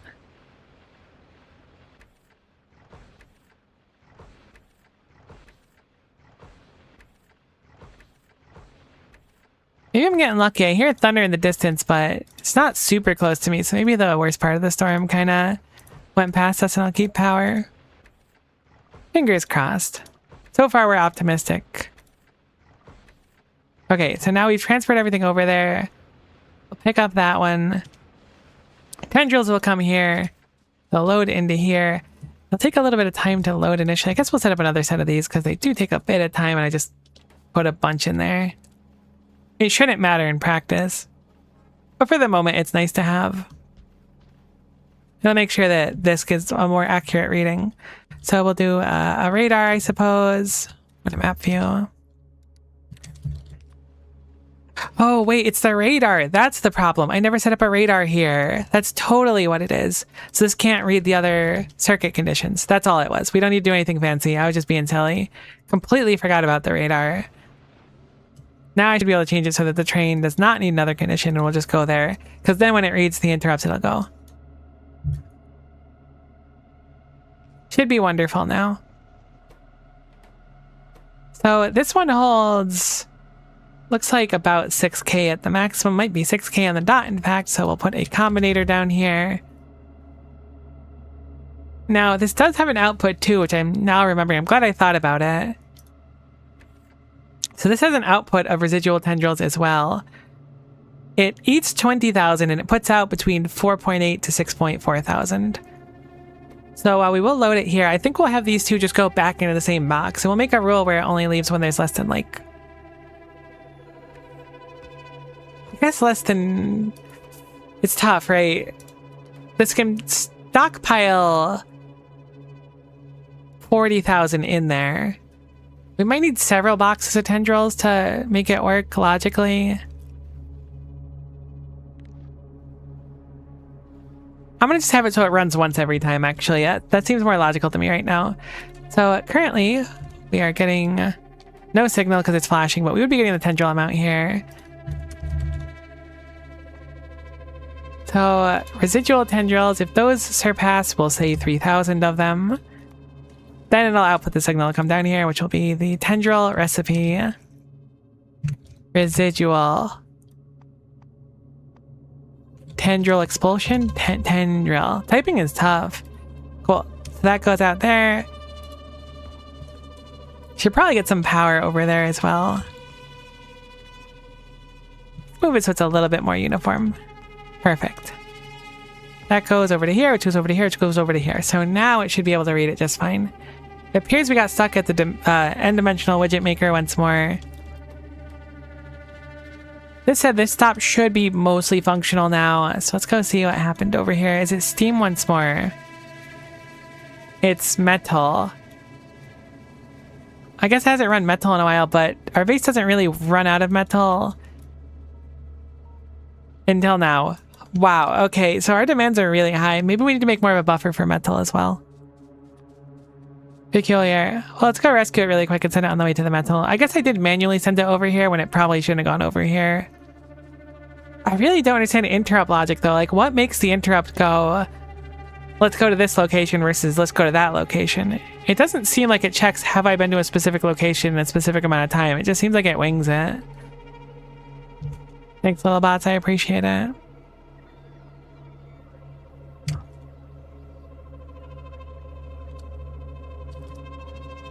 Do not understand.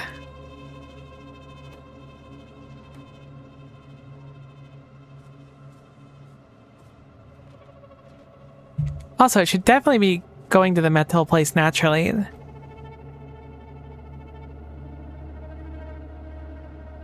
What? It can't go over there? You know what? You're so right. It's actually physically impossible to go across here. That's a valid point. I didn't consider that to be a possibility. I've never made an intersection like this before in my defense. It looks kind of really cool though. But also, I would rather you go to the metal since we're completely out of the metal. I guess I put the metal really far down, so maybe that's why it doesn't take any priority, like, at all.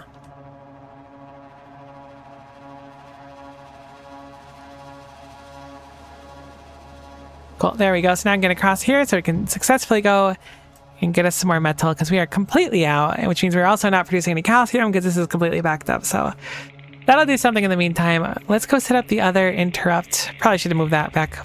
Should have just left it for timing, but that's fine. Interrupt. Add interrupt. We will create a new one. It will just be called cube and then tendril expulsion. The stop will be apparently inaccessible. We'll have to figure that one out. Wait condition will obviously be item count. Cube is equal to 1. The single most important directive, and then time pass, we'll make it 5 seconds once more. Interrupt condition will be circuit condition, and that'll be tendril is equal to 1. We take the bottleneck and put it somewhere else. Kinda totally how it works. Kinda super on the nose with how it feels. How is it possible to put the cube everywhere I need to? Every time we're so out of something. I'm really hoping it balances out over time, but I don't know if it will. I'm not confident. More storage here is probably going to be the next thing we want to do, is turning this into a 16 by 16 and then have more storage. Maybe not the 16 by 16, but definitely more storage. All right, so why are you inaccessible? Because you're only accessible from the stop. The train doesn't know how to reach that. Oh, this is where the train line's going to get a little bit goopy. I really should have made this a little bit lower, but that's fine. It'll be a little strange.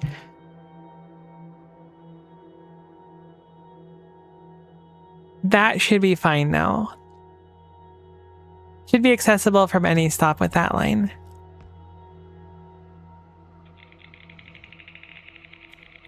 Alright, so that looks good. Getting metal back in the base. Granted, I would really like to upgrade these. I'm willing to bet... Actually, we might have some loaders now that I changed that a while ago. We have 12 of them. Great. Not quite enough, but still a decent amount. These are all blue belts down here. So getting loaders... I mean, they're also kind of stuck. Why are they stuck here? Oh, right, because the 8 belts turn into 4. I mean, theoretically, I could try to fit 8 belts through the base now. That might be smarter. It's not that big of a deal. Let's start with loaders on these top boxes here.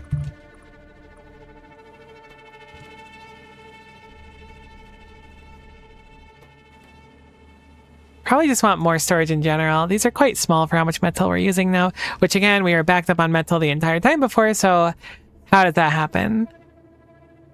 I'd say make it make sense, but it kind of makes sense.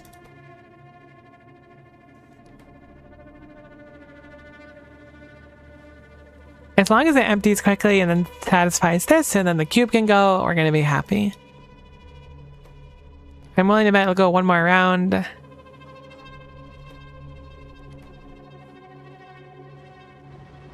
We could theoretically make a bigger buffer for the ore as well, but I don't think it's necessary. It's already like a plentiful bounty, or wow, plentiful buffer. Holy guacamole, our rare earth metals are completely gone almost. See, that's a problem. This is something I haven't checked on in a very long time.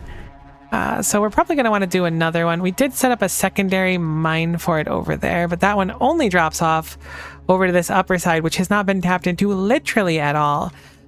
So why don't we change some logic here?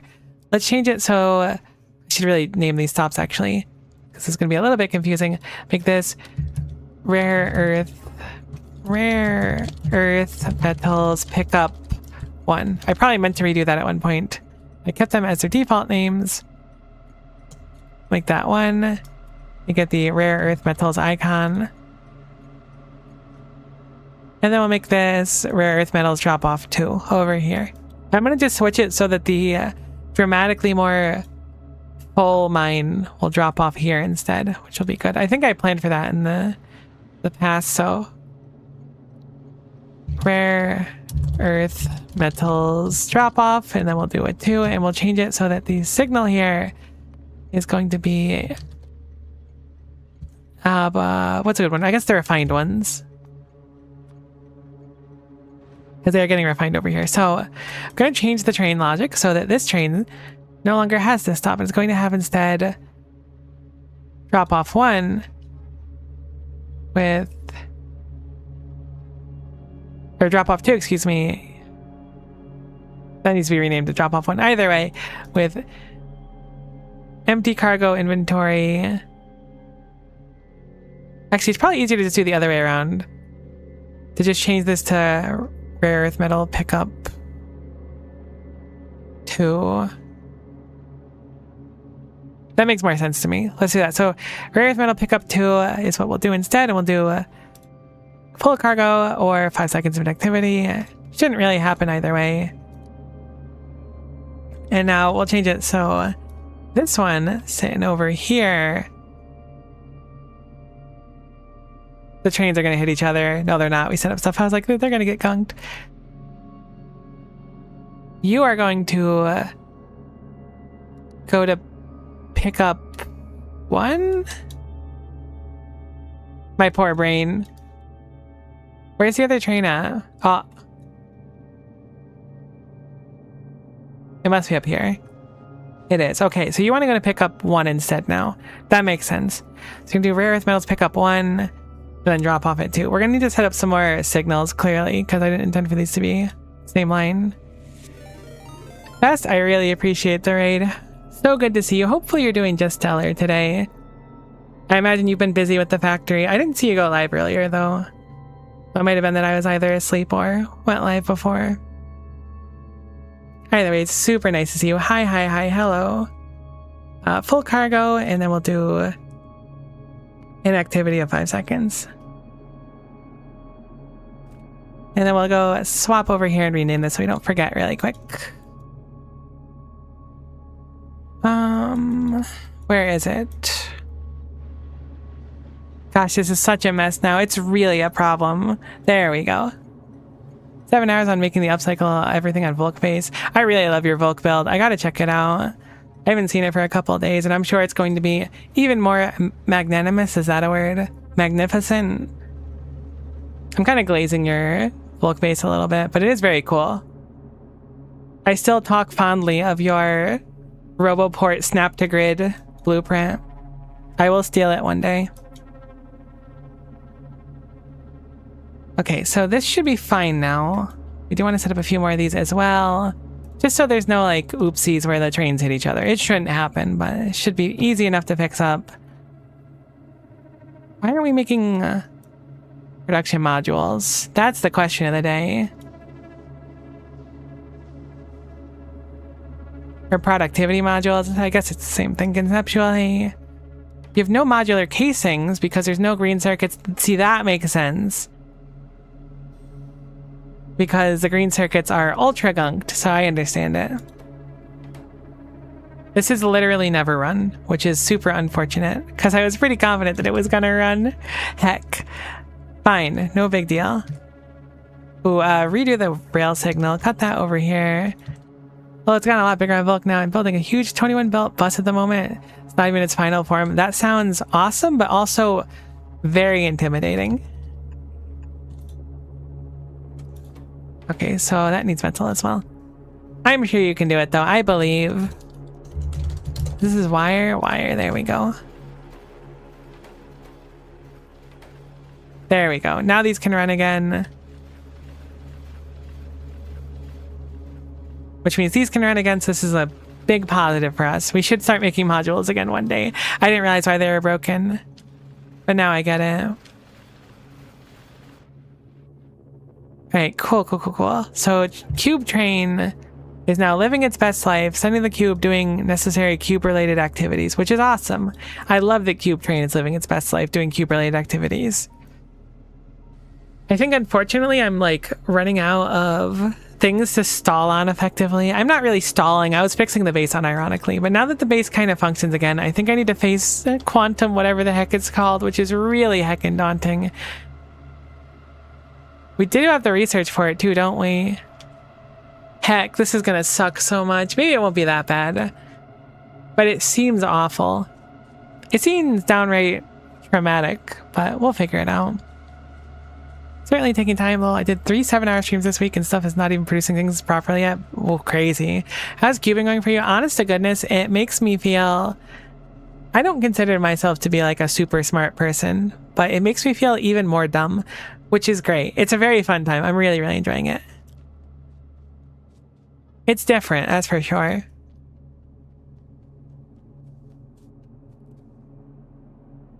I'm very much going to dedicate myself to see this journey through to its end. It takes 2,000 of the spectralite to make that, but holy guacamole. The cube needs to be like a million places at once. We need to store more of everything. We love to hear it, we really do. It's all good vibes. And I'm on Cube Cam, which is rare. The Cube Cam is such a nice addition as mod. I really, really like it. What the heck are we gonna fix?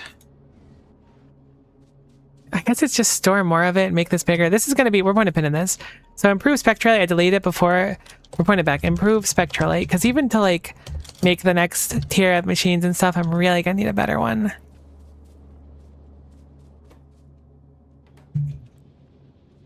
Do we have spectralite in a box? I think we do, but it's probably going somewhere. We do have it in a box, cool. Let's get rid of all this stuff, we don't need that. That was kind of a brutal misinput, but we're good. What else do we need for this? Right, I must go eat and stretch my legs. Much love to all and lurking ahoy. Enjoy your food and definitely be sure to stretch your legs. Keep that circulation going. It is of great importance that your blood continue to flow. That's kind of like a metal thing to say. Maybe that came off too hard. Nah, certainly not. Maybe I can just nab spectralite on its own too. Oh, there's something in a box already? Yoink, that's a lot better. Or not spectralite, spectral processors. Because clearly we need the processors more than the spectralite itself. I didn't realize we had some around. Pass, Miko. So happy you exist. Good work. All right, so let's make a decoder and let's make a particle phase aligner. Let's just look at what this problem is. And you know what, while we're at it, we'll make a cyclotron too. Let's just look at the problem ahead of us and then we'll assess it and determine how cooked we are. Like if we're just like lightly air fried or if we've been, what's another word for cooking? I guess braised maybe, or broiled. Broiled's a good one. I'm feeling broiled right now.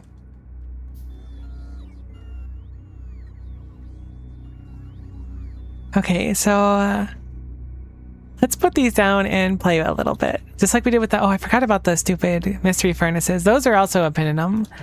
We have a cyclotron. We have a quantum decoder. Roasted, that's a good one. Roasted is a very good one. And we have our particle phase aligner. Why? I thought I'd be able to pick what I get out of this.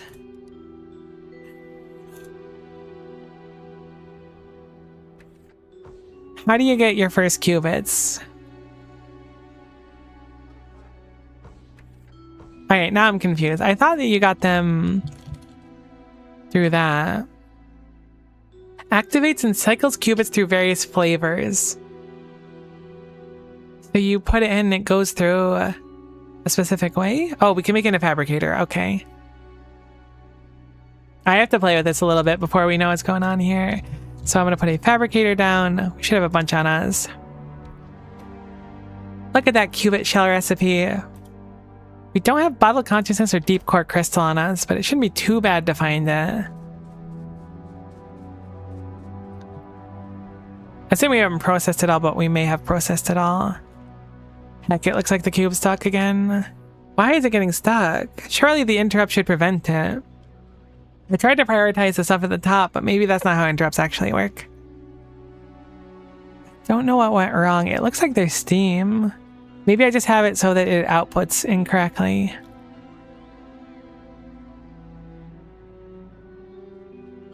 Oh, it's running again, so it must be something. That's just in short supply and barely filling.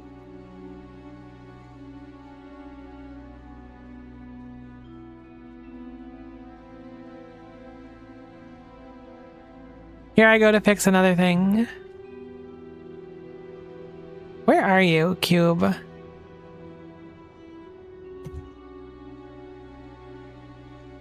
I thought the cube was up here. It turns out it's not. Where is this location on the map? Oh, it was right where I was. I'm dumb. All right, let's figure out what's going on down here. I mean, it was near where I was at least.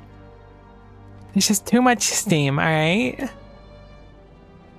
Do we have a pump pumping steam out? We do, but there's still too much. Alright. I guess it's because we connected it back in the system. Oh, you know what we can do? What we forgot to do as well. We wanted to set this up so it wouldn't make too much steam. This was where the problem is. Apparently they were already wired together. Let's rewire them. We want to make it so that this can read the contents of a steam storage, which... apparently we don't have one over here, but it looks like this one reads on this wire here, so we'll bring over the contents of that steam storage over to here, and then we'll have it so that... perfect, it already has the rules, so this will only kick on when our steam drops below a certain point. I just had forgot to wire it back in when we moved it, so now hopefully that'll rectify the issue because the steam will be able to be pumped out much quicker. It looks like it's not any quicker. Surely it's a little bit quicker, but it really doesn't look like it's very quick. Heck, we used up all the cards already too?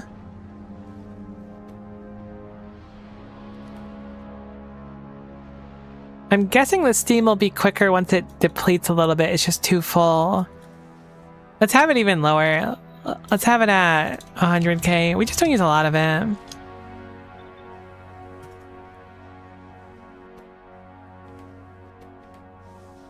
Very peculiar.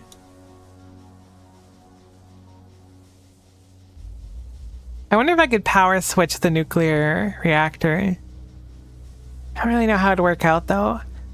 Because the nuclear reactor is going to make power as long as it's got some heat in it effectively. But if I could make it so the steam engines take priority, it'd be ideal. It'd burn through more of our steam. They're not doing bad. What's our steam consumption like?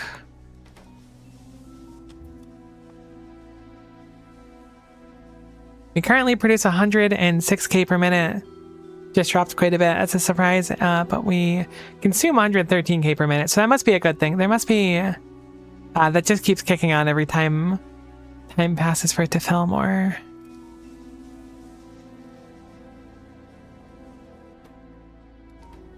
I could set up a pump here, maybe. This is the only boiler we have.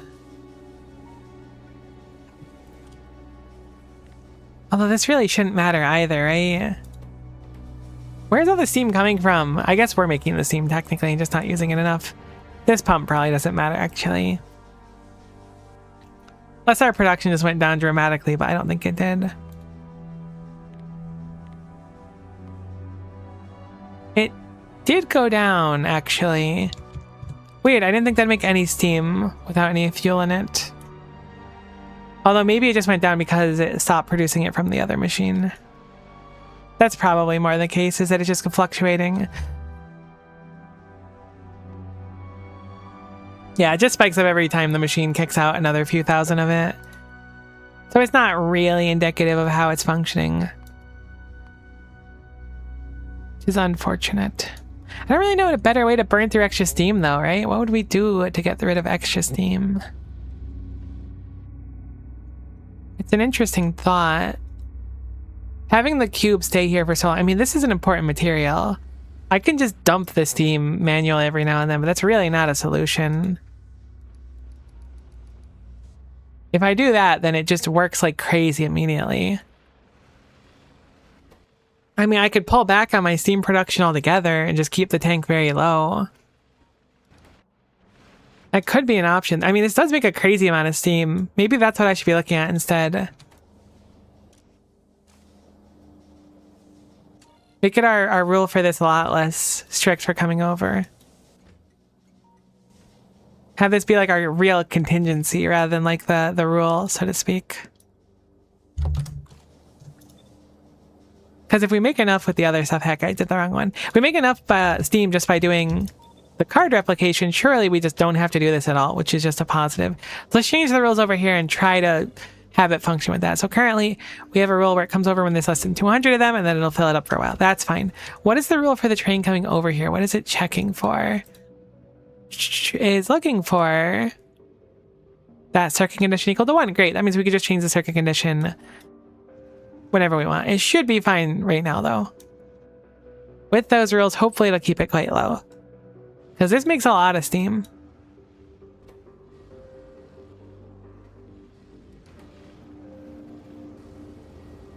But it also makes a lot of cards, which we need. Either way, they should be good. Fingers crossed. Let's figure out our priorities once more. So metal and... I think the deep core ore needs to go up. Same with this. It's tough because all these are like necessary. Metal is needed for a bunch of things, and so is basic matter units. So these are like the core things of the base. Steam is going to go down the list. This is going to go up. This is going to go up as well. That should be good. That way, we never have too many tendrils. I don't really know the downside. I assume it's just the machine won't work. So it's not going to be that big of a downside either way. And then we'll have it so that our... Assuming the interrupts work like this in priority, it should make sure that these are topped up before anything else, hopefully. And with this being above the steam and the steam being at the bottom, we can have it... Again, this seems like a contingency problem. This produces a crazy amount of steam, so I'll have that pretty high as well. Hopefully that's good. Because currently I'm a little bit reluctant. Unfortunately, it's not really worth, from what I can tell, to make multiple of these machines. We could also speed it up, but that doesn't really do anything. Because multiple of these machines would still have the same, like, rough issue. I mean, theoretically, it would be quicker just daisy chaining like 4 of them, but we want a lot of these cards. Thankfully, we're starting to back up on them now. Hopefully with these steam changes anyways, once it comes through here, like how much steam do we end up with? I think I cut it in half roughly. We're at like 100k. Yeah, this makes enough steam to like run the base for a while by doing this. So hopefully we can just go in lieu of actually like making boiler steam. We might be able to cut it out altogether, but it exists for now, which is good. I just didn't realize how much steam we would make to supply the base with cards. It's more than I expected, but that's a positive thing. It just means we don't want to make extra steam until it's very, very necessary. Surely you're about done tossing cards, right? 6,000! What a tall order.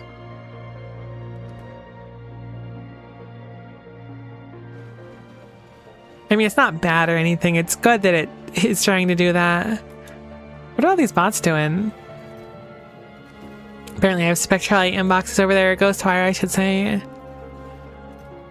Getting more loaders now, too. Awesome. Slowly resupplying a lot of the things we are gunked on.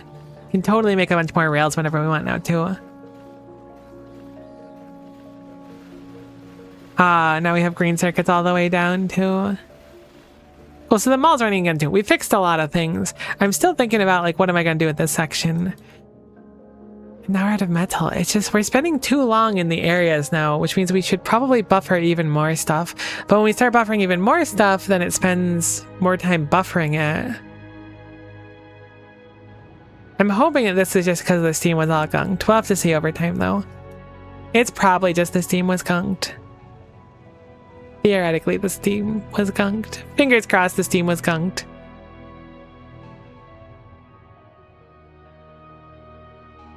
We really need to go pick up crystal because I want to steal some of it so that we can make some of these machines. All right, wait, no, we have some. I want to start the recipe, right? Right, that's what it was.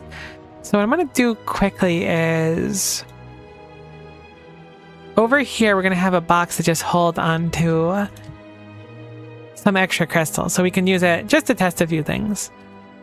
I'm going to go send the cube on its way to go get some deep core crystal so we can test out the qubit thing and figure out what we're working with. These are very expensive researches, so it'll be a while. All right, I wanted to upgrade the science too. I wasn't confident we'd be able to keep up with an improved science setup, but maybe we can. But also, like, we have so much time just walking around doing stuff that it might not matter. Oh, the cube is done. Heck. No. Go there. You must create crystals for me. Thank you very much. Ah, the system doesn't work as good as I would like. I feel like there's times where it just won't go to a place. Like, it hasn't been to the crystal place since we set up this whole thing. So what's the problem? Let's analyze it for a moment. On paper, it's that the cube is spending too long in one locale, right? Oops, apparently we didn't connect that. However, spending a long time in a locale isn't inherently bad as long as there's enough stuff stored. I should probably switch those over to loaders as well.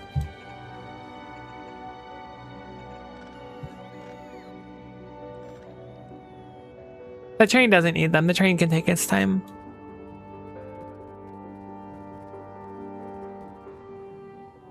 I wonder if prod modding this would be smart. Because of how quick it is, it might not really make a difference. We should probably prod mod it. We mine so much, and I don't really want to redo this spot, so if we have extra prod mods, we'll put them here. I don't know if it'll ever fail. This should be a dramatically bigger buffer, though, so hopefully that'll rectify the problem that we were experiencing before.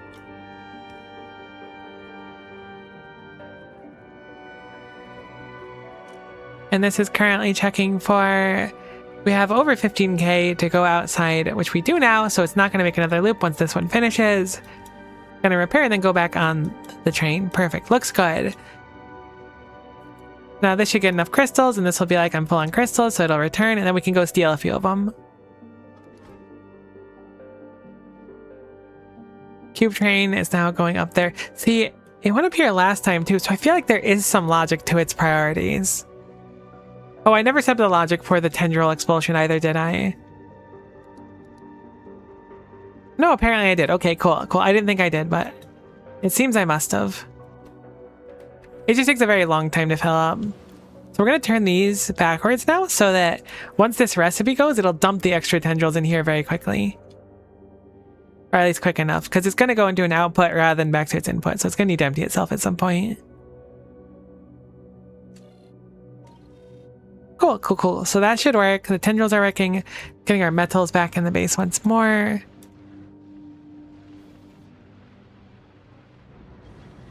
And now we're somehow low on stone. We do have a contingency to put more stone in, but I'm just genuinely shocked that we can somehow be like constantly backed up on something and then just completely behind on it. I guess it's because all the sciences are running again. That's my best estimate, at least. Sludge eventually.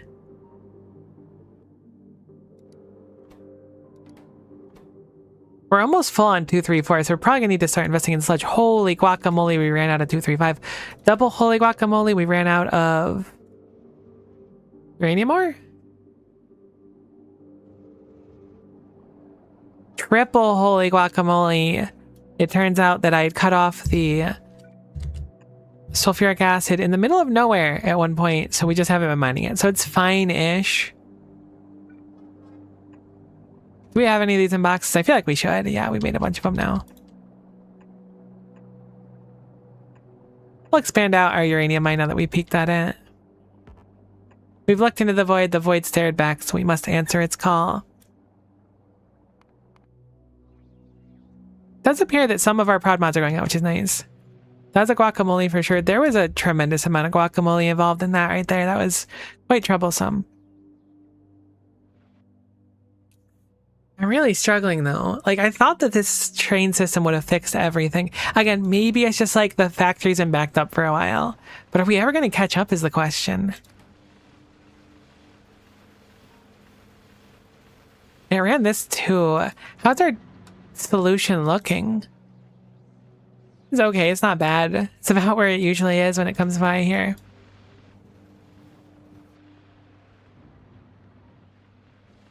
I mean, we can make a bigger furnace stack. Like, end of the day, I can turn these on in general, or I can convert them over to the other ones, because again, they're not being used. I really like the idea of producing so much rare earth metals in an activation, because, you know, these only produce 1,000 per activation, and these are 2,000, so it is significant, but it's just such a waste of ore that I'm reluctant to turn it on. Maybe I shouldn't sweat it so much, though. How are we doing on those loaders? Getting more of those out would also be nice. 17 of them. Oh, hot dog. Let's set it up. That's 16 of them at least. Which means this box will fill quicker, which is something, I guess. It's not that big of a deal. Really, the issue is we just don't spend metal fast enough sometimes, but then we do other times, so it's weird. There's really no issue. Everything is fine. Apparently, this is a line of sulfuric acid that I randomly stumbled upon, which goes across the universe and connects to the main line of sulfuric acid, but doesn't go anywhere. Is that deliberate? Ah, yes, that was an old setup. That was from... Where'd it go? There it is. That was from when we had the machine over here. So this sulfuric acid can also go. This is fine. Can we go steal some of those deep core powders now, or deep core crystals? I did make it so we can get some. I just want to see how this thing works. I'm so confused by it. Did the matter thing...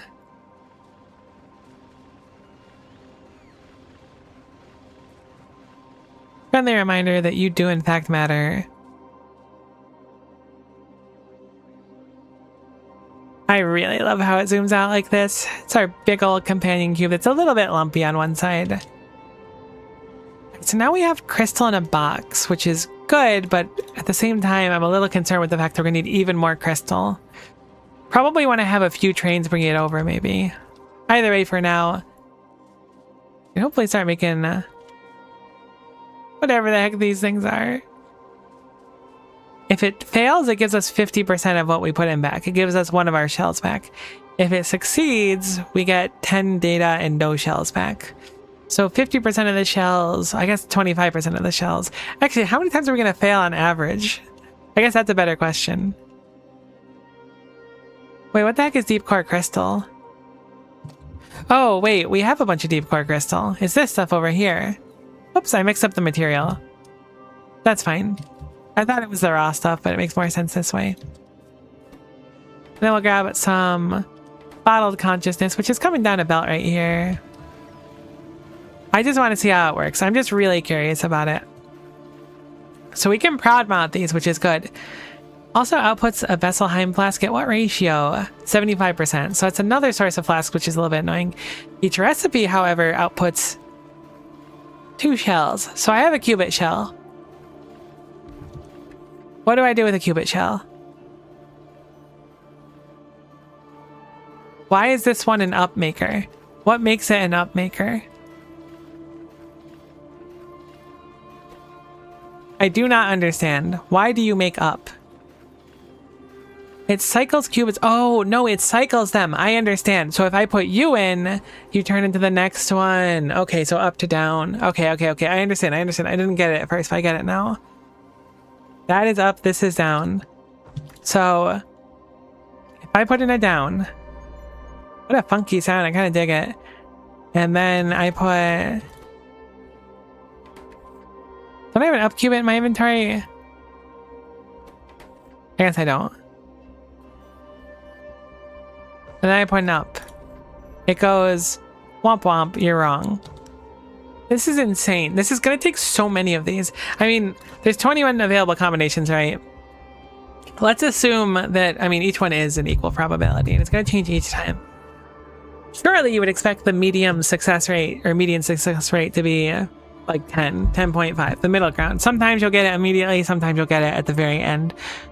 Which means on average you'll put out 5 of the shells every time. It's perfectly random, it'll be in the middle. But that means that every single time we want to output something, it's going to be 20 of these created on average. So this recipe run 10 times, or I guess 10.5 times, will output some calibration data. This is so weird. They said everything has the same probability, right? So up should also be a possibility. We do up, it eats it. So how are we going to do this? Wow, that takes so much power. Wait a minute. Holy guacamole. Wait a minute. I knew that was bad, but Jiminy Christmas, that's rough. Why is it so bad? Did our power like turn off? Wait, what's going on? Oh, our base just like breaks when the cubes are running through all those synthesizers. I guess it's probably time to turn on another one of the reactors. I didn't realize that running all those at once would obliterate us. I was like, surely that machine shouldn't be so bad. It's not the machine, it's all those up there. Okay, so up was wrong, and down was wrong. But hear me out. What if it was down instead? I forgot to make a second down. I didn't forget. This is impossible. I mean, I get it. All right, let's think about this logically. So we want to produce in roughly, a pretty much equal amount, a literally equal amount of all the different types of these qubits, right? At its core, that's what our design will be. Is a bunch of these machines so that you can run through multiple times. The first ones will go into this machine and they will all produce the up ones. Then, how many of them? I think there's 8 of them, right? Qubit. There we go. Okay, there's only 6, so it's even more reasonable. So then we need to have it so that exactly 1/6 of them remain in their current form. And then the 5/6 remaining go over here and then get transformed. And then 1/6 of those also survives. And then the remaining 4/6 go here, and then etc, etc. Maybe some Akumis too. Honestly, I've been putting off Akumis for way too long. You're absolutely correct.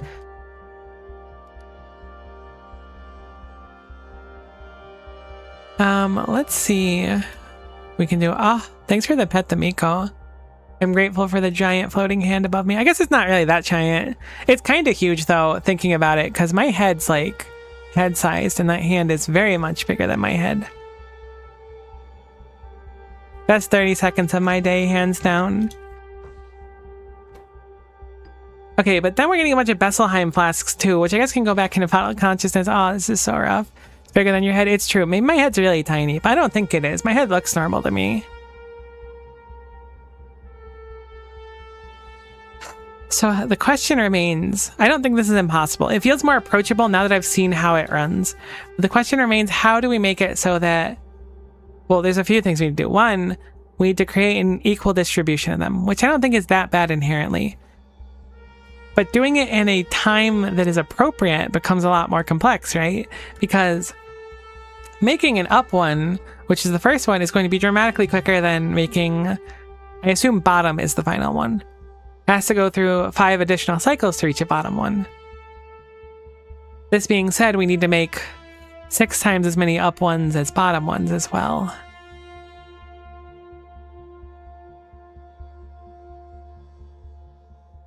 But regardless of how we do it, the bottom one will take 5 of these machines. So we're going to need a lot of them. That's for certain. Circuits are the answer. Oh, you know what? That does seem really obvious now. We have a belt, right? Let's build this somewhere else, just for my own sanity. Let's start sussing this out. We're going to do it outside of Roboport range. It shouldn't matter anyways. So we have our machines here. We'll do 6 of them just for the sake of it. We're probably going to want more in practice, though, because of how slow / fast they are. We feed in here. This one can feed down the line. Awesome. We got another tech right there. Inserter capacity bonus 1.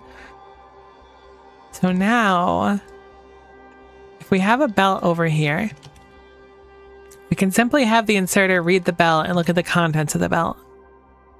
So hypothetically, we can have this enable disable based on the qubit being, we'll say 10. If it's less than 10, it'll activate. This is obviously like an arbitrary thing.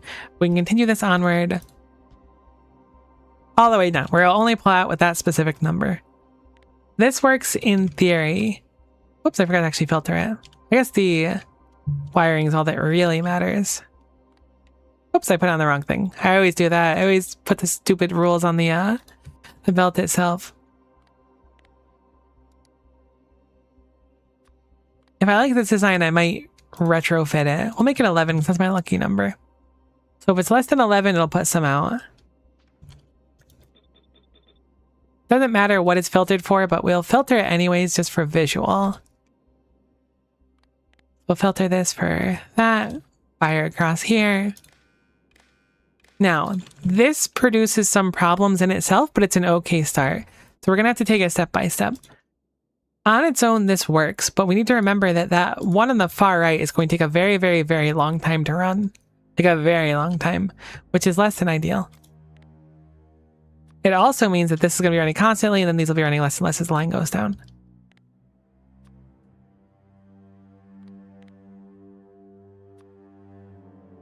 Let's just finish saying this up so I can go from like thought to thought rather than getting too lost in the sauce. Cool. So with this will put 11 on one belt specifically. This is just going to be a sushi belt of qubits for now. The question then becomes, how do we make it so a sushi belt of, this will be less than 10. So it'll be a little bit weird because it's a bulk inserter. If I do singular inserters, it might actually be easier. I guess I can set a sack size limit, right? Or a hand size limit. Okay, cool. So sack size will be 1, just for the sake of like simplicity here. Cool. So that comes down here. And then we'll just have it sushi for now. Let's say that this is our belt that outputs these. Whoops, I totally... Heck, I just made them identical accidentally. I understand why I made them identical. I just wish I didn't do it. Either way, let's assume we change the limit. It's not important right now. So this belt will have a very strict amount of them.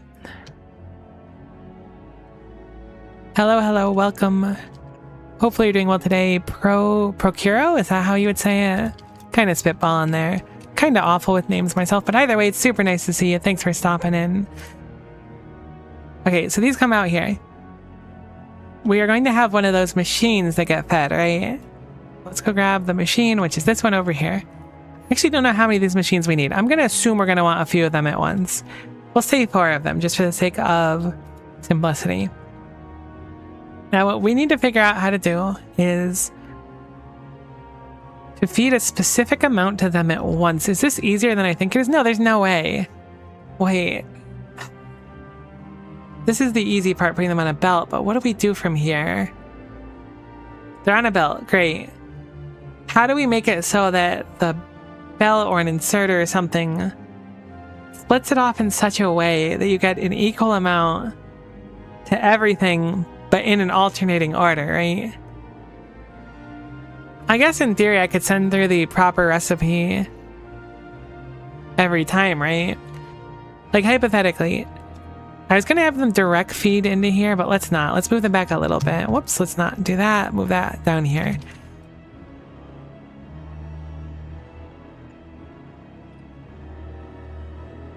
How do I have it so that, let's say this second belt here will be fed a specific combination of 2 of them in a row? That's very confusing. I'm really not sure. Surely it's some kind of combinator.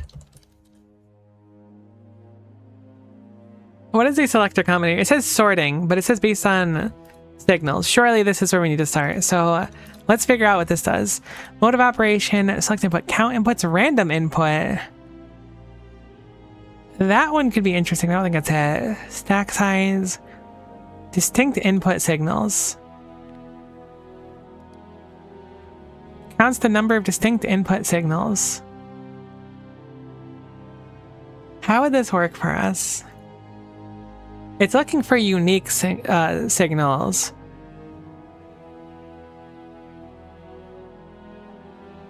Like, this can be very, very complex to set up. Maybe that's the wrong one. Random input, like, in theory, should work. It won't in practice, but it should work in theory. This would be very wasteful. We would do this in very much the monkey with a typewriter thing. We'll write Shakespeare eventually, but it's not going to be good. Also, it appears the cube is stuck. I'm hoping it's because of the wood. What happened over in Cubeland? Oh no, we ran out of coal.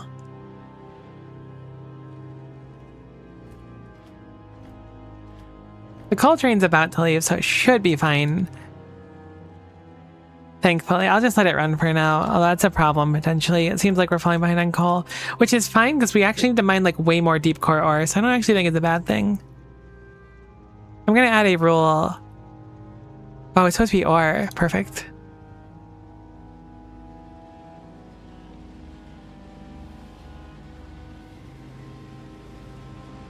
This train is just gonna kind of drive around willy-nilly though if I set it up like this. I guess I'll set a time past here.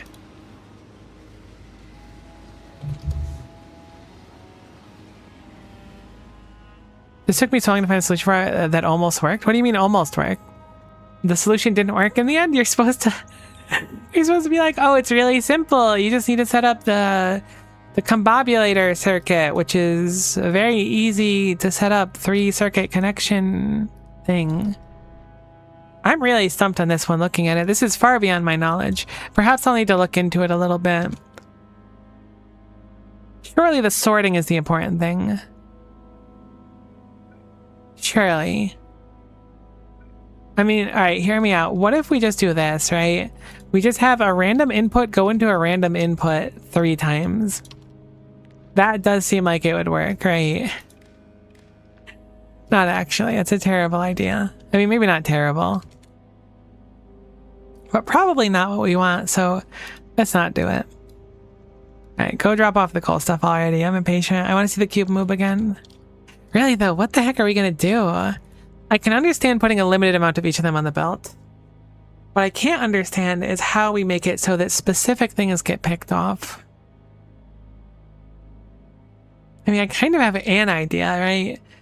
If I make a long enough belt, I could set it up so that there's specific inserters that pull specific things off at specific times. That doesn't really make a lot of sense. I could theoretically do like a metric butt ton of splitters, but it would be a pretty profound amount of splitters. But that should be able to balance them out. But a big enough balancer would need to be 6 to 21, which would be really crazy. All you need is a circuit that cycles through all possibilities. That with a few timers, of course, this is pretty easy to do. Yeah, it sounds really easy. Sounds decidedly very easy. And a little bit past my experience, but we'll figure it out. It does sound like witchcraft. That's what I'm getting. What does a selector combinator do? That's the one I was using. Perfect. What's an arithmetic combinator?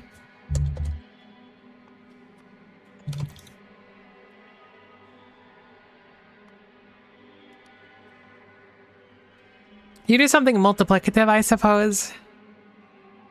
Okay, so I have a single input that I can select, and then I can multiply or divide it by a constant number, which I assume I can have it read something else of. Then it outputs something, and we can have the signal go out. I don't think that would be super relevant. I mean, theoretically, it could be. Can you read the recipes finished if you circuit the machine? I'm not sure. Oh yeah, not being able to wire machines makes sense. Yeah, cannot connect to wire in any of these. So we gotta figure it out just with this. This is certainly the most puzzling thing so far.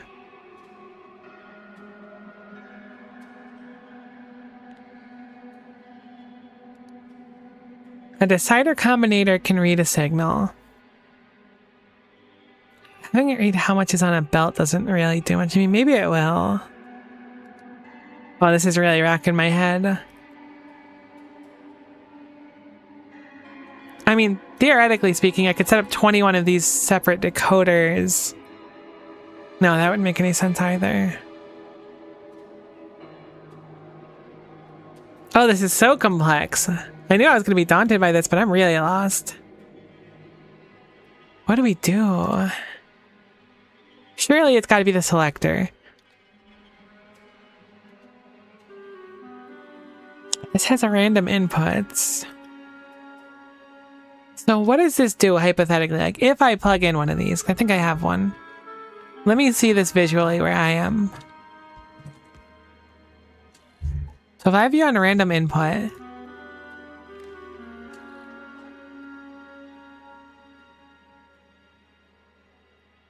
it outputs a random input signal every tick. So right now it's not outputting anything. If I do this, okay, that is a lot of signals. I guess we can make it slower, right?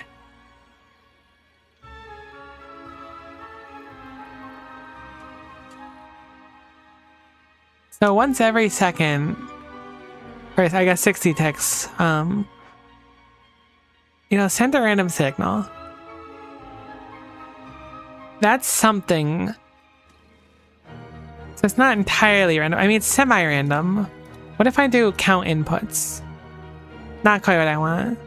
Select inputs? Select a specific signal out of all inputs based on criteria.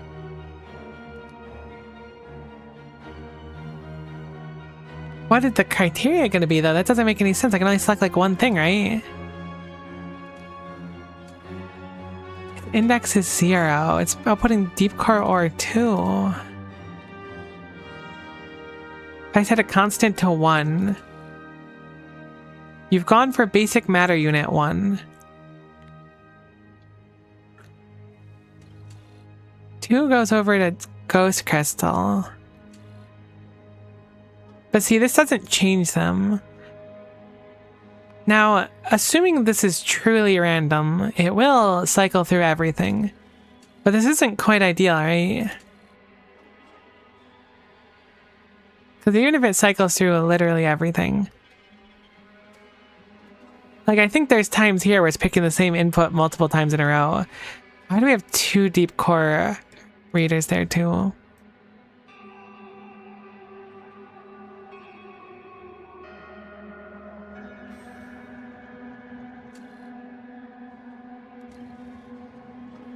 I think this is being read twice somehow.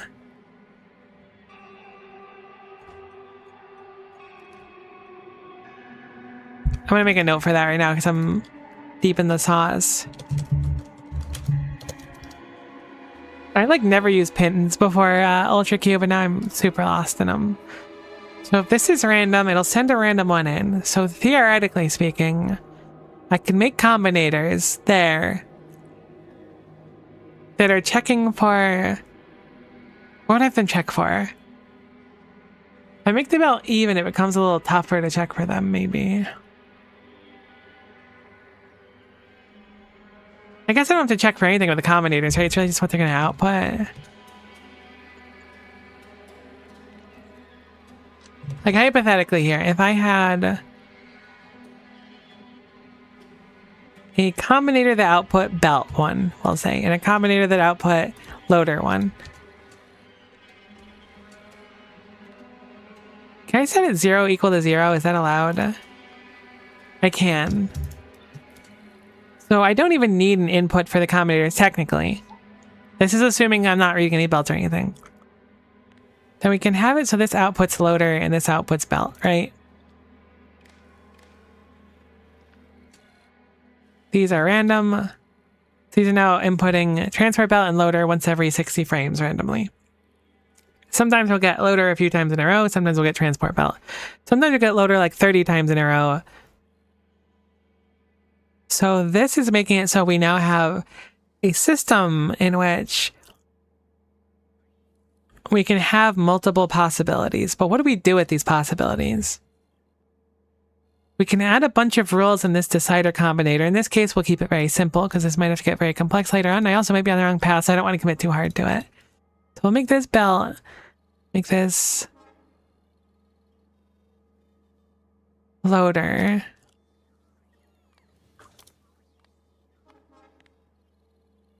And then we can have it so that if a specific thing is read, a different thing can output, maybe.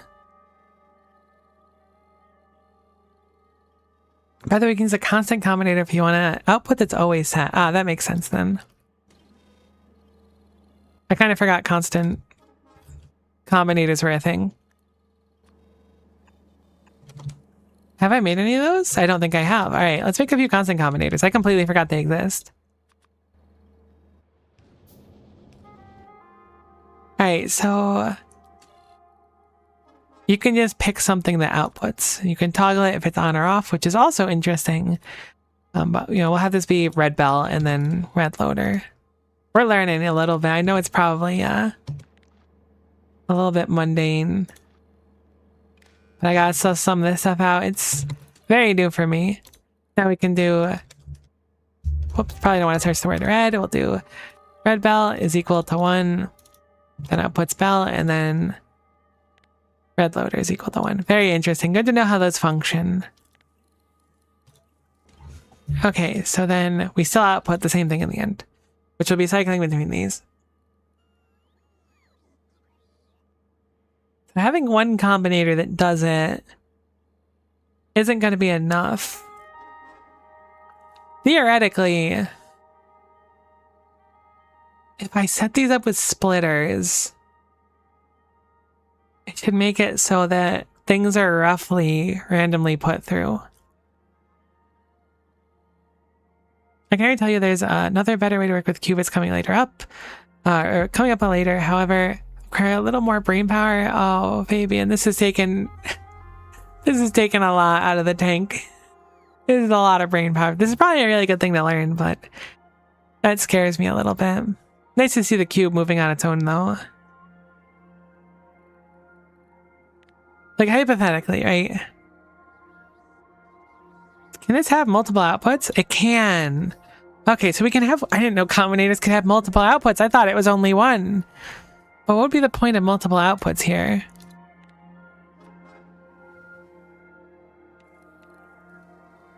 Why would I want two things here? If I have like a splitter, let's just call it lamp for now. I have a splitter here. I guess that wouldn't even really work for what I want because it's flashing between them. This one might not even be necessary for what I'm working on. So if I go like this, I guess we'll use a blue splitter because I don't know if I have a yellow splitter. Actually, they don't exist, so. Then I could have a set output side. I'll make it loader, right?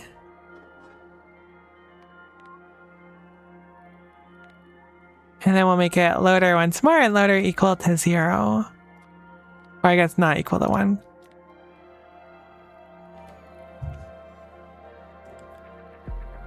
So I have technically a random splitter. Don't know how useful that is, but it's something I didn't think was possible before, so that's good. Testing my Mario Kaizo inspired solution. I think it works in theory, but I made one bad assumption. I have to redo the whole build. Oh, that's rough. That's part of the fun, though. So, in a rudimentary way, I could just set up a bunch of splitters that function like this. I don't think that this is like a logical solution. And it's not even either. Right now it's alternating randomly between two with a random input. What if I do count inputs? We'll make it loader once more. It's reading 2 inputs, right? Maybe I can figure out how to have it be 2 and not 2. Wait, why is it getting 2 loaders? Oh no, it's just getting 2 symbols, right.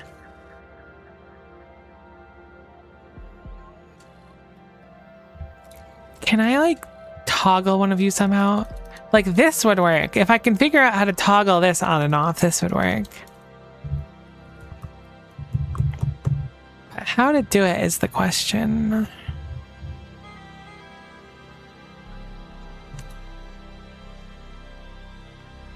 I mean, this just goes back to like the origin. If I can have it so it wouldn't repeat an output, it would be fine. Oh, wait, hold on. I kind of have an idea, like unironically an idea. Like an idea of all ideas.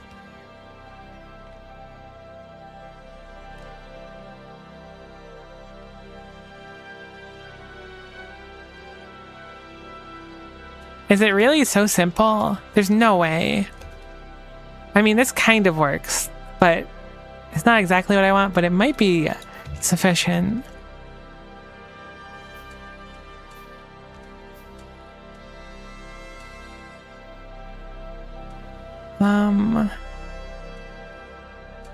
Would count inputs work? No, we'd want to move you one step ahead. Put this back here. This disconnect from here, but definitely connect to here. There's no way this works, right? Oh my gosh, it might work like that. That's probably way too quick to be useful. I could make a really long belt and put one thing on it. Even this kind of works. Oh wait, this is actually kind of crazy. Hold on. I feel like my brain is growing right now. So if I make a check for one matter, then the output will be construction robot, right? Wait, why are you lit up? Shouldn't you only be outputting sometimes?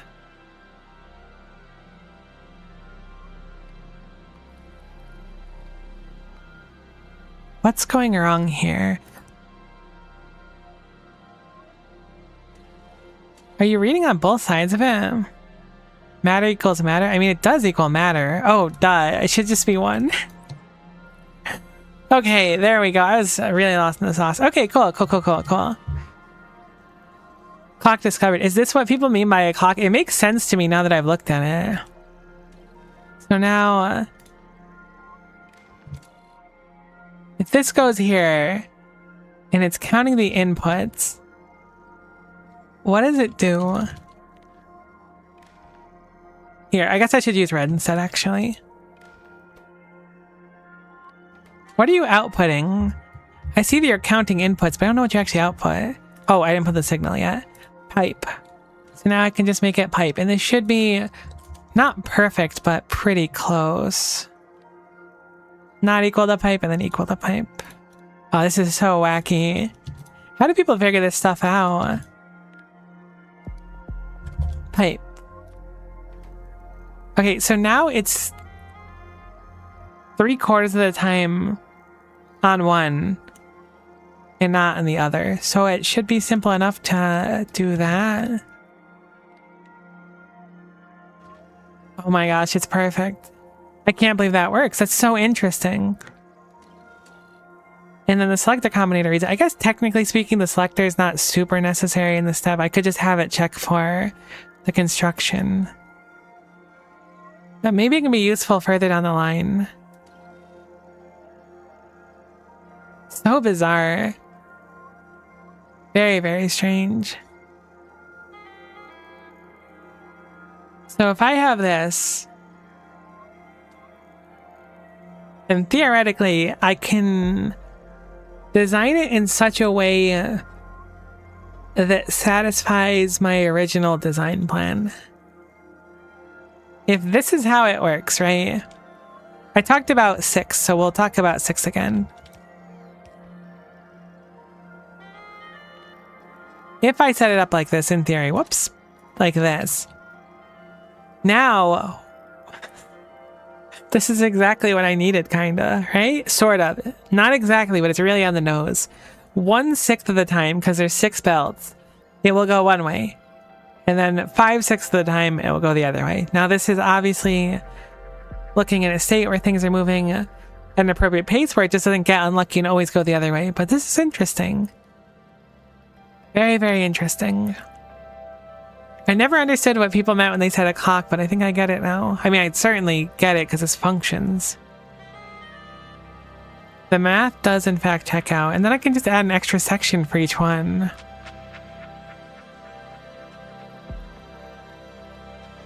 Will that work though? I mean, on itself, this system is good for making sure that the first tier of those things we make... Do I have any of these on me? I do. In theory, the up qubits that come out of this machine over here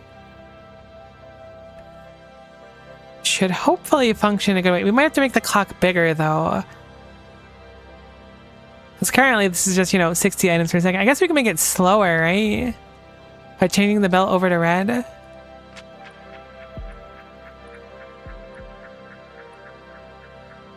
That should slow down the clock. Because the thing is this only produces 1 item per second, right?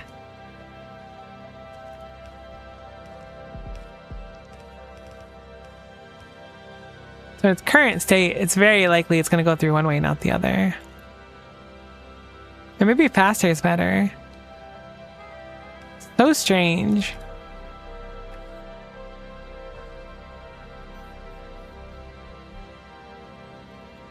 Yeah, it misses the window at the current speed.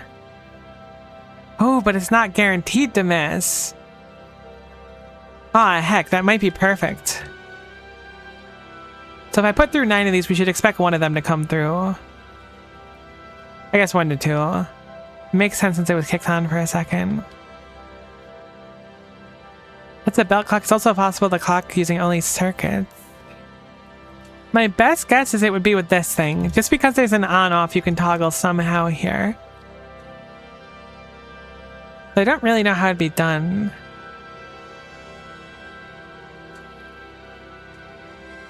So interesting. I really hate the Ultra Cubes making me learn stuff. I swore I would never learn again, but here we are.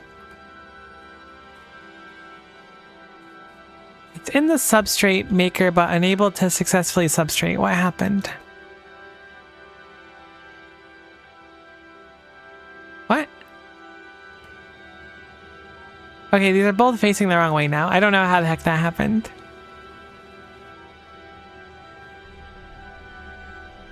But we're out of substrate, so you should have also run differently.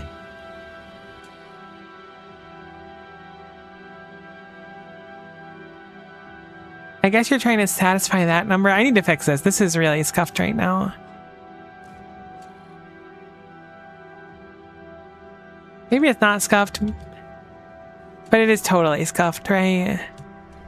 This is currently completely contingent on only filling up the substrate based on the replication gel, which I don't think is a good idea.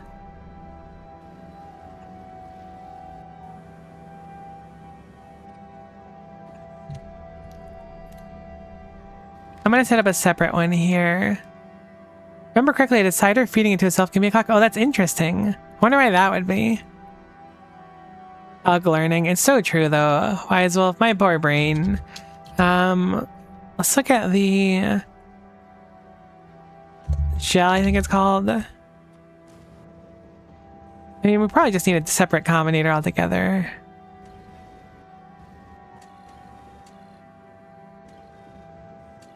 I mean, this is probably fine, right? Surely? Yeah, because this is too low. No, that should be fine. I'm stressing it too much. This is doing fine. It's refilling the substrate. Do not fear. I want to make a few more of these things. So this is 1/6 of the time, but part of the issue that I kind of see now is like, how fast am I going to make these? This is a crafting speed of 1 and outputs 0.25 per second. So if we have 4 of them, we put out 1 per second. These eat 1 per second at their core. So if I want to satisfy a lot of them, I mean, I guess it has to go through here. So maybe we only need to do a 4 to 1 for each like structure we do. I really don't know. I feel like we should make 24 of them. My brain says doing it 6 times would be a lot smarter. It's a lot of bottle consciousness though in crystal. It's going to be very expensive.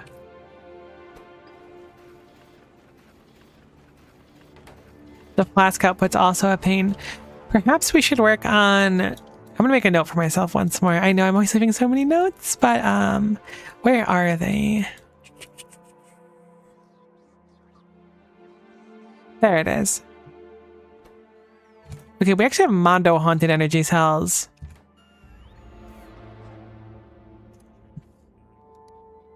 More plus Mystery Furnace. Didn't the Mystery Furnace say something special on it? Like...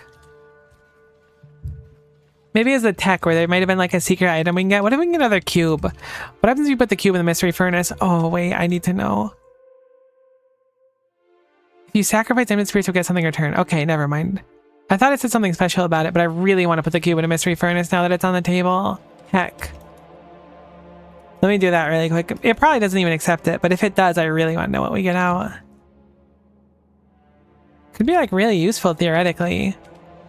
I'm gonna make a request for some haunted energy cells.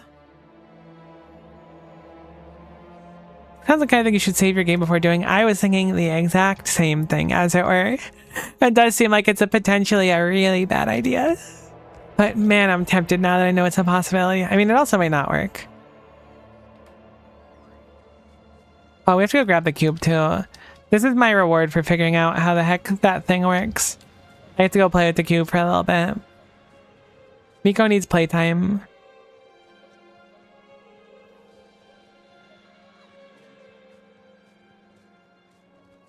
Why'd you get stuck, Buckaroo? Looks like you're in the repair thingy too. I really want exoskeleton. Did we research it? We did. We should try to make some exoskeletons and better armor. I'm gonna be on Cube Cam. Hello, Cube Cam. So you're not pulling out either direction because...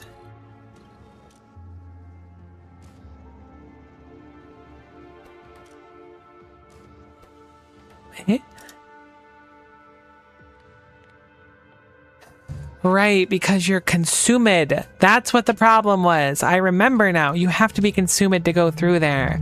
Okay, so that's where the problem was. Cube, can I borrow you for a second? I know we're fixing something, but just for like one quick moment. I'm just really curious. I'm sure it doesn't do anything, but what if it did do something hypothetically? Just like really hypothetically.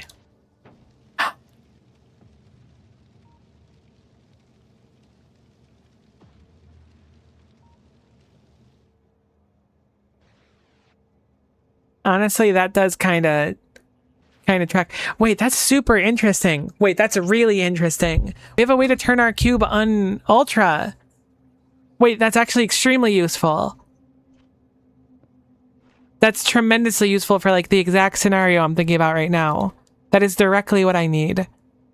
Okay, I looked at that and was like, that's dumb, but no, that's exactly what I wanted. I guess not necessarily, but having it arrive at a stop and then go through one of these furnaces means that we don't need to do stuff like this anymore. What a crazy upgrade. That's incredible. Because this being entirely contingent on being burned through by the ultradense furnace isn't necessary anymore. That's so nice. Okay, that's crazy. Let's make a pin for that too. We'll call it the cube consumer. Is that how you spell consumer? Surely. It looks right. Oh, that's very interesting. I thought I was just gonna like brick the game, to be honest, and I was like, that'll be fun. But instead we don't need to brick the game, which is a nice treat, I suppose. So we're going to have a filter for this. We're going to make it the dormant cube, and then we'll have it do cycle back in, and we're going to set this one based on... So our logic right now is pulling it outward here. We actually want it to be the opposite, where it's going to be pulling outward. I guess not opposite, but over here instead. Apparently it's not plugged in there. Whoops, wrong side. So now we can apply this logic here. I also want to filter it again, just for my own visual clarity. And now if it's equal to 1, which is to say we have plenty of matter replication gel, but not plenty of cerebral substrate, it'll go through there. And if we don't, it'll go through here and then repeat the process. That looks good, yeah.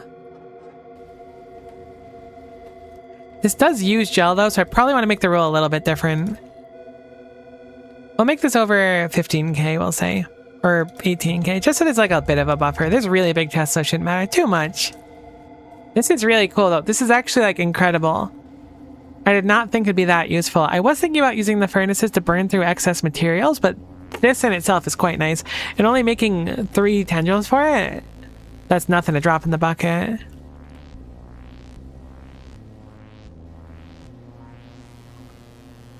That's such good news. I'm actually so happy to learn that. Okay, were we working on anything in the immediate interim? We were learning circuits. This is where we were learning circuits the first time too. But we had to relearn circuits again, which is kind of... Look, I'm not going to disillusion myself. We're going to have to learn circuits like a 3rd or a 4th or a 5th time in the meantime too, I'm sure. It's an experience. But this is good. I mean, next time I play through proper Factorio, I'll have a lot more knowledge, which is cool, and stuff, I guess. Surely it'll be a good thing. But man, if it's not confusing. It's starting to sort of come together for me. Not entirely, but it's starting to sort of get there, which is a nice feeling. I certainly feel like I leveled up today, which is an awesome time. I'm just deconstructing part of the cube belt now. I'm not randomly lashing out at the base in frustration. Though it might seem as such. But now that this isn't used anymore, it's probably better to get rid of it so we don't accidentally have the cube get on it somehow. Plus there's a few pieces of it like those recovery bays which I'd like to have back.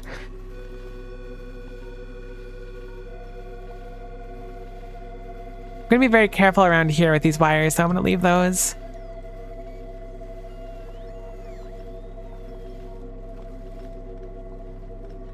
Just so I don't mess up some red wires that are going through that might be necessary.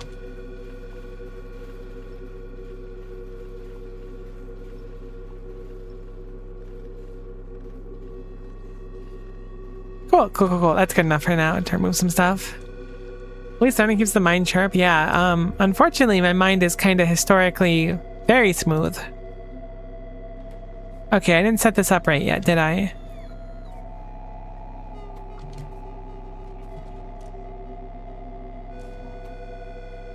Apple full of water? I thought we fixed the whole too much water thing.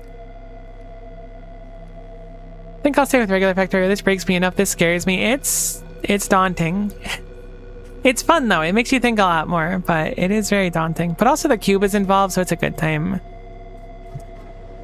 I almost just got killed by the train I panicked and got on.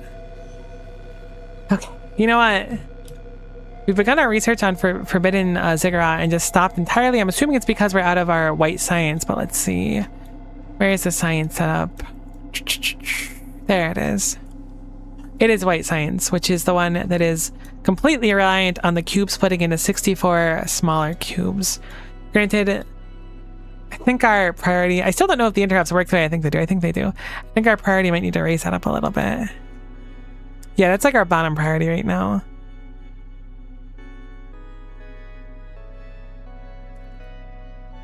Maybe I'll manually send it there next.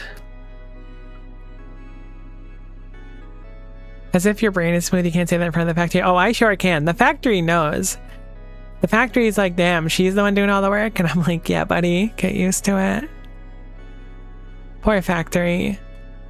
But yeah, okay, so we expanded Cube Train out a little bit. We fixed much of the base right now, which is good. We have it so things are flowing, but still our materials are kind of hurting. We're just ripping through things very quickly, which isn't too unusual because, well, there's a humongous demand for everything. So there's plenty of improvement to be done. I'm going to make a few notes.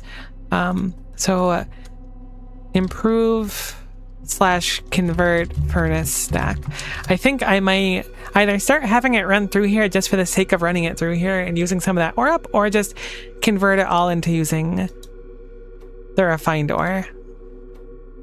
Because there is a bountiful amount of refined ore, so it might just be better to rip through more of it over time.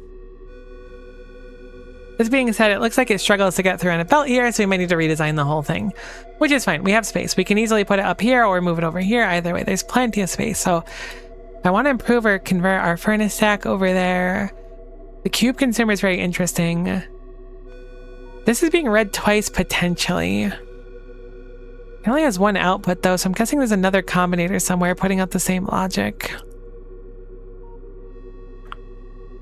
I can't really figure out otherwise. Is it because the green? Oh, it's reading into itself? Is that what it is?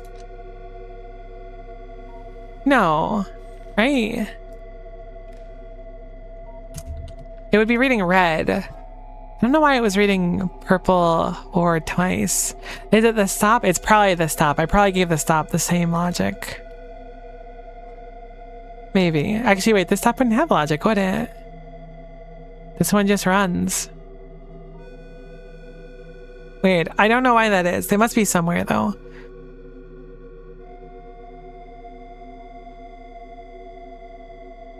What else do we have note-wise? Improved spectrite's a big one, too. Can I, like, move these up the less I can? So this is going to be our priority. I think having a better furnace is really important. Although it just ran really quick, so maybe we'll move it down one. Sludge eventually can wait. That can be at the bottom. Cube consumer is very important for us. Read twice is also not super urgent unless it starts causing us trouble. But that's probably at the very bottom. The spectralite is very, very high up. I think this is probably the order of importance of things to work on right now. That spectralite takes so long. Plus, it just takes a long time to get down there. Thankfully, now with these improved belts, the cubes get through here dramatically quicker, which is wonderful. It seems like they're also offloading much quicker as well. Oh, right. Accumulators is another big one. This one's going to go at the top of the list because I couldn't remember how to spell accumulators, and now I've shortened it in a way I don't like. Accumulator? That's certainly not how you spell it. Oh my god, that's how you spell it. That's crazy. Cool. So accumulator is going to be an important one. I think I want to set up a big field of those maybe up here so that whenever this runs or whenever we have one of these in the middle of nowhere, it'll be able to pull from those accumulators. So that's going to be our priority number one, is to start making accumulators. You were so correct. I'm shocked at how correct I was. But I really didn't want to leave just accum there, nothing else. Pretty inexpensive to make accumulators, so we'll be able to do that pretty quickly. But I'm satisfied. I think a lot of our progress was good. These purple belts are also going quite nice. Need to upgrade the loaders here. Have we got enough of those to satisfy our request? Loader. 57, that's totally enough for here, right? It's only one per machine, so it should be just fine. So I'm going to do an upgrade planner really quick. We're just going to take this one, because this one shouldn't matter anymore, and we'll make it from... Okay, it's showing other cube types. I don't want to look at that right now. That's a lot to take in. Let's make it from red to blue loader. There we go. We have our upgrade planner here, and we'll just throw them all over here. 32 should be right. No, wait, we've missed some, right? Yeah, okay, that's better. 36 makes more sense. I don't know where the ones we missed were, but that's better. Those can stay. That's no big deal. Evil red cube. Yeah, I am not emotionally prepared for that. How peculiar. It ran through again. I really don't like that that's not on the far side either. Why'd it run again? Surely you should have somewhere to go. The circuit is really causing us a headache right now. Where is that extra one? We need to figure out where that is. Is there a way to check where all the signals are? Is that a button you can push? Not logistics network, so that is an interesting one. I can call for deconstruction planners. Is there a second decider combinator here is question number one. The answer is no. So why is it being read twice?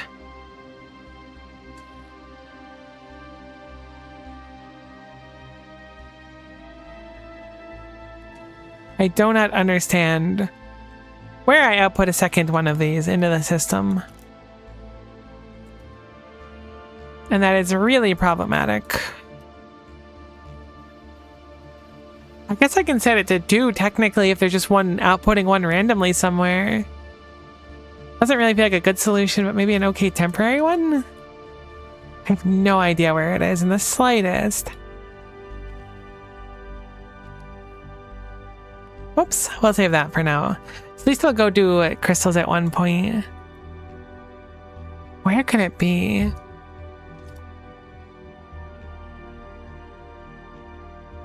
I don't see any combinators in this area, so I don't think it's over here. As far as I remember, the red cube doesn't appear until you've already run or just before. All right, good. I don't want to think about the evil cube. There's 2 combinators in this area. My gut said something with the green and red, both wires connected to the deep core radar. That was what my gut said initially too. But like it's green outputting here. I mean, I can disconnect it. It should be easy enough, right? Actually, wait, why does this even read over there?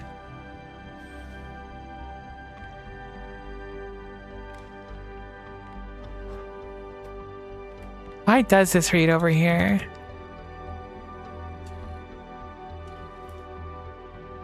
Where's the train at? Still 2.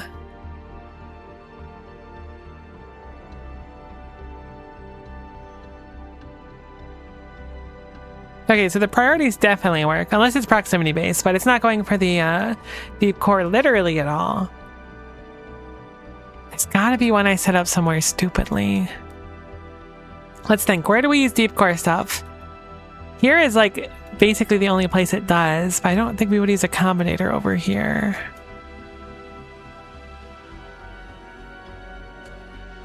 Okay, hold on.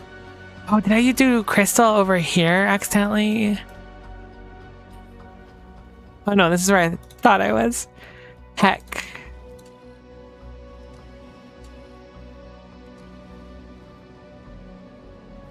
Those are working. I've never thought that finding a combinator... One, I never thought I would use combinators, I guess, but 2, I never thought that finding one would be so troublesome. Can you search for a combinator? Nah, only for crafting them. That's valid. That's a substrate signal. These don't go anywhere anymore, though, so these shouldn't matter in theory. Now, if I put a green radar out here, what do you read? You don't get the signal, so it's gotta be a red cable. I put the red one out here, what do you read? Now you get the 2 deep core ore, so it is a red cable decidedly. Which red cable? I found it. It's right here. This is the one. That's the red cable.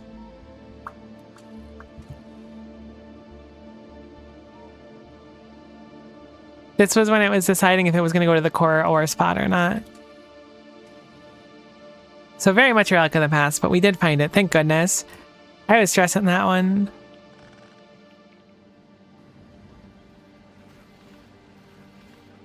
This is also a relic of the past. Combinators are new and exciting ways to have bits of the factory that do some magic you don't understand. It's really true, though. It's really, really cool. I quite like it. Oh, good. It came down here. Which is crazy because I just made it so it shouldn't be able to. So I mean, it must have arrived beforehand. Wonderful. That's much better. Save that interrupt. The fact that it came here gives me a lot of hope. I'm thinking we were just really, really far behind on so many things, and now it's taking time to like get us replenished on it. Because the factory was just like deactivated for a while. So we fixed read twice. Great. Now we have 6 other things. I mean, it's really not 6 other things, but it basically is. That we need to work on.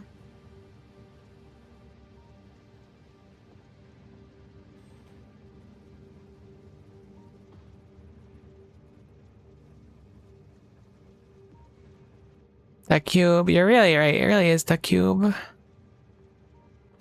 I wonder how we can improve this area. I mean, better loaders. Being able to offload this first machine quicker is always going to be nice. These hold, what? 6,000 each, I think.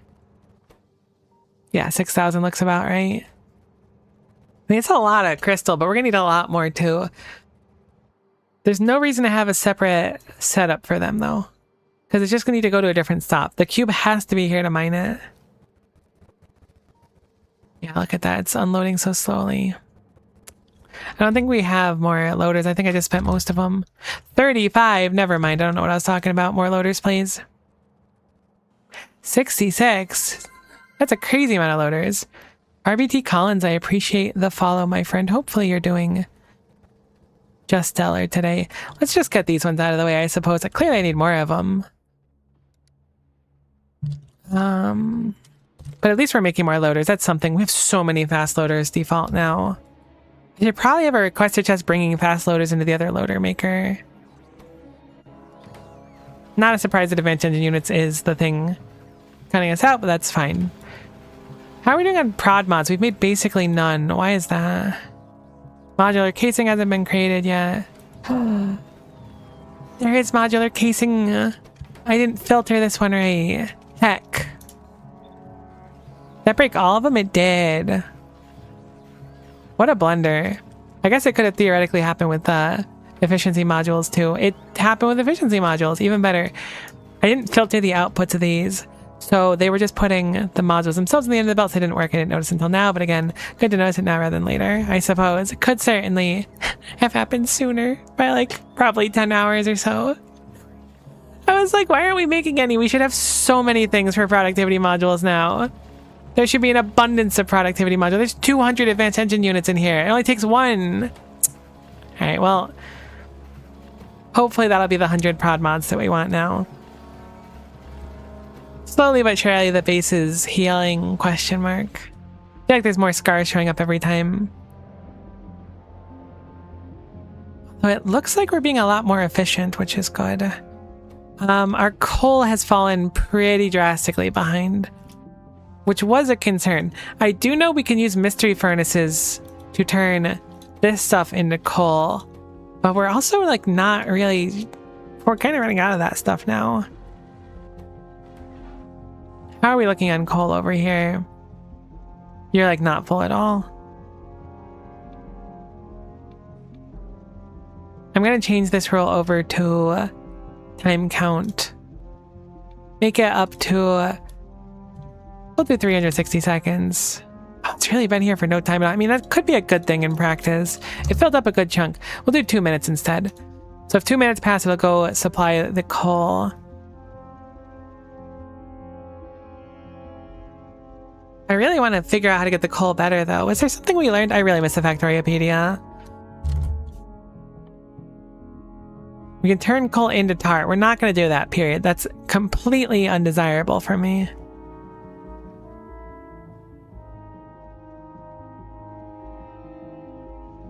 I am wasting coal for fuel on some of these trains. That could help save some.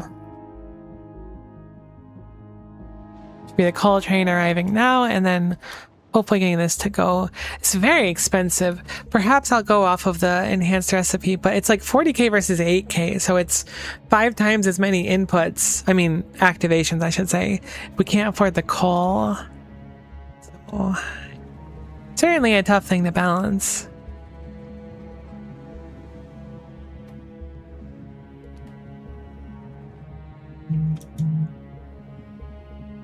It's not a great way to do it. It's not like I'm like sitting on some and the train is too slow.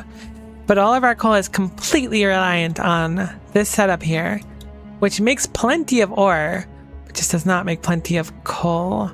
I could prod mod this, but that doesn't really solve the problem either. It's just going to back up on the ore and then not run. Theoretically, I can make a bigger storage for the ore. If I make enough of those fuel cells, we could start converting. Maybe something else turns into coal too. I don't think the deep core powder is going to be quite what we need though, because we're using it for our resplendent plates, which is being used for a lot of things right now, plus our science and whatnot uses it, so.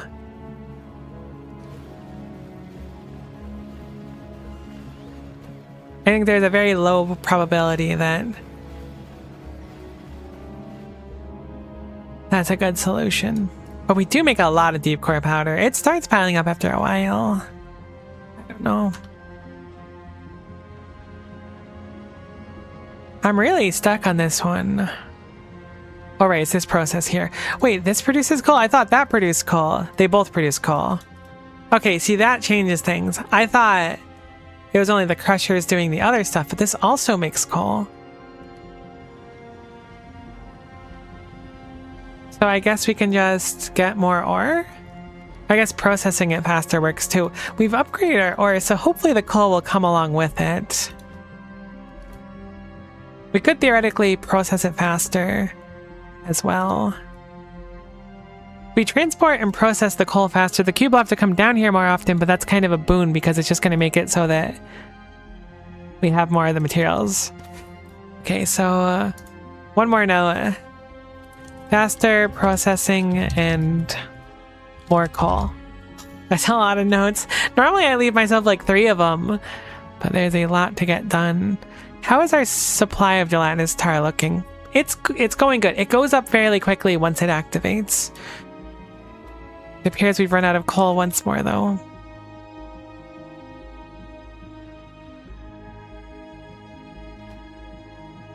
I mean, we're making a good amount of it. Let's look at our consumption, actually. It's probably the easiest way to see it. So over a large chunk of time, we on average produce 1K coal per minute. As long as it's running, we're doing 1K coal per minute. When the machine runs, it consumes a crazy amount of it. But if we look at it on a long term, it just does it for a little bit and then chills for like almost an hour, actually, right? I guess I had to swing back a few times previously.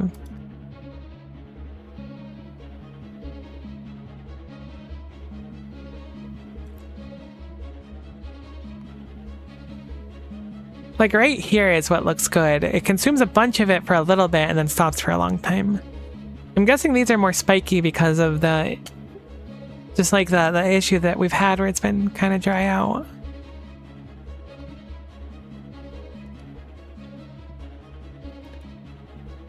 But scaling that up should fix it. Okay. This is related to the pin above. So I think more crushers is really where we start, right? Because more crushers means we get through more of our deep core ore, which means we process it better, which probably means a second train as well, which means maybe a loading bay as well. Consider that. I didn't know if we'd have to bother the loading bay here, but we might not as well. If we can process it faster, the train should go to and fro much quicker, and that's really the first part, because for now it just basically sits there until it's empty. Hopefully it's enough coal to get us above our goal of 180k. I don't think it will be. I'm not against switching the recipe, but it's the least ideal outcome, really. But granted, if the cube's just sitting here because it can't run, it's going to sit here 5 times as long anyways if there's no coal, so it's not that bad. It'd be nice if I could switch the recipe somehow, but I don't know how to do that, actually. I know there's some way to switch recipes in machines, I just don't know how to pull it off. Also, it might be impossible here with wiring, but I don't know how to do it in normal Factorio either, so it might just be improbable.